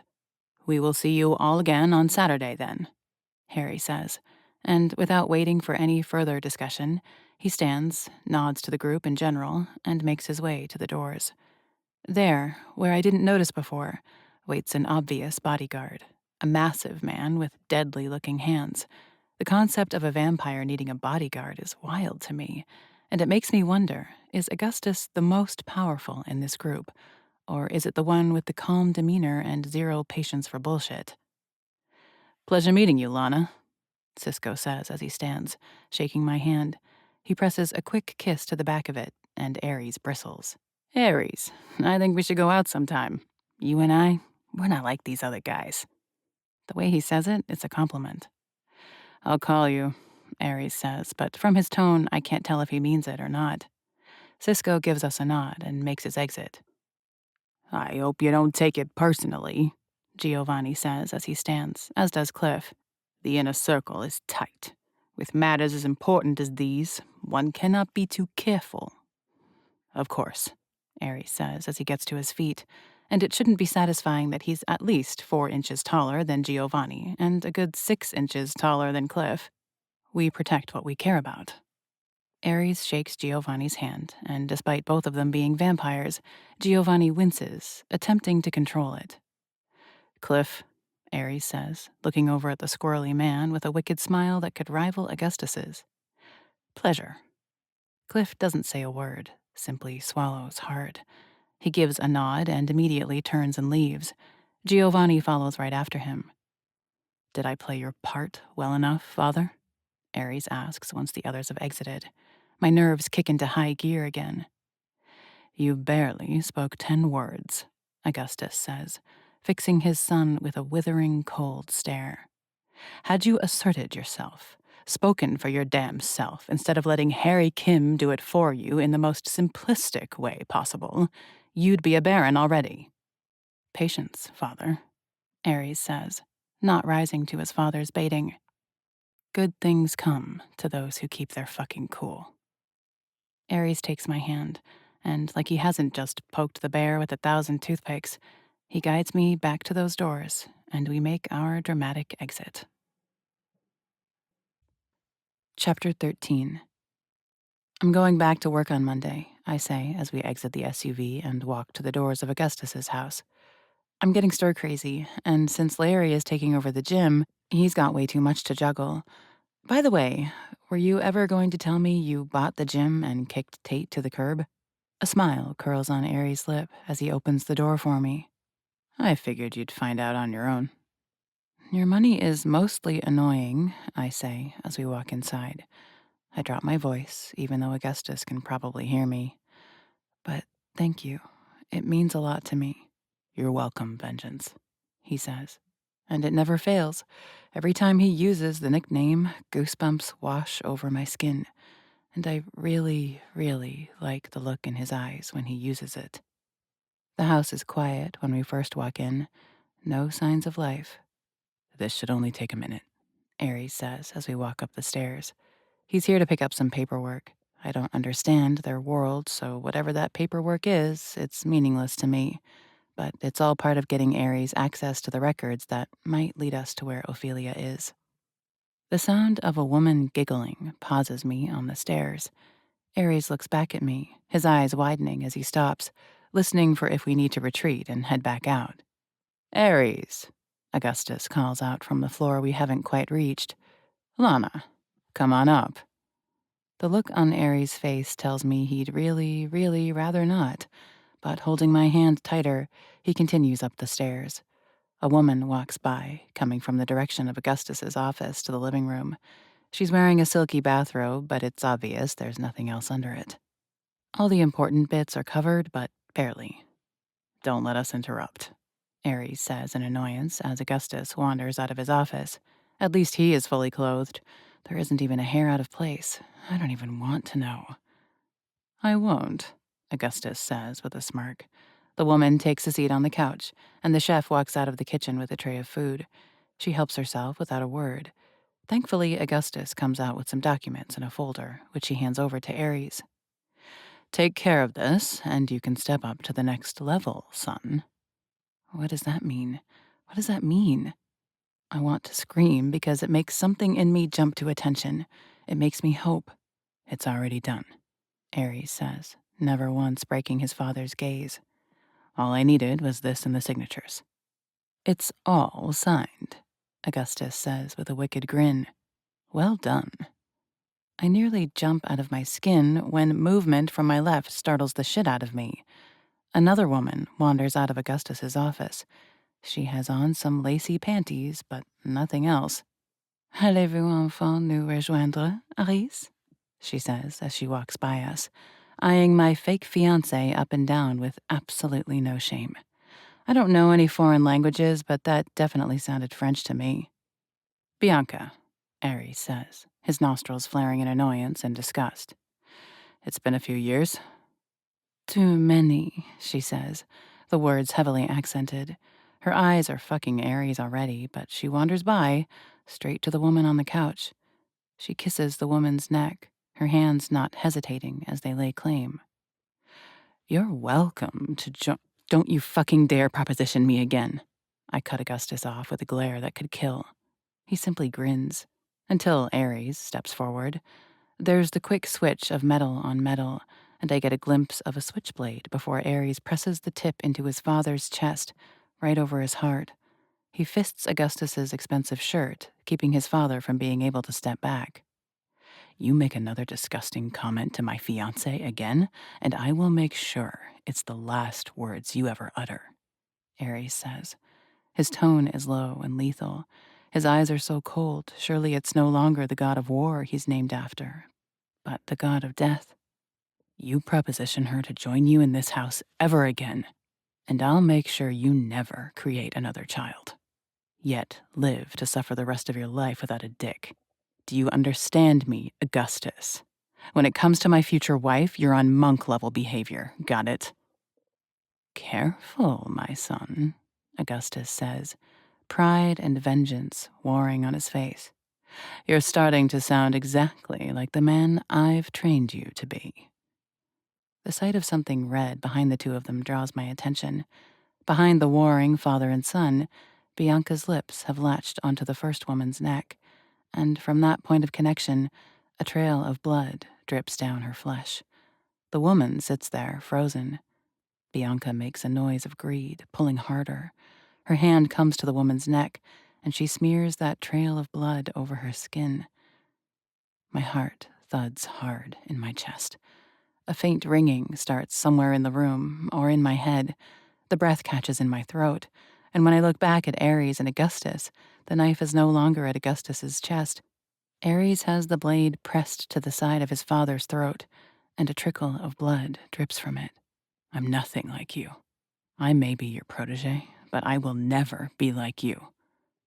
My eyes fix on the blood dripping down to his collar now. My vision starts to tunnel, and the room grows darker. The floor seems to shift beneath my feet, but I swear I won't go down. If blood makes you squeamish, you are marrying into the wrong family, my dear. Augustus's words barely register in my brain, but Ares' head suddenly whips around, his gaze meeting mine, and in a movement that's too fast for me to see, he's at my side. His hazel eyes fill my vision, and in them, I see panic rising. Get me out of here, I try to say, but the words are so constricted in my throat, I'm not sure they make it out. The room spins as I look back at the blood staining Augustus's collar. He reaches up, touching the cut, and the blood smears. And my throat closes off. It's no longer Augustus's fancy home I'm seeing, but the wreckage of an old, drab apartment. There's blood, so much blood, everywhere, on the floor, on the table, all over their clothes, their bodies. It's splattered on the walls. My stomach rolls. I'm faintly aware that my feet are moving, but when I trip over what I think are stairs, I'm swept off my feet. Emmy's hair, glued to her face with blood, red staining Mom's chest. The blue rug under the table is no longer blue, but purple, now that it's saturated with red. Lana. A voice calls my name after the sharp sound of what might be a door closing. Something warm and firm caresses my face. Lana. Screams. Someone was screaming. Me. And then the cries of the neighbor, the flashing lights of the police cars. Questions, so many questions, my own sobs, and finally the warm, familiar embrace of my father. But there was so much blood. Lana, a scared voice begs. I blink, realizing that my cheeks are wet with tears. A warm hand once more wipes over my face, and I suck in a sharp breath. Aries' face comes into focus. We're in the middle of my bed, back in our apartment. How the hell did we get here? Lana. Aries breathes out in relief.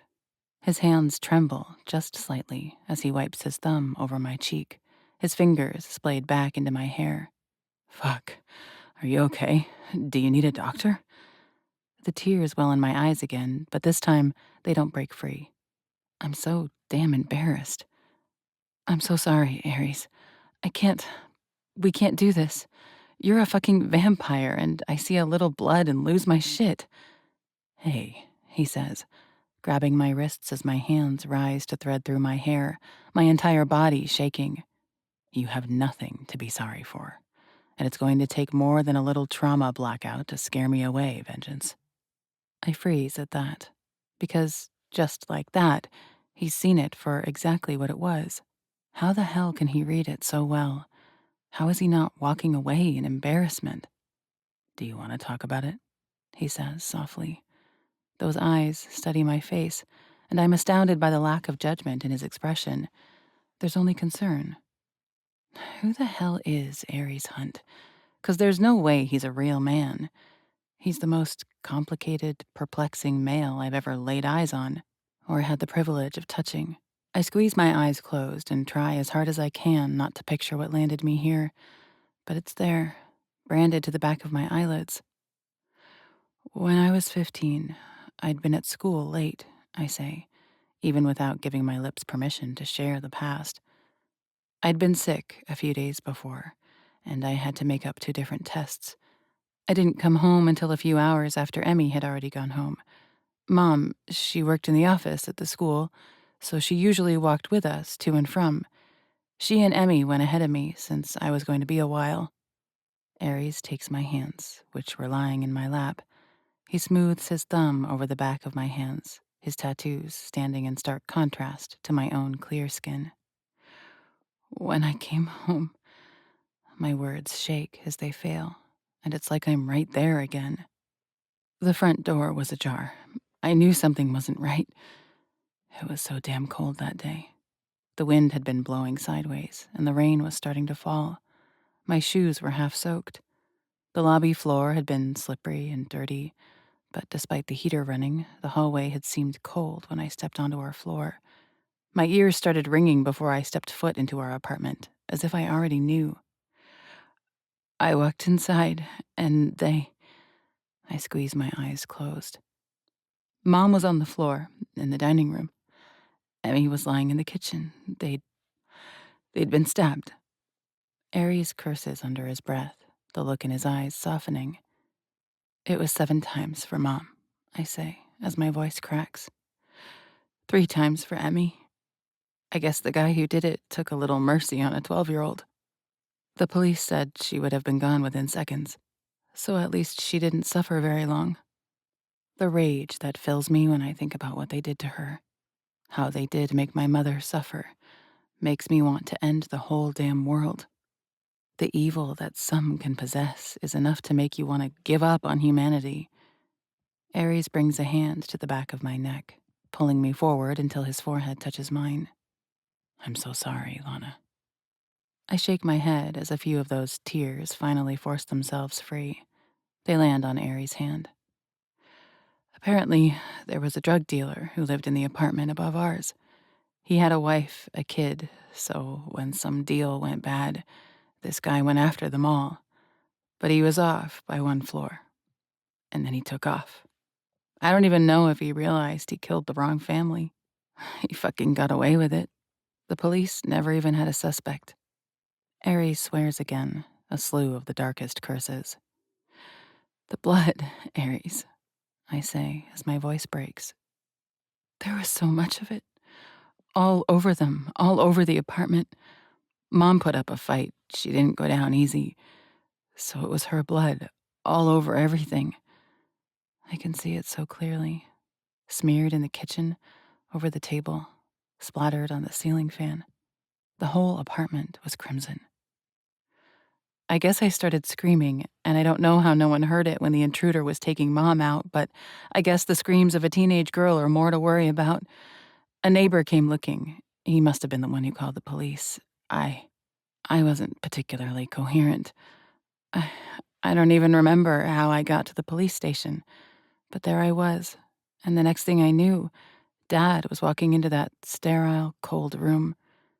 Aries shakes his head, his eyes squeezed closed. I missed an entire month of school after that, I say quietly. The utter panic, the terror that was raging through me begins to ebb just a little bit. But even after I went back, I wasn't okay. I started talking to a therapist right away, but I was still processing. Honestly, I was pretty fucked up for at least 2 years. Guess I'm still not okay. That wasn't a one-time event, Aries. I see blood and I'm right back there. You don't have to be okay, Lana, Aries says. He opens his eyes, staring into my own. We're close. So damn close. Just 2 breaths apart. The reality is that not a person on this planet is okay. We're all bruised. We're all broken. We've all got scars. You're still Lana fucking Kincaid. He catches me so off guard. A little laugh huffs over my lips. I bite my lower one and shake my head. Aries, this doesn't make any sense. You are what you are, and there is always going to be blood involved. I don't want to embarrass you again like that, or get us into a situation that compromises what we're doing. Aries presses his thumb against my lips, effectively cutting off my words. Not a chance, Vengeance, he says, his eyes darkening as he shakes his head. You couldn't embarrass me if you tried. We're in this together, got it? Vengeance and Venom. I search his face, looking for evidence of lies, of doubt. People can say whatever they want and not mean it. Words can be said to use people, to trick others, to manipulate, but I can't find any evidence of that in Aries' eyes. There are a lot of things I want to say right now. There are a lot of things I'm feeling right now. I'm too exhausted, though. Okay, I say simply. And as if he can read my mind, Aries shifts in the bed, lying back against the pillows. And like it's something he's done 1,000 times before, he gathers me into his arms, my head coming to rest on his chest. Get some sleep, Vengeance, he says softly. And I know I'm in trouble when he presses a kiss to the top of my head. I search for words, but can't find any that make sense or won't put us in a world of trouble. Aries could have berated me for embarrassing him today, for potentially compromising our mission. Instead, he's reassured me. Instead, he's curled up in the bed with me, holding me with strong arms that make me feel safe. Instead of overthinking it, I nuzzle into Aries' side. My fingers cling to his perfect body. My head rises and falls in time on his chest to his breath. He brushes his fingertips over my arm, sending a wash of goosebumps over my skin. Sleep, Vengeance, he says in little more than a whisper. I've got you. Chapter 14. I watch out the window as Manhattan flashes by. It's been dark for 2 hours, but New York is never truly dark. There are endless lights out there. Billboards, streetlights, glowing windows from the night owls. New York never truly rests, and I wouldn't have it any other way. Billings drives me without a word. Aries had to be at the ball early, getting everything squared away, making sure everything was in place, and he was meeting with the Barons. Since I needed time to get ready, I stayed home. Now it's 15 minutes until starting time, and we're just a few minutes away. There are already several other limousines lined up at the curb, all waiting for their turn at the drop-off. I watch as one well-dressed man or woman after another climbs out, and I wonder what the ratio of vampires to human at this event will be tonight. Just before we pull up to the drop-off, I watch the front doors as Walking Sin exits. Ares moves like the god he's named for, his dark eyes fixed on the SUV as we stop right in front of him. My heart starts hammering as he steps forward and pulls the door open. He reaches a hand inside, and the entire world turns electric as I take it. The skin-to-skin contact leaves me craving more, leaves me wondering how many volts we could generate if there was more contact. So much more. Fuck. Ares breathes as I step from the vehicle, my dress cascading down around me. Shamelessly, his eyes rake over every inch of me, taking their time, and I feel weak in the knees, in the chest, in the mind, as I drink my fake fiancé in. He's wearing a dark burgundy suit trimmed in black and gold that is exactly the same shade as my dress, and it was tailored to hug every inch of his body in the most sinful way possible. He's traded out his typical silver for gold-trimmed diamond studs in his ears and a golden hoop in his nose. He's perfectly matched the golden earrings cascading from my own piercings. You look... I clear my throat, trying to make the words work because I feel damn speechless. Any bodies I put in the ground tonight are all your fault, Vengeance. He growls, pulling me in close, his breath sliding down my neck as he delivers the words. Others looking at you makes me feel a little vicious, but fuck, who could keep their eyes off you? Heat climbs my cheeks as my eyes rise to meet his. I see something new in Aries' eyes that I haven't seen before. A darkness is there. Possession, violence, feral hunger. It pours gasoline on the fire that's already burning in me, the one he lit the second I saw him in that suit. I picked this one for you, I shamelessly confess, as Ares wraps a hand around my waist, his palm sliding low, only a hair away from being positioned on my ass. I cover his hand with my own, ensuring he doesn't move it. You're playing with fire, Vengeance. He leans in, saying the words to my exposed bare shoulder before pressing his hot lips to my skin. Shit, I am going to absolutely combust and burn this fantastic dress to embers. We walk through the doors and effortlessly, Ares guides us back into the building until we step into a beautiful ballroom, and my jaw drops. Everything gleams and glitters. The chandeliers are wild. There are gauzy drapes hanging from everything, making the room feel elegant and intimate. Every furnishing is covered in black velvet. The tables are covered with white tablecloths, and the centerpieces look like they cost more than I make in a month. And everyone in attendance is dressed to the nines. Tuxedos, gowns, elaborate hair, and professional makeup. It's the kind of event you only see in movies. Lana, a familiar voice calls from behind. I turn to see Cisco walking up, a smug smile on his face. Aren't you motive for murder tonight? They might deliver it in varying ways, but Cisco and Ares are not that different. Good to see you, Cisco, I say as he takes my hand and brings it up to press a kiss to the back of it. Ares watches him closely, still evaluating the man. I want to tell him he's got nothing to worry about and that he should just accept the inevitable. These two are going to be friends one day, but maybe now isn't the time. Not when Ares is feeling all possessive with me wearing this dress. Ares, you're looking sharp, Cisco says with an oblivious smile as he looks my date up and down. Bold choice with the red. Don't get offended if I steal the idea for the next preening event. Copycat, Ares says, the first tiny joke I've heard him make, and a small smile cracks the corners of my mouth. Where's your date tonight? Not all of us are blessed with perfect better halves, my brother, Cisco says, still smiling as he surveys the crowd, and I realize I don't actually know who the hell all these people are or why we're even here. My control might be flawless in day-to-day life, but in the bedroom? He shakes his head.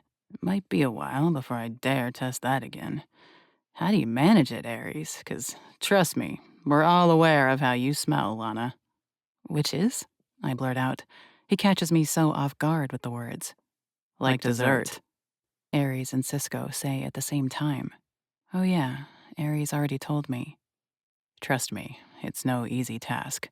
Ares answers Cisco's question, even as he pulls me in closer, looking down at me like, indeed, he'd like to devour me whole. But when you're this obsessed with someone, you'll do anything to keep them around.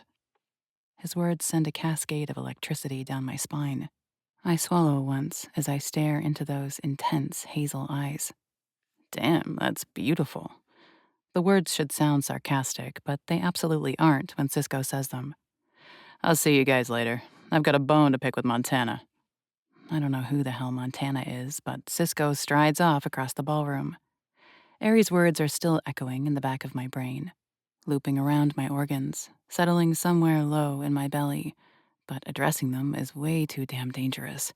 So instead, I look around for a distraction. What is this ball actually for? I ask, circling back to my previous thought.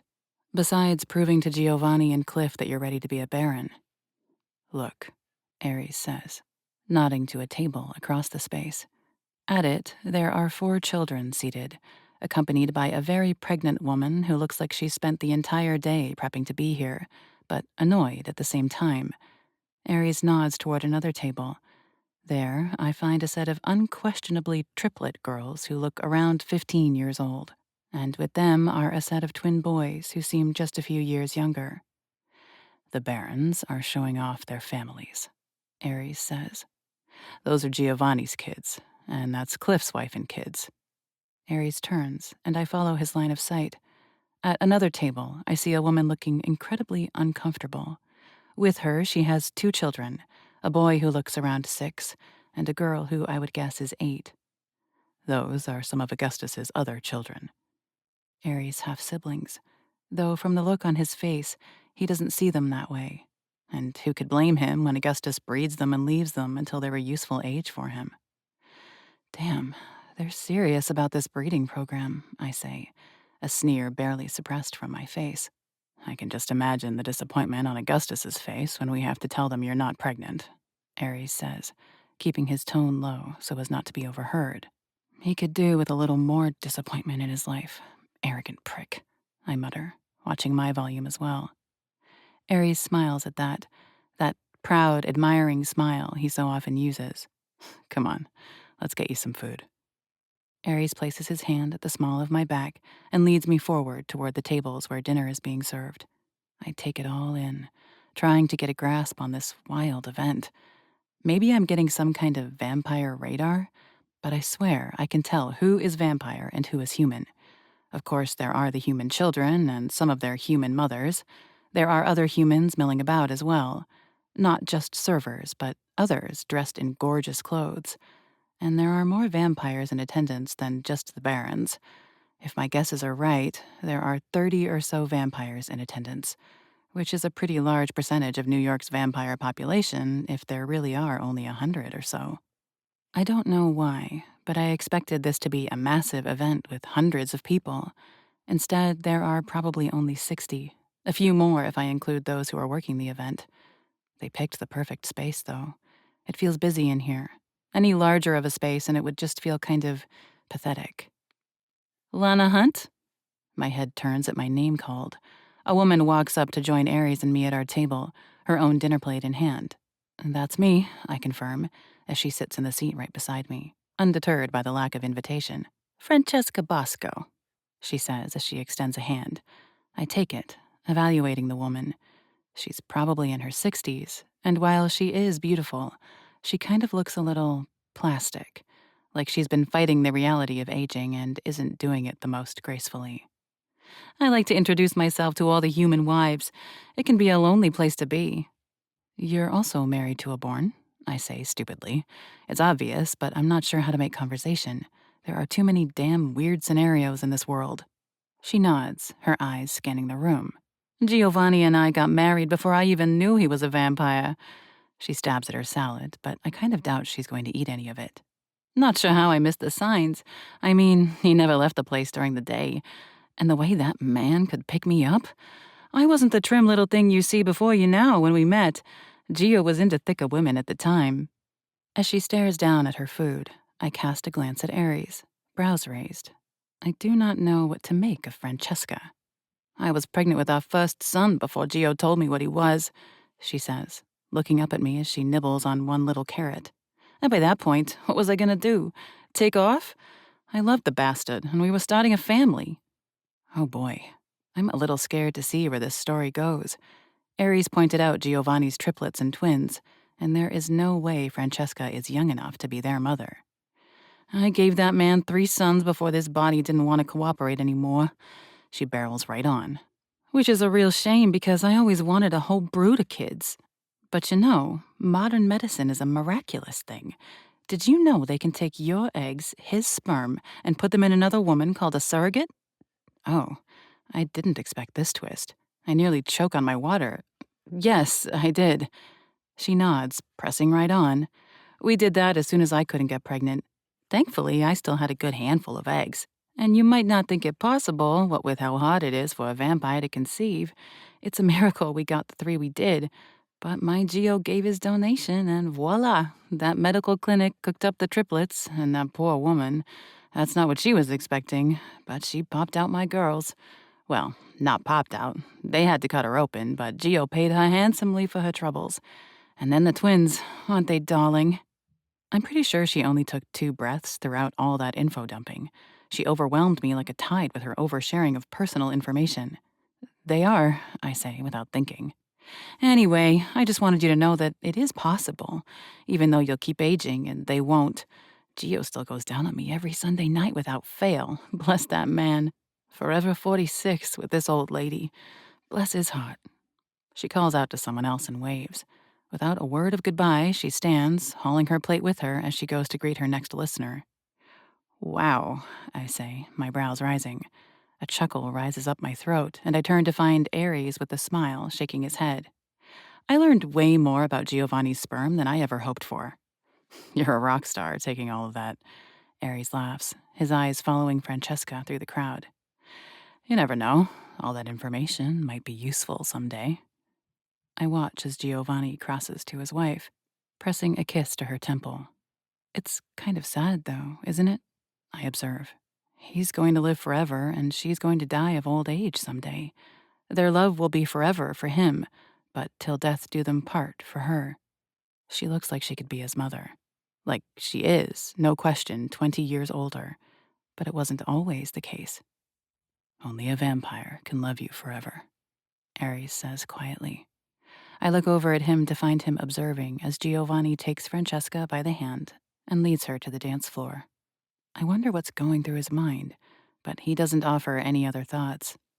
But as I look around and see Cliff's wife sitting with her children, I realize it's the case for any mixed species relationship. Something twists in my chest. If this were real between Ares and I, it would be our story. Ares is forever 26 years old, and I may be only 24, but give it just 2 years and we'd be the same age, and then I would be older, and then it would continue on like that forever, because Ares won't age another day. Ares. I look over to see Augustus looking at his son. When he's caught Ares' attention, Augustus nods for him to join the conversation. Go, I say. I need to use the restroom. He presses a kiss to my forehead as he rises, and damn, the shock of electricity that races through me at that simple contact is almost embarrassing. As Ares goes to talk politics and blood, I make my way through the room, passing between immortal vampires and the humans so desperate to be around them. The bathroom is just as opulent as the rest of the event space. I struggle to use it in my incredible dress, but somehow manage. I wash my hands, looking at myself in the mirror. Who is that woman looking back at me? It's certainly not the bitter, half-starved woman I knew a few weeks ago. The woman looking back at me looks so confident. She has her shit together. She knows her place in the world, and it's impressive, considering that's as a human in a world full of vampires. It's kind of incredible, the influence others can have on you. Ares came into my life, and suddenly I feel like a whole new person, even if I still feel entirely like me. One person can come in and change your life so profoundly, it pushes you into evolution. I dry my hands and step back out into the party. Immediately, my eyes sweep the space for Ares. He's standing beside his father still, deep in conversation with Cliff Morgan and 2 women I don't recognize. Though somehow I can tell they're also immortal. This looks like it might be a long conversation. With a sigh, I turn, surveying the crowd. It almost looks like it should be any regular rich person's party. It's all talk, jokes being told, the occasional dance. There are no fangs, no traces of blood, No one is lying dead in a corner with puncture marks in their necks. Vampires are surprisingly civil. And who might you belong to? My skin immediately crawls at the sound of the voice approaching. I turn to find a man who looks to be in his mid-30s walking toward me. He holds a wine glass with suspiciously red liquid in it, his other hand tucked into the pocket of his trousers. I think you've mistaken me, I say, my tone coming out cold and sharp. I'm no dog. I don't belong to anyone. I turn to walk away, maneuvers running through my mind automatically, ones I would teach my students to use on assholes like this. A woman who holds her own, he says, stepping after me. A rarity in this world. I doubt that, I say, still walking across the room. From my experience, only those who say shit like that hold that view. It's a you problem, not a general blanket fault. She's spicy and strong, he says with a chuckle. A quick punch to the throat that would probably stop him from spewing the terrible misogyny coming from his lips. Though most likely he's a vampire. So spiked heels to the testicles? But rude, he says as I work my way around the outside edge of the room. I'd take him down right here, but damn, do I really want to cause a scene? The least you could do is look me in the eye as you reject me.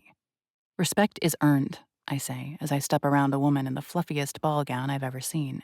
And you blew that the first moment you spoke. Come on now, he says, and my heart rate picks up. It's all about the game, the pursuit.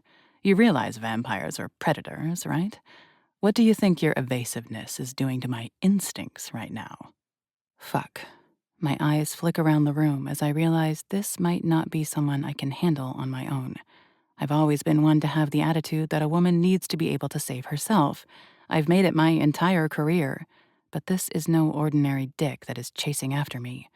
Where is Ares? Or hell, even Cisco? Fuck, at this point, I think I might even try to get Augustus to help. Come on, sweetheart. At least give me the courtesy of 1 minute of conversation. A hand wraps around my wrist, pulling me to a jarring halt, flipping me around to face him. I get 2 seconds to actually take the man's face in, telling myself to commit it to memory so I can unquestionably point him out in the crowd later. Black hair, gray eyes, uneven facial hair, a scar going down the left side of his face. But he grins at me predatorily, victory gleaming in his eyes. Get your fucking hand off my fiancée.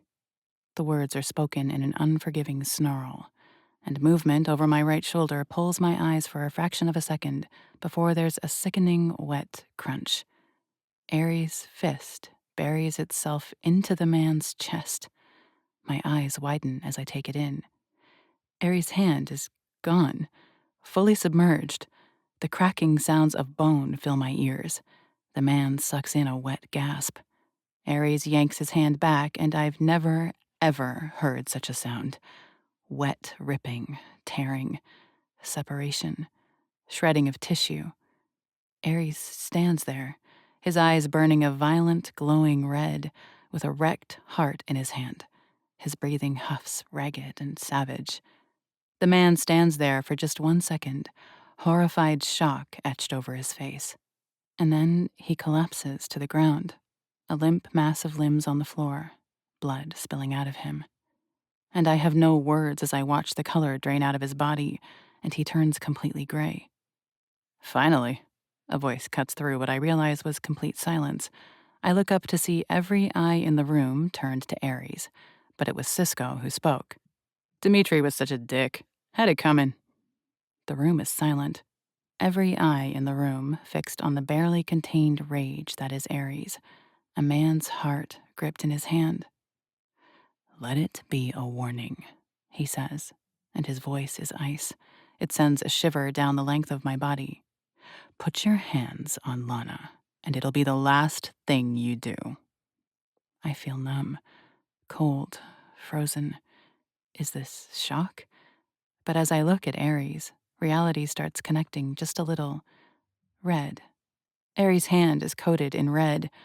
I wait for it, for my vision to tunnel, for my breathing to speed up, for the panic to climb up my throat. Since my mom and sister were murdered, I see blood and I shut down. This is the most blood I've seen since that day. It's dripping from Aries' hand. It's pooling on the floor. But all I feel is shock. Always knew Augustus's line had a flair for the dramatic, Giovanni says, but it sounds like a compliment. It's confirmed when he winks in Aries' direction and turns back to the party. And, like this is nothing more than an argument, the rest of the party continues on. Conversations resume. The music turns back on. And it's as if everything is normal, and there isn't a body on the floor and blood pooling on the polished wood. Lana. My name comes from Aries' lips in panicked shock. My eyes rise back to meet his. He's staring at me with wide, alarmed eyes, as if he's suddenly remembered what happened the last time I saw blood. He's searching me for signs of passing out, of the oncoming panic attack. Where the hell is it? I search myself internally for the signs of any of it. My eyes slip back down to Aries' blood-soaked hand. I am in shock, but I don't feel like I'm about to lose it. My mouth opens, but I can't find the words in my brain, so I just shake my head. No, that's not right. I nod. Aries drops the heart in the center of the collapsed man. He shakes his hand, dripping blood all over the place, but he places his dry hand on my waist, guiding me to a table. Sit here for just a minute. I'll say my goodbyes and we'll get out of here. I feel too shell-shocked and too numb to respond with anything but a nod. I sit in the chair, casting my gaze about the room. Eyes dart in my direction, their looks evaluative. But there's something different there than previously. Fear, maybe? Respect? The rules of this world are so different from my own. I don't know how to interpret them. Do I even really remember how to breathe in this moment? Cisco told me I was a motive for murder tonight. Aries warned me about any bodies he might put in the ground. Someone actually died tonight because he put his hands on me. The sound of silverware clanging against glass startles me, my shoulders shrugging up to my ears. Excuse me, if I could have your attention, please. It's Augustus. He holds a glass up, his eyes casting about the room. The Barons of New York City, thank you for coming to our event. You are all an important piece of this city. Together, we can make this place a stronghold for our kind. Together, we will make a presence here in the greatest place on earth. And today, it is my greatest pleasure, my honor, to present to you the newest Baron, my eldest son, Aries Hunt. To Mr. Hunt, Giovanni says, raising his glass in a vote. To Aries, Cisco says, also raising a glass. To Aries Hunt, Harry Kim says, looking bored of this party. To Aries, Cliff votes lastly, raising his glass. And my fake fiancé stands there, next to his father. He holds his chin high, his eyes dark as he looks around. He looks every bit the part. A dangerous, powerful leader of creatures of the night in the country's most populated city.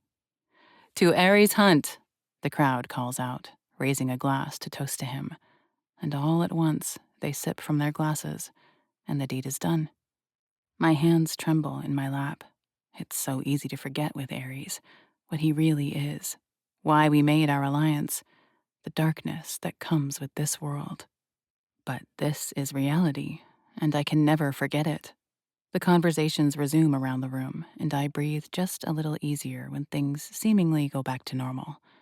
I feel cold as Aries strides across the room, his eyes fixed on me. He reaches out his clean hand, helping me to my feet.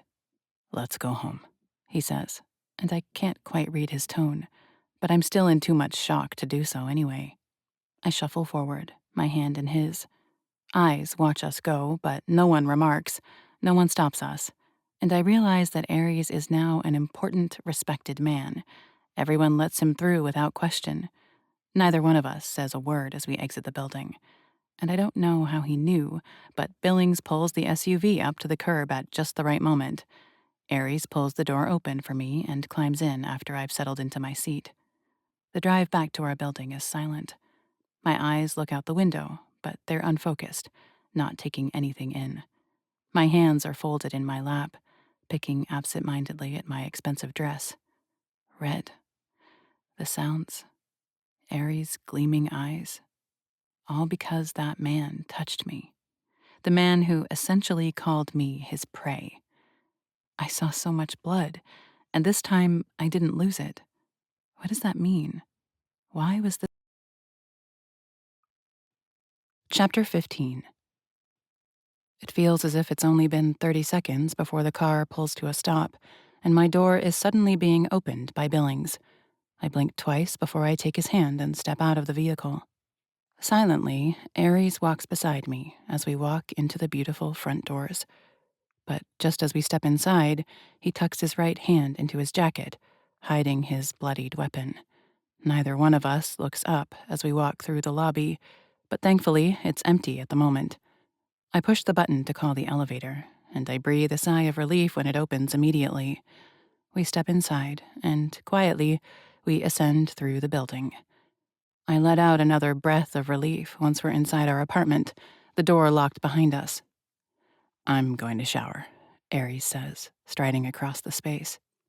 And I feel like I'm finally waking up, and I realize it's not just me who has been acting a little shell-shocked over the last 20 minutes or so, but Aries is acting off as well. He has been so quiet. His gaze was contemplative as we rode home, and he seems removed as he immediately goes to the bedroom and then into the bathroom. I stand there, a little confused, in the dining room alone. Shit. I have to confront what happened tonight. Aries killed a man. A predator. The man literally called himself that. I was his prey. But still, Aries killed him. And the way he killed him? I have to remember what Aries is. He's told me before, reminded me that he is dangerous. The word vampire too often becomes arbitrary. Just like how some people are electricians or Italian, Aries is vampire. But I cannot forget what that means. And that is not human anymore. Aries has died. Aries has resurrected and come back as something different. I wander into the bedroom, standing at the window, looking out at Central Park. Even at this hour, at nearly 4 in the morning, there are still people out and about, and for a fleeting moment I wonder, are they out late or up extremely early? Once upon a few weeks ago, there was no way I would ever be awake at this hour. I've always been a morning person, which means an early-to-bed person. My life looks so damn different. The sound of the door to the bathroom opening pulls my eyes over my shoulder. Aries stands there in sweatpants and a white t-shirt. The sight is almost jarring. I've never seen him dressed so casually. And he's so clean now. No traces of blood. His right hand is no longer solidly red. How do you just wash that kind of blood away? Doesn't killing someone stain you forever? "You killed a man today," I say, the words coming out hoarse. It feels like days since I last spoke, not less than an hour. "I'm sorry you had to see it, Vengeance," he says, and I'm having a hard time reading his tone. "But I'd do it again. You told him no, and he had the gall to touch you." "I might have handled it," I say, and I don't know what the hell is happening when something stings the back of my eyes. "I know," he says, his own eyes darkening.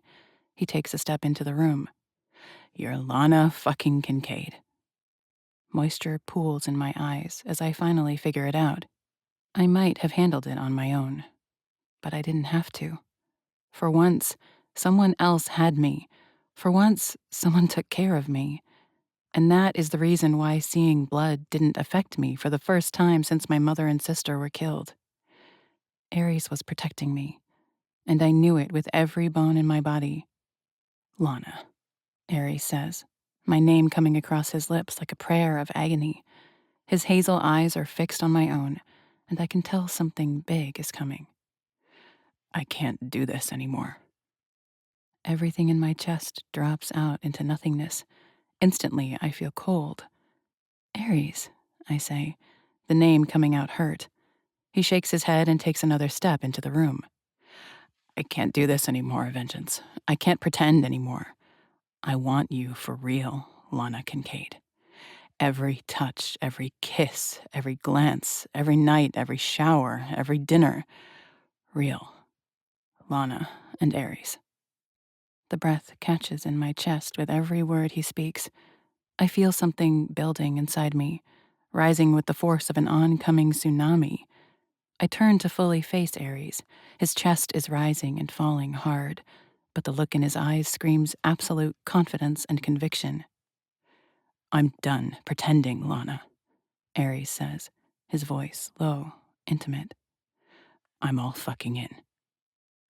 I cross the bedroom in 4 long strides, and I don't slow as my body collides with Ares. My hands come to either side of his face, and my lips find their home, devouring, claiming, branding. This kiss, with no witnesses around, is searing. Ares' lips cave to mine, moving in time with my own. His tongue greedily seeks out mine, and I'm all too anxious to dance. Finally.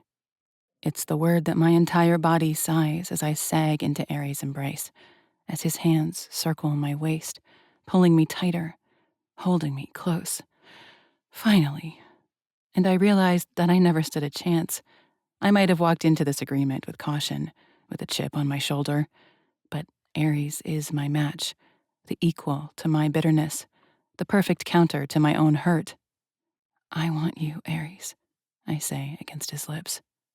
A feral growl of approval rumbles in his chest as he moves his lips to my neck, and my entire body feels electric, alive, godlike.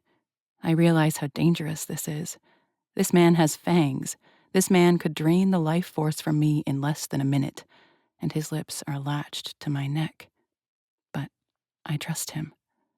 As a sigh escapes my throat and I tilt my head back, I absolutely trust him. Closer. I need closer. Even though his hands are wrapped around me, I need so much damn closer. I lift my right leg, rising myself up onto my toes of the left. Aries' hands slide down over my ass to my thighs to hoist me up.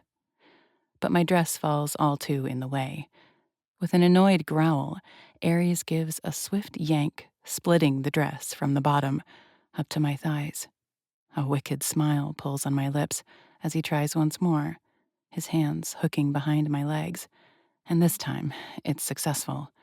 My legs wrap around his waist. Aries spins, planting my back against the wall, and the contact between my legs makes my entire body spark. Aries pins me to the wall with his hips ground into mine. He looks into my eyes for one hot, heated moment. There are red embers ignited there, his hunger a threat to the entire world. Greedily, I take his lips again, devouring the man's soul.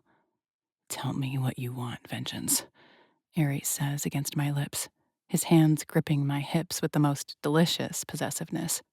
My fingers lace into his hair, and he leans into my touch, his eyes blazing as he looks into my own eyes. "I want you. All of you. Right the fuck now." "Fuck yes," he growls, the sound rumbling through his entire body, which I feel everywhere. He releases me, my body sliding down the wall till my feet hit the ground, and with another sharp yank, Ares rips the rest of my dress clean in half. The tattered fabric falls to a pile at my feet as a gasp rips from my throat. The wicked grin that pulls on his lips is enough to melt me through.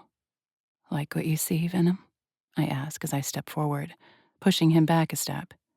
He seems to have lost his words for the moment. He simply nods, and it's my turn. My eyes scan down the length of his body. Too many clothes. My hands find the hem of his shirt, and I hoist up, yanking the fabric up and over his head.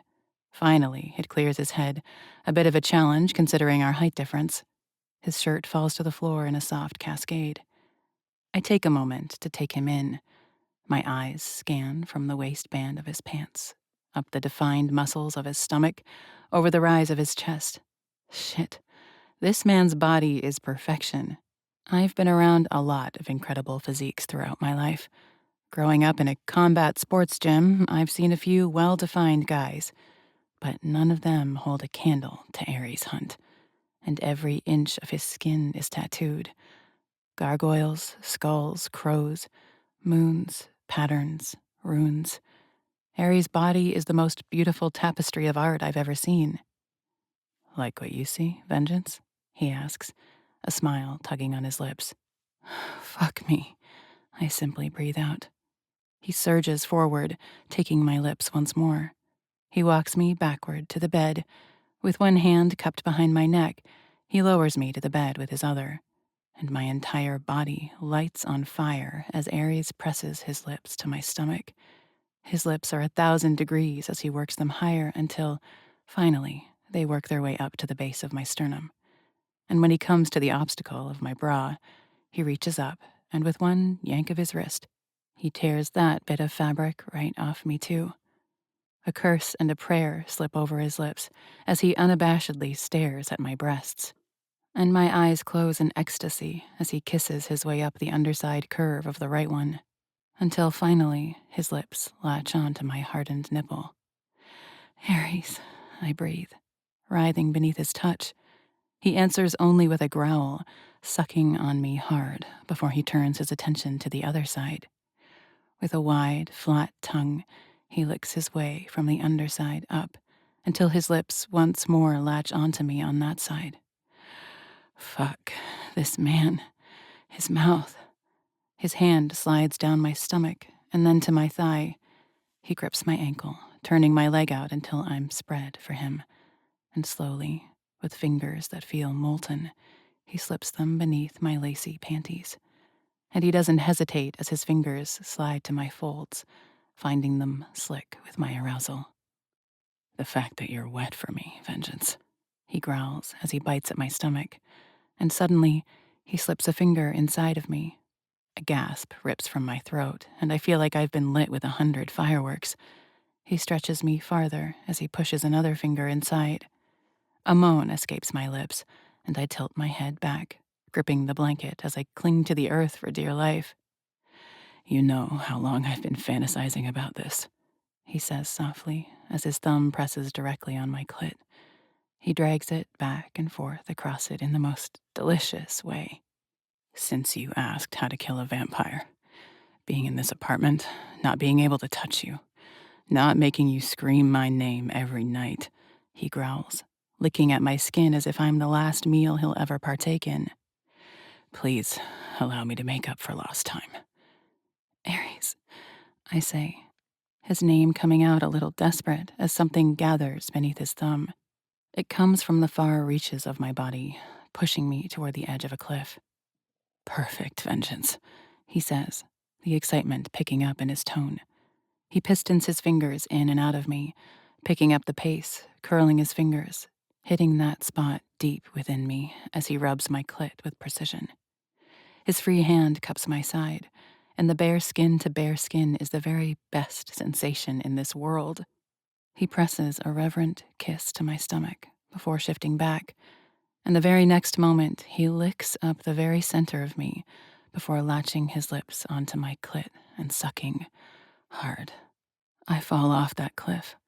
My entire body tenses, wound tight as a coil, and then I detonate. The orgasm rips through me, draining the life from every corner of my being. Ares' name rips from my chest in a wild, feral cry as I squeeze his head with my thighs. He sucks harder, his tongue stroking over my clit in the next moment, pushing my ecstasy to a level I never even knew existed. A cry rips from my chest, and as my eyes fly open, all I see is white stars, the world dissolved into perfect bliss. Ares gives one last lap at my pussy as the high begins to subside, just before he surges forward, claiming my mouth with his own. I taste myself on his lips, and it's the headiest thing I've ever experienced. His hand cups my jaw, kissing me like I've never been kissed in my life. Desperately, I claw at the sweats slung low around his hips, and I shove them down, and Ares maneuvers as I do, kicking them off the bed. With a gasp, I push myself up the bed till my head hits the pillow. Ares kneels there, looking every bit of me over with predatory possessiveness. My eyes trail down the perfection of his body until finally I see it. Thick and long, my mouth goes dry as I take him in. Fuck, if that isn't the prettiest cock I've ever seen in my life. Think you can take it, vengeance?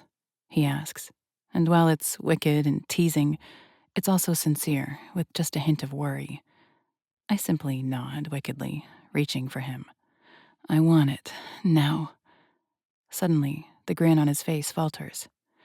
Fuck, Lana, I don't have any condoms, he laments, and I'm not looking to get you pregnant with any born babies. My period ended yesterday morning, I say, breathless, pulling him to me. You're not going to get me pregnant this time of month. Thank fuck, he breathes, leaning in, kissing me in a searing kiss that reaches my very core. Between us, I feel him fist himself. He rubs the head of his cock along my entrance, a tease I can barely stand. He looks up, meeting my eyes for just a moment. One last request for consent. I nod, and Ares moves forward, sliding into me. I have to let out a breath, my entire body freezing for a moment. Shit, I feel full, absolutely stretched to the brim. But as he hesitates for a moment, giving me a second to adjust to him, my body relaxes just a little, and he slides in farther. Damn, how is there any more room inside me to take any more of him? As I let out a breath, he slides inside me farther still, until finally, he bottoms out, buried to the hilt inside of me. You okay? Ares breathes, the air coming in and out of his lungs ragged. His entire body is trembling, as if it's taking everything in him to hold back. I take a second to answer. I feel as if he's climbed into every bit of me, occupying my body at the same time. But by the second, it feels sensational, like fate, like exactly where I'm supposed to be. Fuck me, I breathe out again as I rise up to meet my lips to his. His tongue invades my mouth, and slowly, gently, he slides out of me before pressing back inside. I let out a slow breath, Ares catching every bit of air. My body relaxes to him, stretches, adapts. And shit, the sensation of him inside me? More, I beg. Ares buries his lips against my throat, bracing himself on his forearms above me as he slides in and out. I raise my knees around his hips, opening wider. My entire world centers down to this moment, to this man, to this union. I rock my hips against him as Ares slides in and out, and when I moan in desperation for more, he picks up the pace. My head spins with the intensity, with the incredible sensations ripping through me. I've had sex before, with 2 other men, but nothing compares to Ares Hunt. The lithe form of his body, the immense size of him, the words he whispers against my skin, the kisses that turn me electric. I nearly cry out in frustration when Ares slides out of me completely. But I'm rewarded almost immediately by him sliding the length of himself over my clit. And the slick pressure of it immediately chases me sky high. The sensation comes over me again as he grinds himself up over my clit, and that it's my wetness giving it lubrication. Fuck, I've never been more turned on in my life. My head throws back as a gasp rips from my throat, and I'm shot out of a cannon toward my undoing. Ares, I cry. And just as I trip over the edge, he plunges back into me, spearing me all the way through the center. The feral, ragged noises coming from his lungs propel me harder, faster. I shatter. Ecstasy, bliss. Ares is my undoing as I come, and it is not quiet. Ares curses as a roar rips from his lips, and he shudders into me, his entire body tensing around me, caging me in. By the time it subsides, I'm a quivering, shaking mess, and I've never, ever felt more satisfied in my existence. There are roughly 4 million other women in this city, and I am the only one who gets to touch Ares Hunt. He is mine. Mine. You were perfect, Vengeance, Ares pants, and I take it as a massive compliment that I can make a vampire pant. I stare up into his eyes, and something in me darkens. I realize there is a part of me I didn't know existed, because I would do just about anything for this man. Not all of them good, not all of them wise. You're mine, Ares Hunt, I tell him in a dark promise. Every piece of me. He agrees. He presses a kiss to my lips, sealing it as a vow. My body feels heavy now. The last of my energy reserves burned up. As if he can sense it, Ares rolls off of me. Reaching for the tissues on the nightstand, he gently, carefully positions himself between my legs, cleaning me up. There's something vulnerable about it on both our parts, something tender. I'd never let any other man do this, ever. But this is Ares. He discards the tissues when he's done and lays back on the pillow. He gathers me in his arms, and I let out a tired, breathy sigh as I rest my head on his chest. It feels like everything is exactly as it should be in this moment. Sleep, Lana, Ares says as he presses a kiss to the top of my head. You were perfect in every way today. Now you deserve some sleep. And so I do. With my arms wrapped around the center of my world, I close my eyes and let darkness take me under. Chapter 16. There is no natural light in our apartment. The windows constantly remained closed during the daytime hours for Aries' sake, so when I wake, I have no indication of what time it is or how long I've been asleep. I roll over, noting the dull ache between my legs, and a wicked smile pulls on my lips as I remember everything that happened. And there, as I roll over, I make out Aries' form in the bed through the dark. He's lying on his back, an arm slung over his eyes. I've never seen him sleep before. He told me once that, as a vampire, he doesn't sleep often. But here's the proof that he does, in fact, sleep at times. And I take great pride in the fact that I tired him out enough to do so. Through the dark, I stare at him. He's so damn beautiful. Yes, he looks dangerous. He looks like someone you'd cross the street to walk on the opposite side of the road from. But just look at him.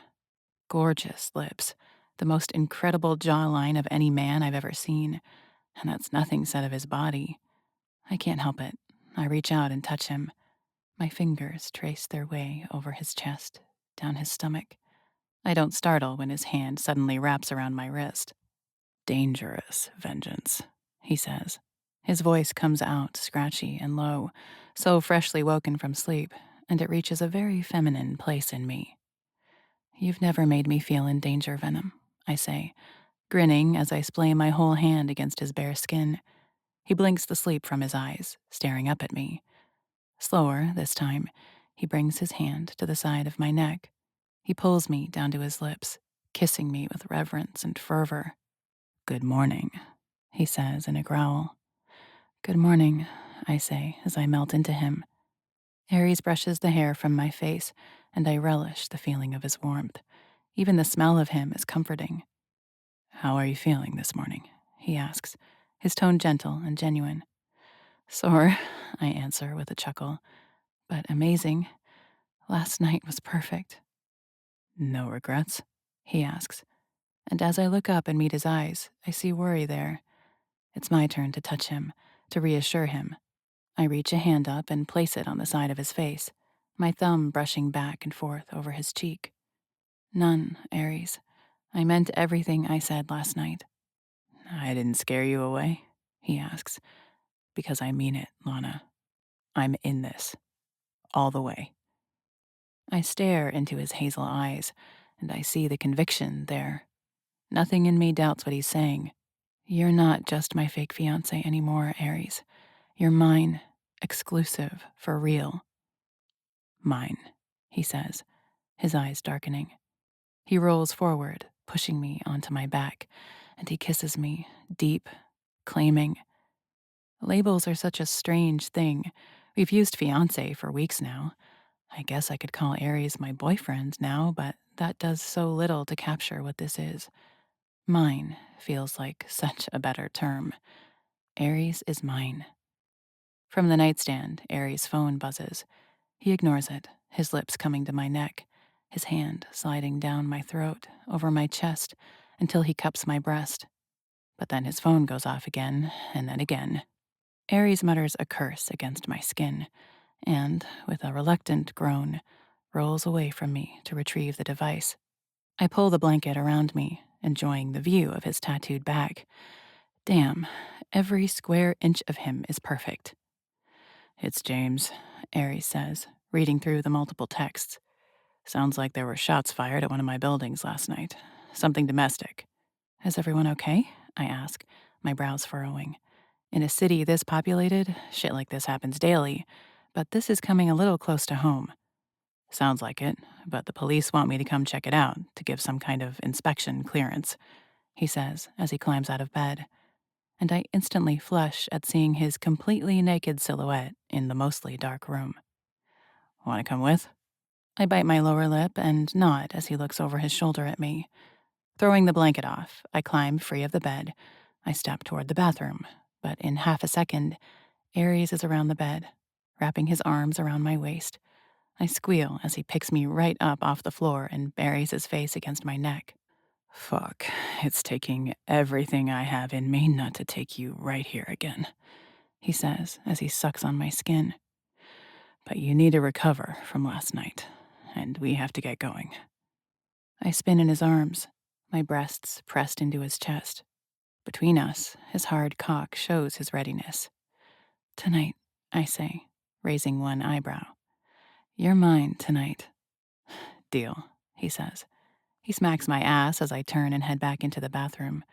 I pin my hair up and take a quick shower while Aries gets dressed. When I'm finished, I pull on a sensible outfit and fix my makeup since I slept in it last night. 10 minutes after James texted, Aries and I head out of the apartment and into the elevator. And it's everything when I slip my hand into his when it's just us, when he leans in and kisses me hard, just 10 seconds before the elevator door opens. These moments are just for us. There are no witnesses. There's no worry about if we're being watched. We do these things because we want to, because he is mine. With his specialized sunglasses on, Aries and I stride out into the lobby. Sun streams in through the windows. With a wave to Laz, we head to the door that goes into the parking. Aries extends the helmet to me, and I climb on behind him.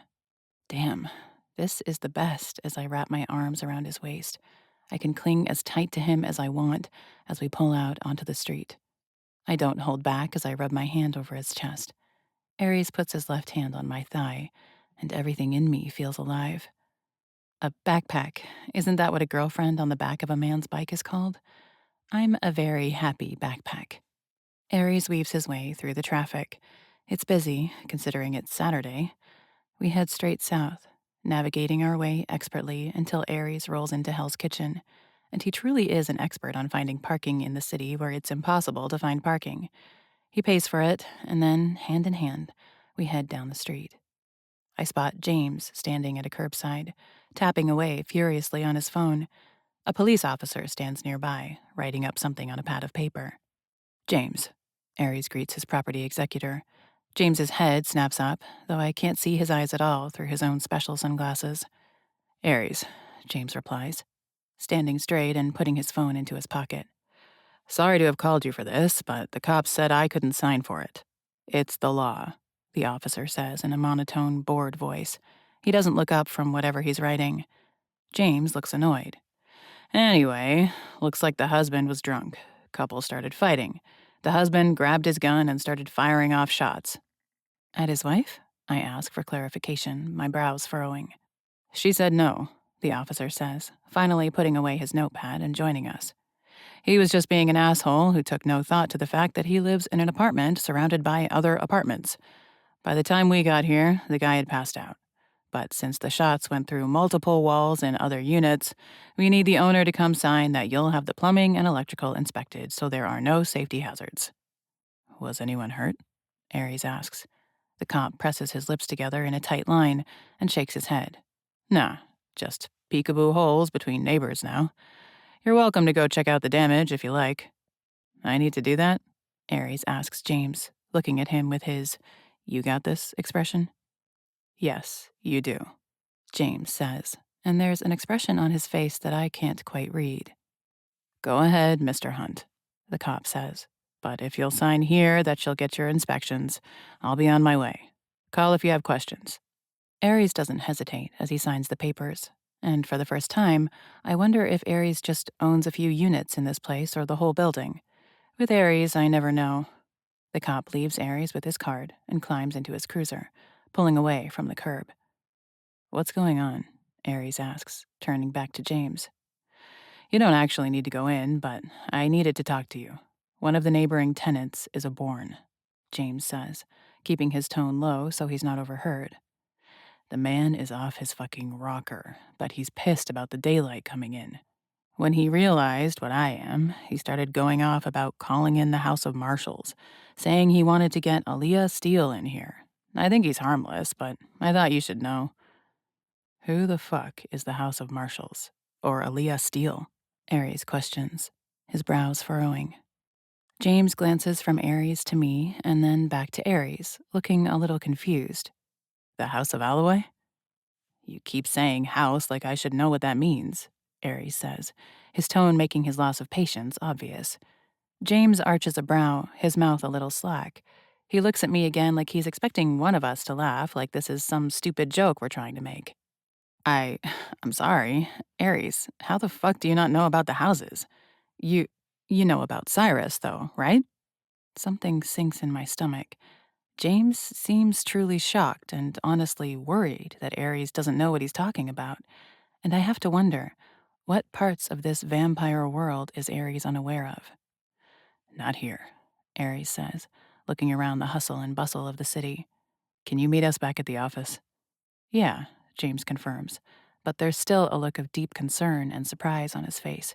For now, he simply turns away and hails a taxi. You really have no idea what he's talking about? I question, as we walk back to the bike at a quick pace. No idea, Aries says, his brow deeply furrowed. House? Alloway? Aaliyah? Marshals? I have no idea what any of those words are supposed to mean. I consider for a few moments, but none of it means anything to me either. James isn't really that old in terms of immortality. He's only been resurrected for 19 years, so it's not like he's significantly older than Ares, the keeper of ancient knowledge. Without another word, Ares climbs onto the bike. I secure my helmet and climb on behind him. Ares takes off, rocketing down the street. I tighten my grip around his waist, trusting his vampiric instincts, because I would never get on this bike with any normal man driving through the city like this. Only 6 minutes later, we pull into the underground parking at Aries' building. I can tell Aries' mind is completely preoccupied when he says nothing as we walk into the building. He simply holds my hand tightly as we ride up the 39 stories. He heads directly to his door when we get out on the right floor. Just as Aries is unlocking the door, the other elevator opens and James steps out. Once inside the office, Aries double-checks that it's empty. Considering it's Saturday, it is. Aries nods James into his office. The three of us step inside. And as if just to be double sure no one is going to overhear this conversation, Aries closes the door. I've never heard any of these names before, Aries says as he takes a seat at his desk. Considering the curtains are drawn in here, he removes his glasses, as does James. Cyrus, Alloway. I've heard of the Steele family, but they're all dead. What the fuck is going on, James? James steeples his fingers, staring at Aries over the top of them. He still looks wary over this whole situation, but his eyes turn to me, and he seems like he's deeply contemplating something. Out with it, James, Aries growls. I'm debating if it's safe for Lana to hear all of this, James blurts out, looking at me with concerned concentration. Under normal circumstances, no way should she be privy to any of this. But since you two are engaged and she's going to potentially be the mother of born children someday, I guess it's going to have to happen at some point. Shit. What the hell does James know that might put me in danger if I know it? Don't worry about me, I say, swallowing once. I'm really not too concerned about safety, considering I have Aries around, and it sounds like something I should probably be aware of. I'm in this now. James holds my gaze for a moment, and I look over to Aries. A look of pride and admiration shines in his eyes. You said you knew about the Steele family, James says, looking back at Aries. How much do you know about them? Aries leans back in his chair as if settling in for something big. They were a huge family who ran the vampire population in New York for a long time, kept everyone in line. But one of the uncles went crazy and killed everyone. Why, I don't know. But the barons formed shortly after that, keeping things from getting out of hand. James nods, and then shakes his head. Not all of the Steeles were killed. Aaliyah and Duncan Steele survived. They just joined the House of Marshals a few years ago, and the barons have zero authority over New York in the worldwide view of vampires. The House of Marshals does. Ares narrows his eyes at James, and from the way his jaw tightens, he doesn't like what James is saying. James shifts in his seat, looking uncomfortable under Ares' stare. There are 4 houses in the States. The House of Marshals is based in Boston.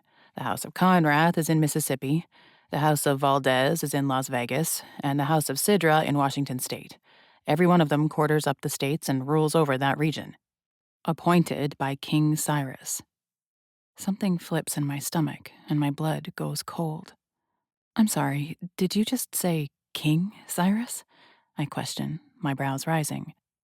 James looks over at me, and from his expression, I can tell he still can't believe we don't know this information. Shit, if you don't know about Cyrus, you don't even know how we came to exist, do you, Ares? Haven't given it that much deep thought, Ares admits, albeit begrudgingly. James wipes a hand over his face, shaking his head as he blinks 3 times hard. 2,000 years ago, a man named Cyrus was an experimenter. Back then, they probably would have called him a witch doctor. Now, some might say he was a scientist, but he created this concoction that made him the ultimate predator. Stronger, faster, insane strength. But he was cursed for it by craving the blood of his own former kind. He became the first vampire. This doesn't sound real. This sounds like a fairy tale or a scary story told to frighten children. Then again, Ares once told me about vampires, and though he said he didn't know how they came to be, a curse was actually one possibility he mentioned. You're talking about this Cyrus like he's still alive today, Ares points out, his look doubtful. He is, James says, nodding his head. And he still rules as king of all vampires. The fact that you don't know about him.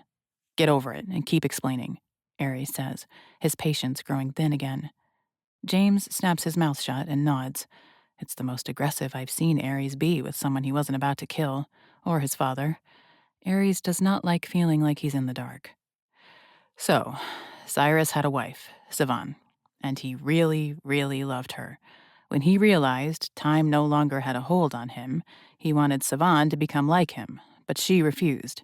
Saw the monster her husband had become, and she didn't want to be like him.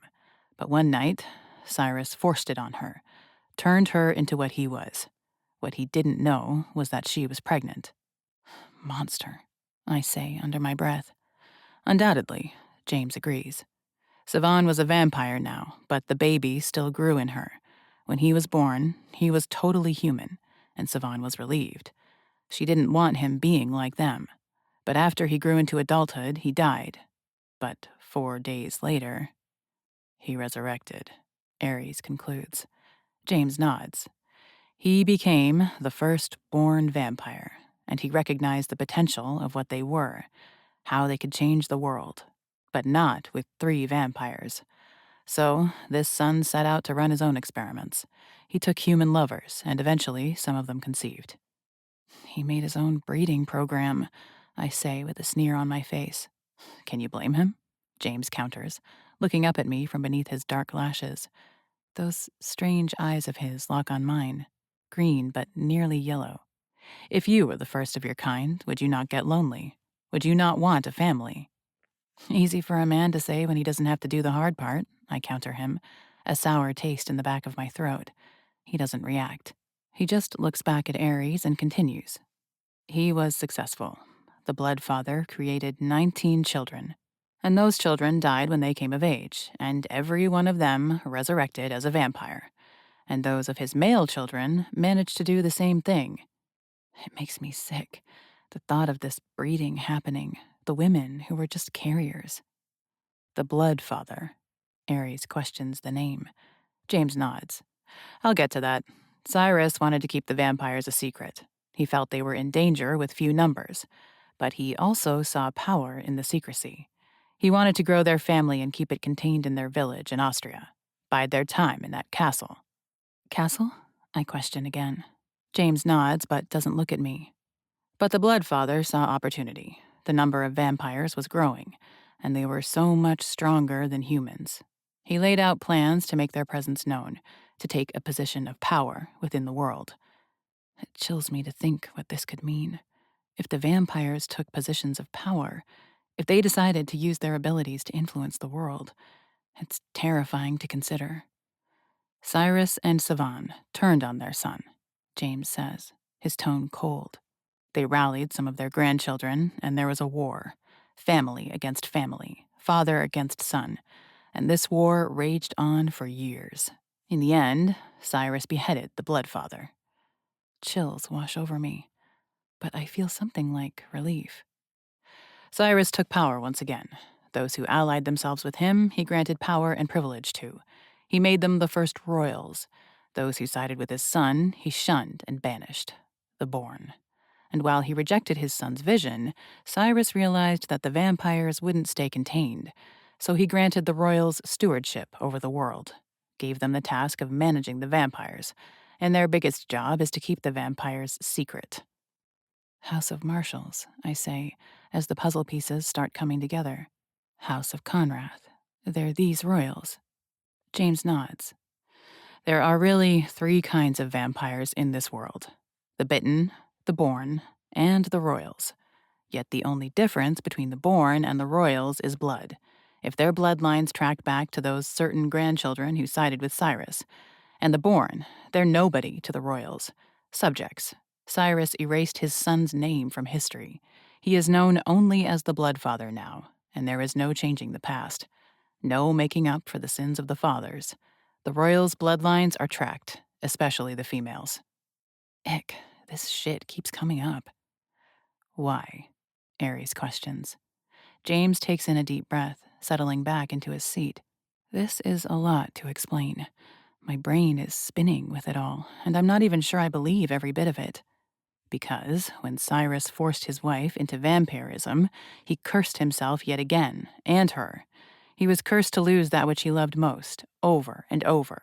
While Savan was a vampire and should have been immortal, after 90 or so years, she began to wither, to starve. Blood wasn't enough to sate her thirst, and she died. Ares' brows furrow. She starved to death? Essentially, James nods. And the king grieved, deeply. But 51 years later, a woman came to the castle, and she had all of Savan's memories. She looked different, had a different name, but she remembered every detail of their life together. Are you talking about reincarnation? I gape. Once again, James nods. She was Savan, reincarnated in the royal line, and she and Cyrus were reunited for over a century, until she withered again and died again. And it has been a vicious cycle for 2 millennia now. Savan always reincarnates in the royal line, and so he keeps tabs on any female royals like you wouldn't believe. Isn't that kind of incest? I ask, my nose wrinkling as I put it together. If I'm understanding it right, every single vampire can trace their origins back to Cyrus and Savan. So if Savan reincarnates in their own line, in the royals, isn't that their own descendants? James shrugs. I guess so. But if you've ever studied genealogy, you'd understand how wide family trees spread, and quickly. The relation dilutes rapidly. It would hardly be any different than the relation between you and Ares. I look over at Ares, and while I have a moment of ew, I think James is right. When I think of how many generations there have been over 2,000 years, there's a whole lot of DNA in the gene pool. Savan last died over 250 years ago. James continues his story. She's never stayed dead for so long. Cyrus turns into more and more of an asshole while he searches for her. You'd be wise to stay clear of his radar at all costs. The man is a psychopath. He literally tortured the leader of the House of Conrath a few years back. He was convinced she was Savan, and she might have led him on. He didn't take it well when it turned out she wasn't. Currently, he's keeping an eye on the royal of the House of Marshals. She's 2. That's disgusting, I point out. James shrugs. I only said he's keeping an eye on her. He will wait until she's of age, obviously, and so he'll be keeping an eye on any other females born in the royal lines. You say the House of Marshals rules over our region, but their royal is too. Who is her father? I assume he's in charge? Ares asks. A smirk comes to James' face. Things are rarely that simple or straightforward when it comes to the houses. The girl's mother was taken against her will and inseminated by a royal bastard she killed while she was still pregnant. Since the little girl is the rightful heir to that house, she obviously isn't old enough. So for now, her stepdad and her mom are pseudo in charge of a house, along with Aaliyah and Duncan Steele, until she's old enough.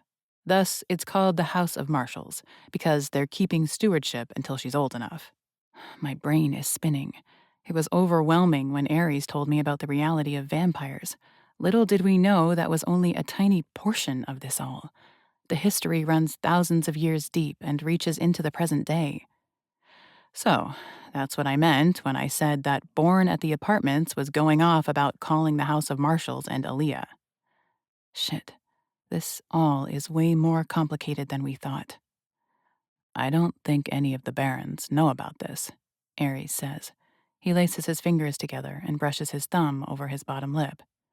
They're risking a war if they knew of the double coverage of the barons and the house. So I don't think I'm the only ignorant idiot in New York. James mulls that over for a moment. New York is shockingly unconnected with the rest of the vampiric population, with a surprisingly low number of vampires, considering the overall population. But you're right. It would come to war if the houses, if Cyrus, knew there was another organization trying to control the city. You need to consider the future very carefully, Ares. Ares continues to stare at James for several long moments, and I can't help but wonder what's going through his head right now. His whole world has just been turned upside down. You said the House of Marshals are in Boston. James nods. Elle and Lexington Dawes are the parents. They're good, reasonable people. If you decide to talk to them, I think that would go okay. Just probably don't mention the Barons. He's quiet for a moment longer, considering this. Is that all of it, James? Ares asks. James takes a moment, considering. How do you effectively cover 2,000 years of history in an hour-long conversation? I mean, there's plenty more you could learn about the houses, but the core of it, the basis of everything, yeah, I think that's it. Ares gives a small, slight nod. Thank you, James. This is important information. And the fact that it's new to me, I hope you'll understand that it's to both of our advantages to keep it to yourself. That sounded a bit like a threat, and from the cold, composed look on Ares' face, I think it was. Understood, James says, not balking, but somehow in agreement.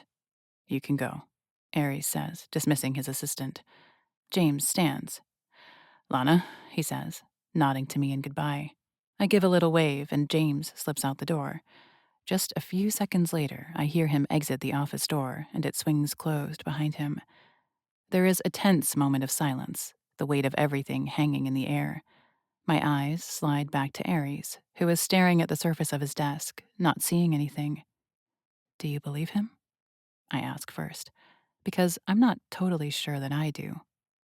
I'm not sure what he would stand to gain by lying about it, Ares says, his eyes snapping back up.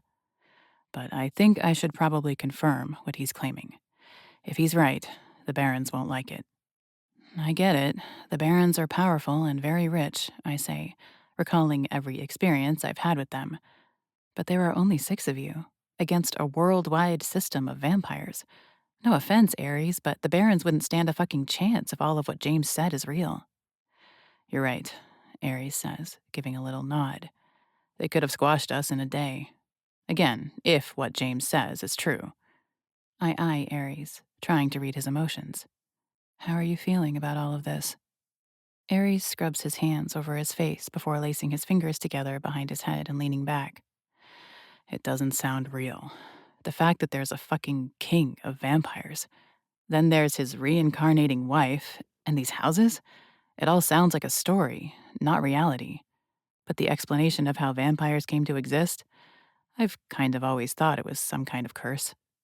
I nod. We could confirm at least parts of it. What if we did a drive-by of this House of Marshals? We might even be able to talk to someone without drawing too much suspicion.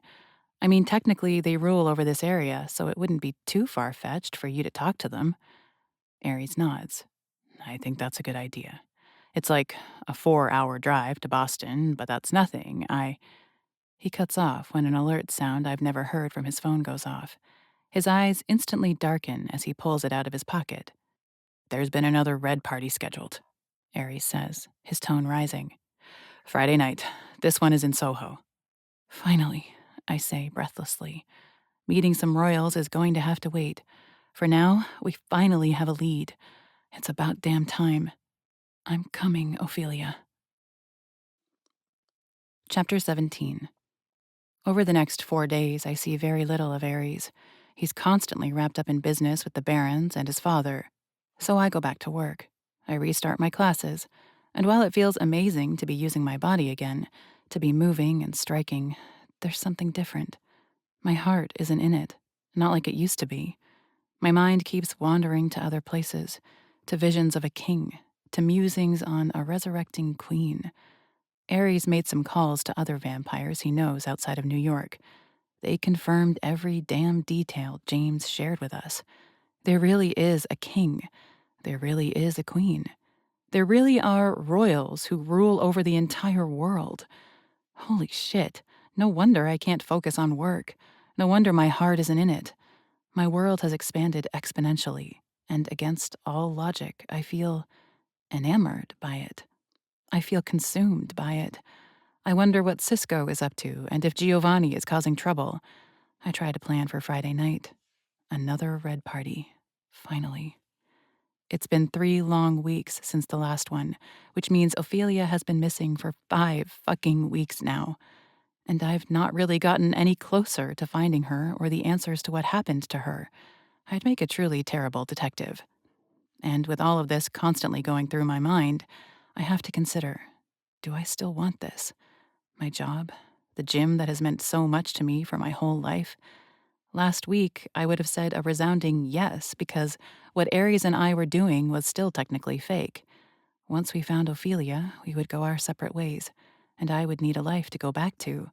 I'd need this job, and I'd settle back into my small, shitty life. But Aries and I are real now. He's mine. I'm not giving him up anytime soon. And the way he touches me, the way he protects me, the way he looks at me, I don't think he's giving me up anytime soon either. Lana and Aries are a package deal now. So what does that mean for my future? The idea of being a kept girlfriend is insane to me. Aries can certainly afford it. If I don't want to, I don't have to work another day in my life, so long as we're together. I don't know that I want that, to be reliant on him. But as I wrap up my last class of the day, I'm relieved it's over, because my head hasn't been here all day. It's been in the supernatural, in the hidden world that has engulfed me wholly. It's been wanting to be at Aries' side, working through insane shit and bargaining with dangerous characters. I walk out of the gym that night and find Billings parked at the curb, just as he's been every night since I started work back up. I climb inside and look out at the city. My world has changed so drastically over the last 3 weeks. It seems impossible that it has only been that long since I went to that red party and met Aries there. It feels like it's been years, not weeks. My entire life has been turned upside down. I can't explain it, but I feel like I'm exactly where fate wanted me to be, though. It doesn't make any sense. I'm not a vampire. I'm not even a bitten. I'm just some human woman who doesn't always have the best survival instincts, not when someone I care about is in danger. By all accounts, I shouldn't have any reason to be tied to this world. But as Billings makes the last turn to my building, I feel home. As I walk into the lobby and wave at Laz, I feel like I was meant to be in this life. As I unlock our door and step into the empty apartment that looks out over Central Park, I know, somehow, without a shadow of a doubt, that this is where I belong. I head straight for my bathroom. I strip my sweaty workout clothes off, dropping them in the hamper where the housekeeper will take care of them tomorrow. I turn the water on hot in the shower and step in. A sigh escapes my lips as I stand under the amazing water pressure. My fingers lace into my hair, and I let the water cascade down over me. The luxury that comes with my new life isn't too bad either. I lather up my hair, taking my time washing it. I deep condition it, and I scrub the most amazing smelling body wash over my skin. I barely feel the air change as the shower door is pulled open. A pair of warm hands wrap around my waist. A soft smile pulls on my lips as I lean back into Aries' touch. His tattooed hands slide over my stomach, one rising to cup my breast. His lips come to my neck, and a contented sigh escapes my lips as I lean my head back against his shoulder, granting him better access to my flesh. Coming home to you naked in the shower, Vengeance? Aries growls in my ear as his hand slips lower. I hope you're aware I'm never, ever going to get enough of you. I turn in his arms, coming chest to chest with him, and the sight of all that tattooed flesh, glistening wet, is enough to make me quiver. I guess we're just two greedy addicts. I take his mouth with mine, hungry, desperate, a little feral, and Aries doesn't hold back. His hands slide over my ass before he hooks his hands behind my thighs, hoisting me up in one smooth motion. He backs me up until my back hits the tile wall, and the next moment, a gasp rips from my lips as the head of his cock teases my entrance, just 1 second before he slides himself inside me. I started birth control the day after Aries and I claimed each other for real. Too bad it won't be fully effective yet, but I'm going to enjoy every moment anyway. Aries touches his forehead to mine, staring with such heat and intensity right into my own eyes. He gathers my wrists together, pinning them to the wall above my head as he thrusts into me again and again. My breath comes out ragged as he pumps me. I feel so damn full. Every inch of me is occupied by him, and it's everything, and not enough at the same time. More. I need more. I surge forward and kiss him, taking his lips, biting and tugging. I claim his tongue. I steal his air. I pull a hand free and it comes to his throat, appreciating every square inch of his skin as it slides down lower, down over his shoulder, sliding over the incredible ridges of his back. I nearly moan in displeasure as Aries sets me down, but in the same movement, he bends me forward over the shower bench. He swipes his hand over my folds, caressing my most intimate area. The next moment, he sinks himself inside me once more. A breathy sigh of relief escapes my lips at our restored connection. Aries' hands dig into my hips, and I realize suddenly just how much control he's having to exercise. I've watched Aries drive his hand straight through a man's chest and rip his heart from his ribs without any effort. So him applying just the exquisite amount of pressure, this man has exceptional control. And it just gets so much damn better as he leans over me. One hand slides up to cup my breast, the other slides lower, and his fingers expertly slip between my folds until he finds just the right spot. You're so damn good at that, I pant as he sweeps his middle finger right over my clit. I press my hips farther into him, begging for more. Fuck, just look at you, he praises, and I can just feel the burn of his gaze as he takes every square inch of me in. Harder, I beg him. His hand comes back to my hip, and he grants my wish. I stumble forward, he thrusts so hard, but his firm grip keeps me in place, keeping me steady. More, I beg, feeling the coil inside of me beginning to tighten. Aries slides those wicked fingers over my clit and rams into me from behind. In, out, deprivation, fulfillment. Those wicked fingers play a symphony between my legs. Aries' lips come to my back, a kiss placed right between my shoulder blades. And then there's his tongue, tasting my skin as if I were the sweetest sugar. Aries, I breathe out, his name coming out desperate. I've got you, kitten, he says, his voice rough but sure. Every muscle in my body tightens, my breath growing shallow as he swipes one finger straight down my folds over my clit, increasing the pressure as he goes. And I explode. I'm shoved right over the edge. A cry comes out over my lips as my knees shake. It pulls from every corner of my body as the orgasm rips through me, from my scalp to my toes. I grip that bench like my life depends on it. Ares slams into me, pressing on that place deep inside of me that is so tightly wound, sending my brain spinning higher and higher. Ares was named after a god, and he proves his worth right here, right now. Moments after I reach the climax, as I begin spiraling down, Ares slides out of me. With a shuddered groan, he tightens his grip on me and comes on the shower floor. I'm panting. I'm quivering. I'm 2 seconds from collapsing onto the ground, completely spent, completely satisfied. Ares presses a kiss to my shoulder, and then he gathers me into his arms, my chest to his. He holds me so carefully, yet I feel completely supported and secure. Every inch of you is perfect, Vengeance, Ares says as he looks down into my eyes. He looks a little drunk, a little high, and I take absolute pleasure that it was me who could make him look like this. Every night, every morning, I want you. Every dark stare, every curve, every lock of hair. You undo me, Lana. I gather my strength, raising a hand to the back of his neck, kissing the man I've fallen for, the man I'd trade my soul for. You're my favorite new addiction, Venom. I grab the shampoo, squeezing out a dollop onto my hand. With a soft smile, I scrub my fingers through Aries' hair. He lets his own hands slide over my body, undemanding, simply appreciative. I lather up the body wash next, taking my time as I scrub down every tattooed, beautiful inch of him. And Aries lets me, his head tipping back in appreciation of my touch. And it's everything. The fact that I can make him feel this way. The fact that this man chooses me. That he worships me just as much as I do him. We rinse off, and Aries hands me a fluffy towel as I shut off the water. Wrapped and comfortable, I step out of the shower, looking at the two of us in the mirror.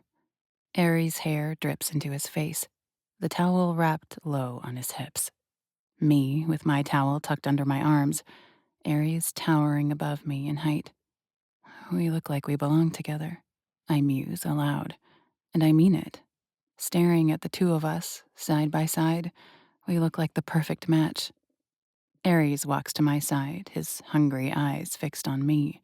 He wraps his hands around my waist from behind, staring at us in the mirror over my shoulder. Yeah, we do.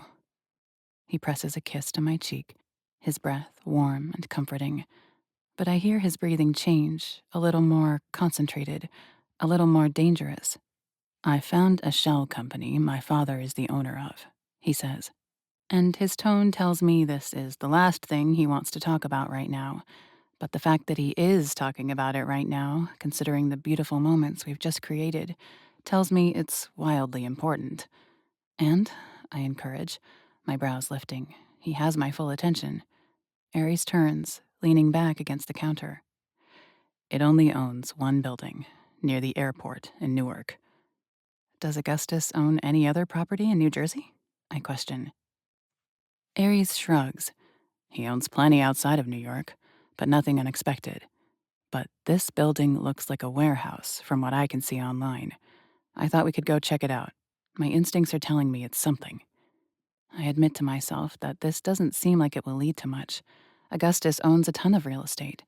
But the shell company, that this is the only property under it, that is strange. Okay, I nod. Let's go. 20 minutes later, we're both dressed and walking out of the elevator. Aries hands me my helmet and climbs on the motorcycle. And while it was terrifying the first few times I climbed on behind this man, it feels as natural as breathing now. I slip into my seat and wrap my arms around Aries as he backs the bike out of its parked space and then points it to the exit. The night is surprisingly peaceful as we roll onto the road. In fact, it's some of the lightest I've seen the traffic in ages. Aries expertly navigates us through the streets, through the Lincoln Tunnel, and merges into traffic as we cross into New Jersey. Just 30 minutes after we left our apartment, Aries slows the bike as we make the last turn. The area is extremely industrial, so it's totally dead this time of night. A few cargo ships wait at the docks. Their lights brilliant, but without too much activity going on. Aries slows as we approach the address. It looks like a warehouse, all right. It has old, red corrugated siding that's starting to rust. I see 2 broken windows from here, but there is a thick padlock on the front door. Aries pulls into the parking lot of the building next door, tucked beneath some trees, making it nearly impossible to see. I climb off the back, pulling the helmet off and putting it back on the bike as Aries dismounts. This certainly isn't Augustus's usual purchase, Aries says, keeping his voice low as we cross the parking lot into the small parking area of Augustus's warehouse. And he only buys shit that can make him more money. This place looks abandoned. He's definitely wanting to keep people out, though, I remark, pointing to the chained and locked front door. Aries looks up, scanning the face of the building. I realize after a moment that he's checking for cameras. When he doesn't find any, he wraps his fingers around the chain and gives it a hard yank. It falls to the ground, broken. Damn. The door protests as Aries slides it open. For a moment, he disappears into the dark interior. As I step inside, my eyes adjust, taking in the dim space. It's empty except for a few empty crates at the far back of the building. There's nothing in here, just a dusty, stained concrete floor. Foot tracks, going back toward that office, Aries says, nodding his head in the direction of the back left corner. They look recent. I squint in the dark, but I can't see anything. Then again, I don't have the eyes of a vampire. Aries sets out in that direction, and I scramble to catch up with him. There is a walled-off section with one lone window that looks out into the bulk of the warehouse. A steel door separates the spaces. When he finds yet another lock on the door, Aries looks over his shoulder at me.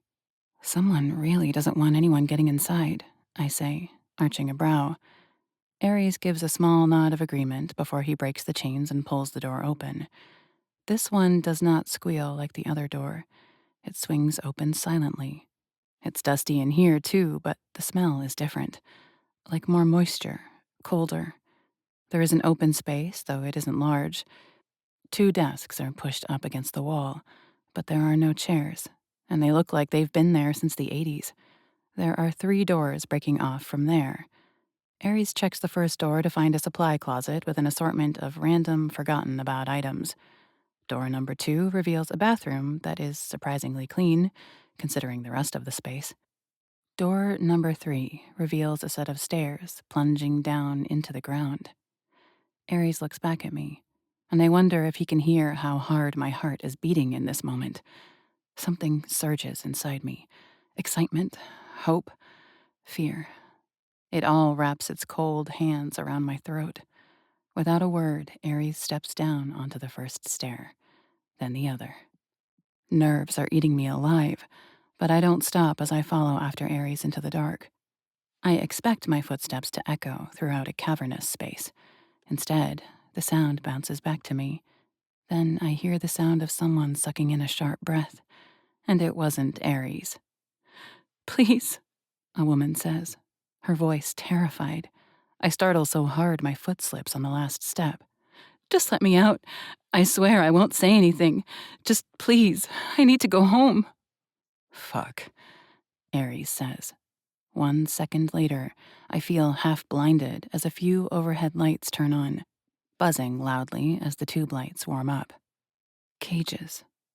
My entire body feels numb as my eyes take in bars first, and then my eyes focus, and I see people.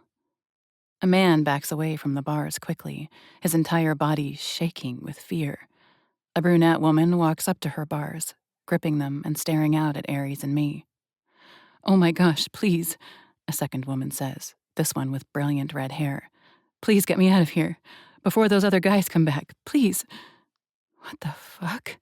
I breathe out, all of my organs squeezing with disgust and terror. There are 6 cages in this damp, dark space. Prison cells. In each one, there is a bed. In each one, there is a toilet and a sink, exactly like a prison cell. And there are 3 people in those cells. What the fuck is going on? Ares asks, his brows furrowed as he looks around at each of the people. Why are you here? Who? You're not with those assholes? The calm brunette asks. What assholes? Ares asks, trepidation in his voice. I didn't get their names, she says, and I can't believe how calm she is. The big one with the scars, and the tall skinny one with the stupid green hair. Toby and Kieran, Ares says, the look in his eyes growing colder. Goons that work for Augustus. Are you with them? The man in the cage asks, and I've never heard such equal measures of fear and accusation. No, I answer. How did you get here? I feel sick, so sick, because I'm so scared I already know the answer. I went to a party, the redhead speaks up first. I didn't really know what it was for, who was hosting it, or I guess I should say what. A red party? Ares questions. She nods. When? I ask next. Hard to tell how long we've been down here, the man answers. If I had to guess, 2 weeks. Ares curses. So, there are more of them I'm not seeing. Or you just didn't get the alerts set up in time, I correct him. Where? Ares demands, the anger radiating off him growing stronger. Where was the party? Brooklyn, they both answer at the same time. Still in New York, I say, looking over at Ares. I think you just didn't get the alert quick enough. Better than another operation to find, Ares concedes. Tell me exactly what happened. My friend told me about this party she'd heard about. The woman dives in. She's filled with all kinds of words and all kinds of emotions, bursting at the seams. We got there, and it wasn't really anything special. But the attendees? I've never seen so many hot guys in one place. I know what she's talking about. Those guys at the red party I miraculously walked away from, thanks to Ares, were indeed alluring. Somehow I walked away with the most attractive of them all. Damn vampires. Not only are they the ultimate predators, but they're beautiful too. I hit it off with this guy, and we started kissing, and then I remember something sharp. Pain. But then nothing for at least a few seconds. I still don't really know what happened, but I felt kind of out of it after. I looked around for my friend, but she wasn't there. And then there was this guy, the big one. He took me through this back door, told me he had something for my headache. Only that asshole knocked me out. When I woke up, I was here. She lets out a little sob, barely keeping it together, and I shouldn't judge her for being emotional after what she's been through. Same for you? Ares asks the man in the cell next to hers. The man nods. Same. The party, missing time, the big guy taking me through the back door, and then I woke up here. Ares turns to the woman across. You too? Her gaze darkens. Not me. I'm in exchange. What does that mean? I ask, really not wanting the answer. You know what they are, right? The woman asks, her gaze fixed on Ares. You're one of them. To break in like you did. Ares holds her eyes for a moment, evaluating the ramifications of confirming what she already knows. He gives a small nod. They're collecting us from the red parties, she says, her eyes cold as she stares at Ares. Then holding us here until they have a buyer. A buyer? The word comes across my lips, rough and low. Her eyes slide over to meet mine. They're selling us as living blood bags. All of my organs drop out. The world tilts just a little, and my entire body feels cold. There were 4 of them 2 weeks ago, the woman continues to explain. 2 of them have sold. The buyer is coming for him tomorrow. She nods her head toward the man across from her. How do you know that? Ares questions. They like to talk, the woman says, the disgust unhidden from her voice. Sick fucks. I think they just like making everyone afraid, to make a horrific situation worse. But they don't lie. Everything they've said, it happens. Please, the man says, desperation rising in his tone. Get me out of here, please. I can't do this. I can't be some vampire's living dinner day after day. Ares holds a hand up to him, silencing him temporarily. You said you're in exchange, he says, his dark eyes fixed on her. What do you mean by that? I swear the air is 10 degrees colder with that frigid stare of hers. I was sold to a politician who happens to have fangs 2 months ago. He kept me in his room, fed me, made sure I was always hydrated, gave me books to read so I didn't die from boredom. The sarcasm and hatred are thick in her tone. But for some reason, he didn't like the taste of me. The boss told him he could exchange me. She's going as my replacement in 3 days. The red-headed woman lets out a sob, turning away from the bars as she laces her fingers into her dirty hair. The boss, Aries says, his voice growing rougher by the moment. You know his name? Toby and Kieran call him Al, the woman answers. It only takes 2 seconds for it to sink in. Augustus Lonan. Al. Fuck. Augustus is harvesting people at the red parties, and then he's trafficking them to vampires. Do you recognize this woman? I ask, yanking my phone from my pocket. I take 5 seconds to scroll through my pictures until I find the one of Ophelia I was showing off at the party I attended. I walk across to the woman, holding it up for her to see. She only shakes her head. I move to the man, displaying Ophelia's picture. Maybe, he says. There was some blonde woman in that cell on the end when I first got here. She didn't say much, and she was only here for a few hours. My stomach quivers. I walk down the row, showing the other woman the picture on my phone. She nods. That was her, she says, her eyes welling with tears. Like Nick said, she didn't say much, but she was right across from me. Shit. Ophelia was here, I say, turning to Aries, the backs of my eyes burning. My stomach turns. I feel like I'm going to throw up. She was here, and that motherfucker sold her. Aries crosses to me in 2 long strides. He grabs my wrists, and I realize I was about to slam my fist into the metal bars. We'll find her, Vengeance, he says, his tone low. At least now we know she isn't dead. Don't count on it, the brunette says. Not all of these bastards have very good control. A tear breaks free from my eyes, racing down my face. We will find her, Aries says as he stares into my swimming eyes. There will be a record. Al will have buried it good, hidden it well, but there will be a record, and we'll get Ophelia back. For the first time since I got all wrapped up in this, for the first time since I realized Ophelia was missing, I want to break. I want to shatter. We have our limits, and I'm pressing up against the boundaries of mine. Aries holds my eyes, the conviction in his own shining through in the deepest of promises. He's begging me to hold on, to keep it together just a little longer. When I give the smallest of nods, he turns back to our informants. Is there anything else helpful you can give me? He says. Anything that can help me find those who have already been sold? There's another red party this weekend, the redhead says as she rushes to her prison bars again. I heard them talking about it when they brought our dinner. Aries nods. I know about that one. I'll be there to make sure no one else falls victim to Al. Are you going to let us out of here or what?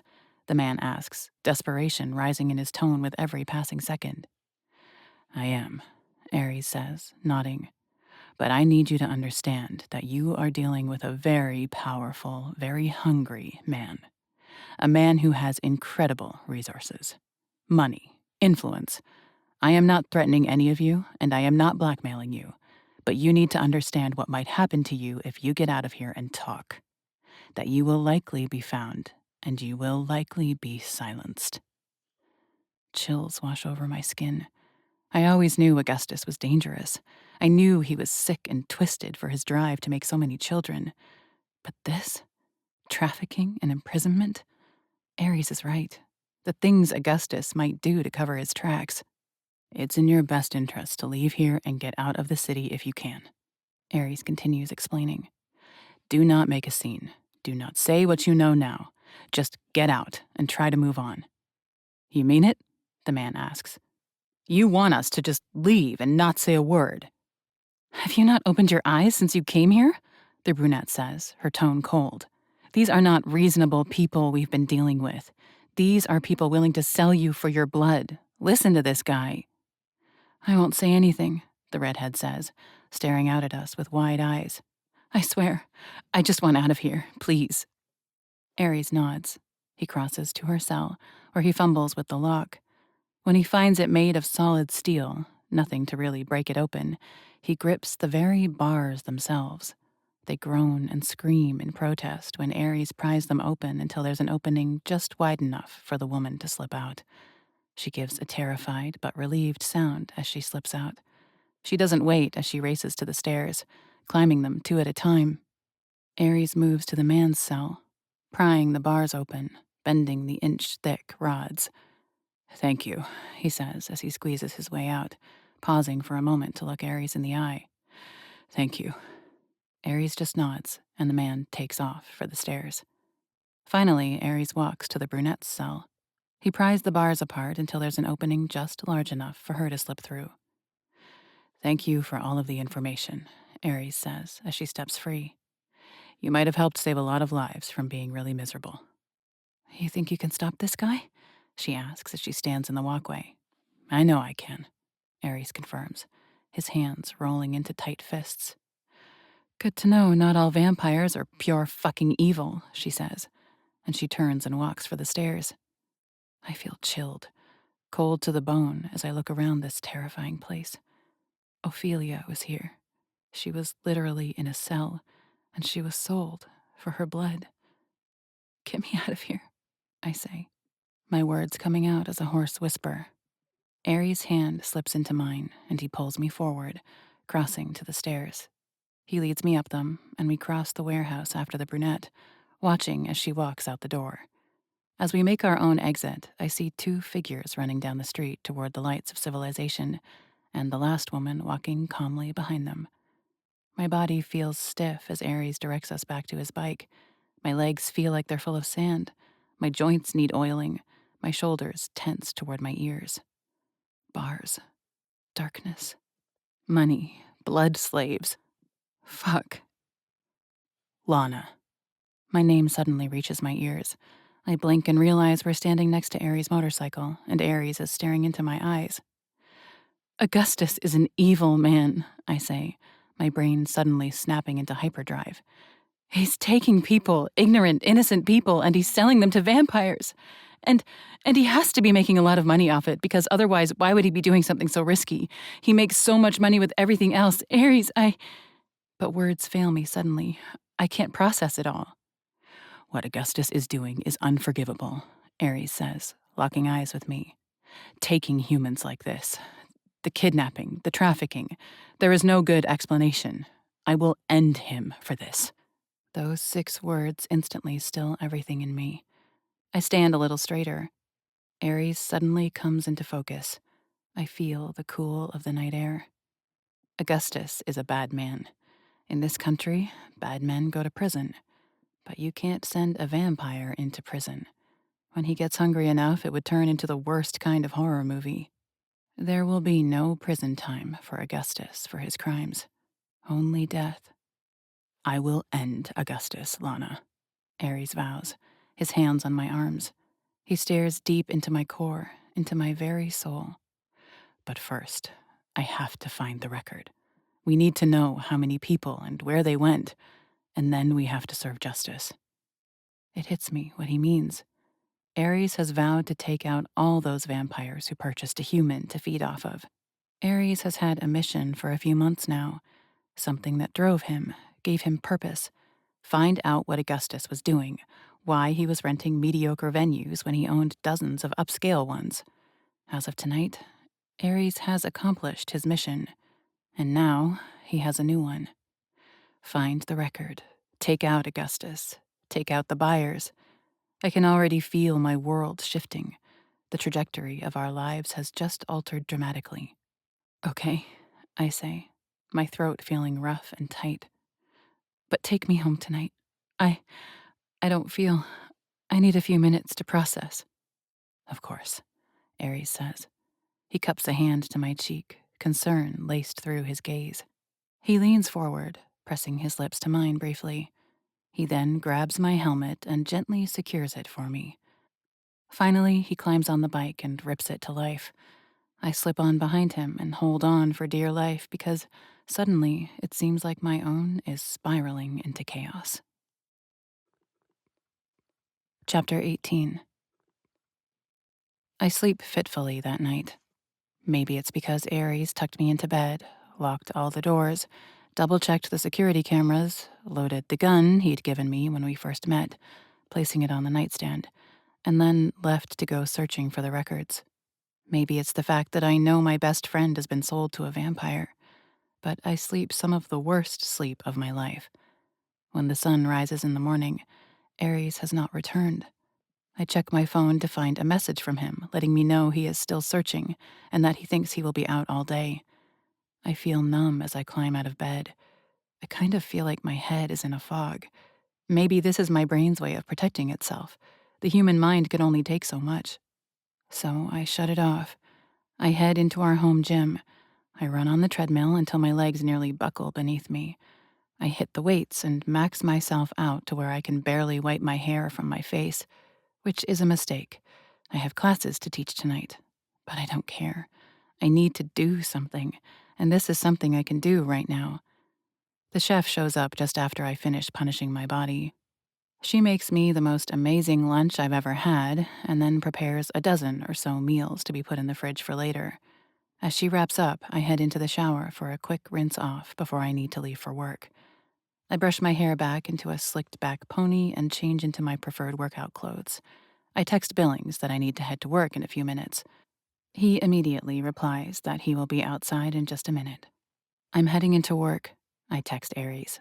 Anything yet? His response comes through almost immediately. Not yet. I've gone through his main office, but I know he has other places he keeps work stuff. I've got a few more places in mind to look. I like the message and slip my phone into my pocket. My keys jingle as I lock our apartment, and then the elevator takes me back to ground level. Billings is indeed waiting at the curb when I walk out the doors. Thanks, I tell him as I climb in the back seat. This should start being my regular schedule, so I hope that helps you know what to expect. It's not a problem, Miss Kincaid, he says as he puts on his turn signal and merges into traffic. I stare out the window as we drive. 18 months ago, I was teaching one of my classes, and a new face walked in. Ophelia looked so damn determined, and she showed it as she did everything I instructed. She was tiny, and that was always going to make it more challenging. But I knew what that was like. I'd invited her out for dinner after that first class, and then we talked after the next class. Ophelia became my most regular student. Soon we were hanging out regularly throughout the week, and finally, she shared her story with me. Ophelia had grown up in Chicago. Her home life hadn't been great. It even started out bad considering her mom used the whole time she was pregnant with Ophelia. Then her mom died when she was little, and her dad was a mostly absent drunk who hardly realized he was a parent. Ophelia had her grandmother for a while, until she died as well. Ophelia had two older siblings, a brother who OD'd when she was in middle school, and a sister who went missing just after Ophelia graduated high school. Ophelia speculated the sister had also been lost to drugs and just hadn't been found. She had no love lost toward her family. She'd moved to New York after she became a paralegal. She really wanted to be a lawyer, and she would have been a damn good one. She was one of the most persuasive people I knew, but she didn't have the money to pay for law school. Still, she swore up and down that she would never live life like she had as a kid, and she'd provide for herself so it wouldn't get to that. My best friend's life was so hot and cold. In so many ways, she'd been wronged, and in others, she'd talked her way into a better life. She should have been underqualified for her job, but she got it. She had an insanely good deal on her apartment because she'd sweet-talked the landlord. She'd sweet-talked her way out of any charges when she got in a yelling match with a police officer about her rights. I'd almost say she had a way with people, but not always. Ophelia started dating once she arrived in the city. Just casual, nothing serious. But one night, she went out with a guy who gave her a bad feeling, and by the end of the night, he tried forcing himself on her. Ophelia had fought back, but she didn't win. For some, being sexually assaulted defines them for a while, and I place no blame on those. It's an awful, evil thing to do to another human being. But it just made Ophelia angry. determined. Ophelia always joked that when she found the man who did that to her, she was going to kill him. She'd said it as a joke, but there was always something in me that believed that if she ever got the opportunity, she would. Her experiences made her a hard and bitter person. She'd never be helpless against someone again, and that was how she walked into my class. And she might have been hard and bitter, but she was also the most loyal person I'd ever met, and we loved each other fiercely. A single tear slips down my face as I think about where she ended up. Helpless. Because even though she trained, even though she could handle herself now, she was up against a vampire. And no human is going to beat a vampire single-handedly. Her body is being used against her will yet again. Fuck Augustus, I think to myself. I curse him in every way I can think of. I wipe at my face as I realize we're nearly there. I straighten in my seat. I have to pull it together. I can't let my coworkers see me like this, and certainly not my students. Billings slows as he drives in front of the building, but there is nowhere at the curb to pull over. He creeps forward and turns right down the block to find somewhere else. But the street is packed. It's fine, Billings. I'll just hop out here, I say, as I unclick my seatbelt. All right, see you in a few hours, he says with a nod. I push the door open and wave at the oncoming car as I slam my door closed and cross the street. With focused intent, I head down the sidewalk, back toward the gym. We'll be going over incapacitating moves today. In my head, I run through the agenda. All the grabs, all the strikes, everything a woman needs to know to take down her attacker. With the right moves, a woman can take down a man twice her... A hand wraps around my face, covering my mouth. I'm yanked backward roughly and I trip, but strong hands grip me painfully around the arm, even as something sharp pricks me in the side of the neck. Before I can use any of those incapacitating moves I was just practicing in my head, the world spins and tilts. My legs feel liquid. Suddenly, my whole body is rising, and I realize a set of arms is beneath my back and under my knees. The world grows darker, and the last thing I see is the ceiling of an SUV before the darkness swallows me whole. Chapter 19. My neck screams with pain. With a groan, I lift my head, but the pain intensifies. The agony of the muscles tells me I've been in this position for hours. I shift, my back also spiking with pain. And as I try to stand, to roll over, to move in any direction, I stay exactly put. I'm sitting in a chair, and my hands are bound behind my back, my ankles tied to the chair. My eyes rip open, desperately searching my surroundings as my heart rate skyrockets and adrenaline floods my system. The room is dark. I only make out shadowy outlines as my eyes slowly refocus. I feel groggy, fuzzy, and then I remember the sharp bite of pain in my neck just before I went out. Drugged. Good morning. Dread and terror soar in my veins as the voice cuts through the dark. A dim red light turns on, and through the dark shadows, I see Augustus crossing the room. His dark eyes are fixed on me, his expression cold and blank. He's dressed in a suit, the only attire I've ever seen him wear. Slowly, controlled, he crosses the space until he's standing right in front of me. Seems you're a bit of a lightweight when it comes to sedatives, Augustus says as he stops right in front of me. I was worried for a minute there that Toby might have killed you. I thought he would have woken hours ago. What's going on? I ask, trying to remain calm, even though everything in me is screaming that this is bad, really, really bad. Augustus, where's Ares? I would imagine my son is out looking for you, he says, keeping his tone so calm it makes my skin crawl. You never showed up for work, and then you didn't come home last night. If my son loves you as much as his gaze says he does, I imagine he's having one of the worst nights of his life. What are you doing? I ask, my tone growing harder. Augustus, where the fuck am I? And why did you kidnap me? He gives a chilling little chuckle. Such a dramatic word, don't you think? But you catch on quick. What gave it away? Was it the knots around your wrists? The needle to the neck? The surprise grab? He's taunting me, and I'm in no fucking mood for games. You know what Ares is going to do to you for this, right? You named him. Expect nothing less than dark and terrible from the god of war. A smile grows on Augustus's face. Amazing, isn't it? How even as a newborn, one can tell a being's future. I knew exactly what I was doing when I named my firstborn son. At least you'll meet your end against a worthy opponent, I snarl. Augustus smiles, though every inch of it is condescending. He drags a chair across the space, placing it directly in front of me. He takes a seat, crossing one leg over the other.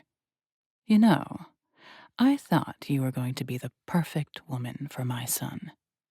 You came along, and finally, my son came back where he belongs. But you've distracted him, captured his attention and intentions wholly. Ares might not understand why you had to be dealt with, but he will come back around. He will fulfill his purpose in this city. If you think Ares is ever going to help you traffic people as living blood bags, you don't know him for shit, I spit, wading into the deep end because I've never been afraid to swim. How did you really meet my son, Lana? He asks. My stomach sinks and my blood goes cold. Online, I say through gritted teeth. He gives another of those sinister smiles. You can say whatever you like. I suppose it doesn't matter anymore.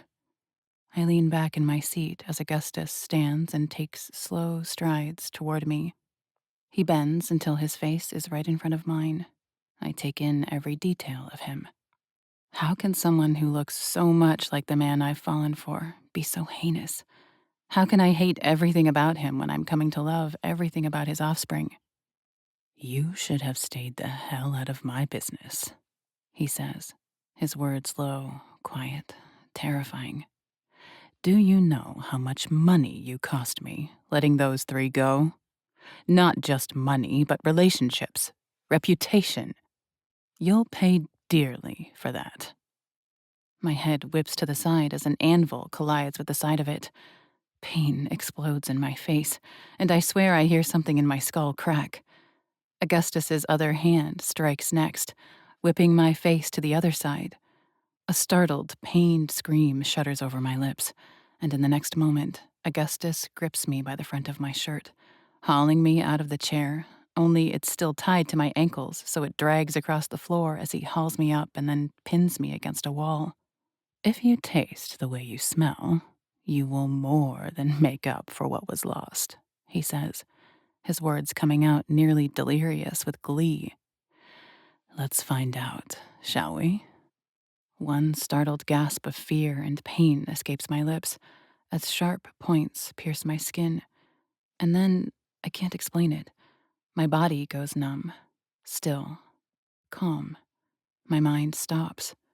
I'm aware of the sensation of blood leaving my body. Augustus sucks, drawing my blood out of me, his lips latched to my neck. But I feel nothing. I am nothing.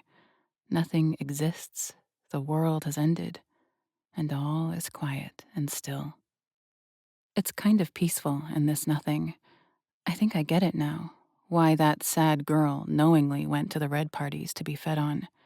There is no joy here, no happiness, but there's also no pain, no remorse, no sadness. I just dissolve into the universe. But suddenly, the numbness lessens, and my feet hit the floor as Augustus releases me. Only my legs can't hold me, and I drop to the floor, my back roughly sliding down the wall behind me. Oh, you will fetch a price, Augustus says, licking at the corners of his mouth. And my head spins at the red I see there. Blood. My blood. My heart rate picks up. The world tilts just a little. You can't fall apart now, Lana. It's just blood. It's just blood. I shake my head, take a deep breath, and square my shoulders. Ares checked for cameras when we went into that warehouse. He might not have seen them, but they were absolutely there. Augustus knows exactly what we did, and I will pay the price for it. You could have had it all, Augustus says, as he once more grips me by the front of my shirt. He hauls me up as if I weigh nothing, righting my chair and roughly dropping me back down on it. Ares would have settled into his position as a baron. You could have stood at his side, supported him, bore him the children who would have helped establish this city. You could have had a very comfortable life. My son would have taken care of you. Instead, you twisted him. You turned him against his legacy. So, in the end, this cannot be blamed on anyone but yourself, Lana. You're a sick, twisted fuck, I spit, my words slightly slurred as his venom lingers in my blood. Ares is nothing like you, and he never will be. I only wish I could be there to watch him rip your cold, dead heart out. Augustus chuckles. Ah, the naivete of early love. You've known my son for a few months and assume you know him best. I've groomed him for years. When it comes down to it, Ares will realize his place. Money, power, influence. There's a reason they've had a chokehold on the world for all of time. I only wish to see him rise to his full potential. Why would you hold him back? There is no reasoning with Augustus. This man's heart is black all the way through. Ophelia Bennett, I say, changing the course of the conversation. Who did you sell her to? Augustus turns, looking over his shoulder at me with a smile. You think I know any of their names? You think I memorize every purchase? Come, Lana, I thought you were beginning to understand me. You bastard, I say, as tears sting my eyes. I shake my head. I will not let them fall. I will not let this monster see me cry. He doesn't acknowledge my insult. He turns back toward me, and from his pocket, he draws a knife. And my heart goes into overdrive as he stalks back toward me. My eyes widen as I take in his form, bathed in red light, his eyes glowing brilliantly. My whole body tenses as he stops before me, but he crouches and cuts the ropes from my ankles. I want you to get comfortable, he says as he looks up into my eyes. Enjoy your last few days of ease, Ms. Kincaid. The transaction is already finished. Only travel arrangements remain. Your buyer will be here in 2 days to take you to your new home. He slices through the rope around my wrists, and I surge forward, attempting a last-ditch effort at freedom.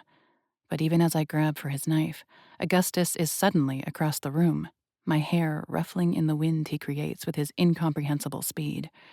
He only smirks as he rests his hand on the doorknob. Just remember, as you serve the rest of your days as a living donor, that you brought this on yourself, Lana. You could have had a different life if you'd just minded your own damn business. He twists the knob and steps out, even as I surge to my feet. But I'm nowhere near fast enough. Before I'm halfway across the room, the door has shut again, and I hear a heavy lock click into place. I slam against the door futilely, my fists bang on the steel surface. Augustus! I scream, tasting blood in my throat. The word comes out so brutally. You can't do this, you bastard! Ares will find you, and he will fucking end you! But I hear nothing out there but silence. Cold, dead silence. The tears push heavy on my lashes as I turn, taking in the room for the first time. My breath rips in and out of my chest in rough pulls. There are no windows. There are no light switches, even. I can't even tell where the red light is coming from. There is a blanket on the floor.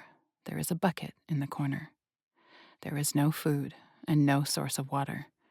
The only furniture is the chair I was tied to and the one Augustus sat in. It's a blank, empty room, with no escapes, with no way out, except for that locked door. I have no idea where I am. I don't know how long it's been since I was taken. I pat my pockets, and sure enough, my cell phone is gone. I have no way to contact anyone, and from the lack of sound coming into this room, I assume no sound is getting out either. I've been taken by my sadistic, fake father-in-law, and I don't doubt him. In just a few days, a buyer is going to show up. I've been sold to a vampire, and there is no escaping. This has been Vengeance and Venom by Keary Taylor. Read for you by Jesse Elwin. Thank you for listening.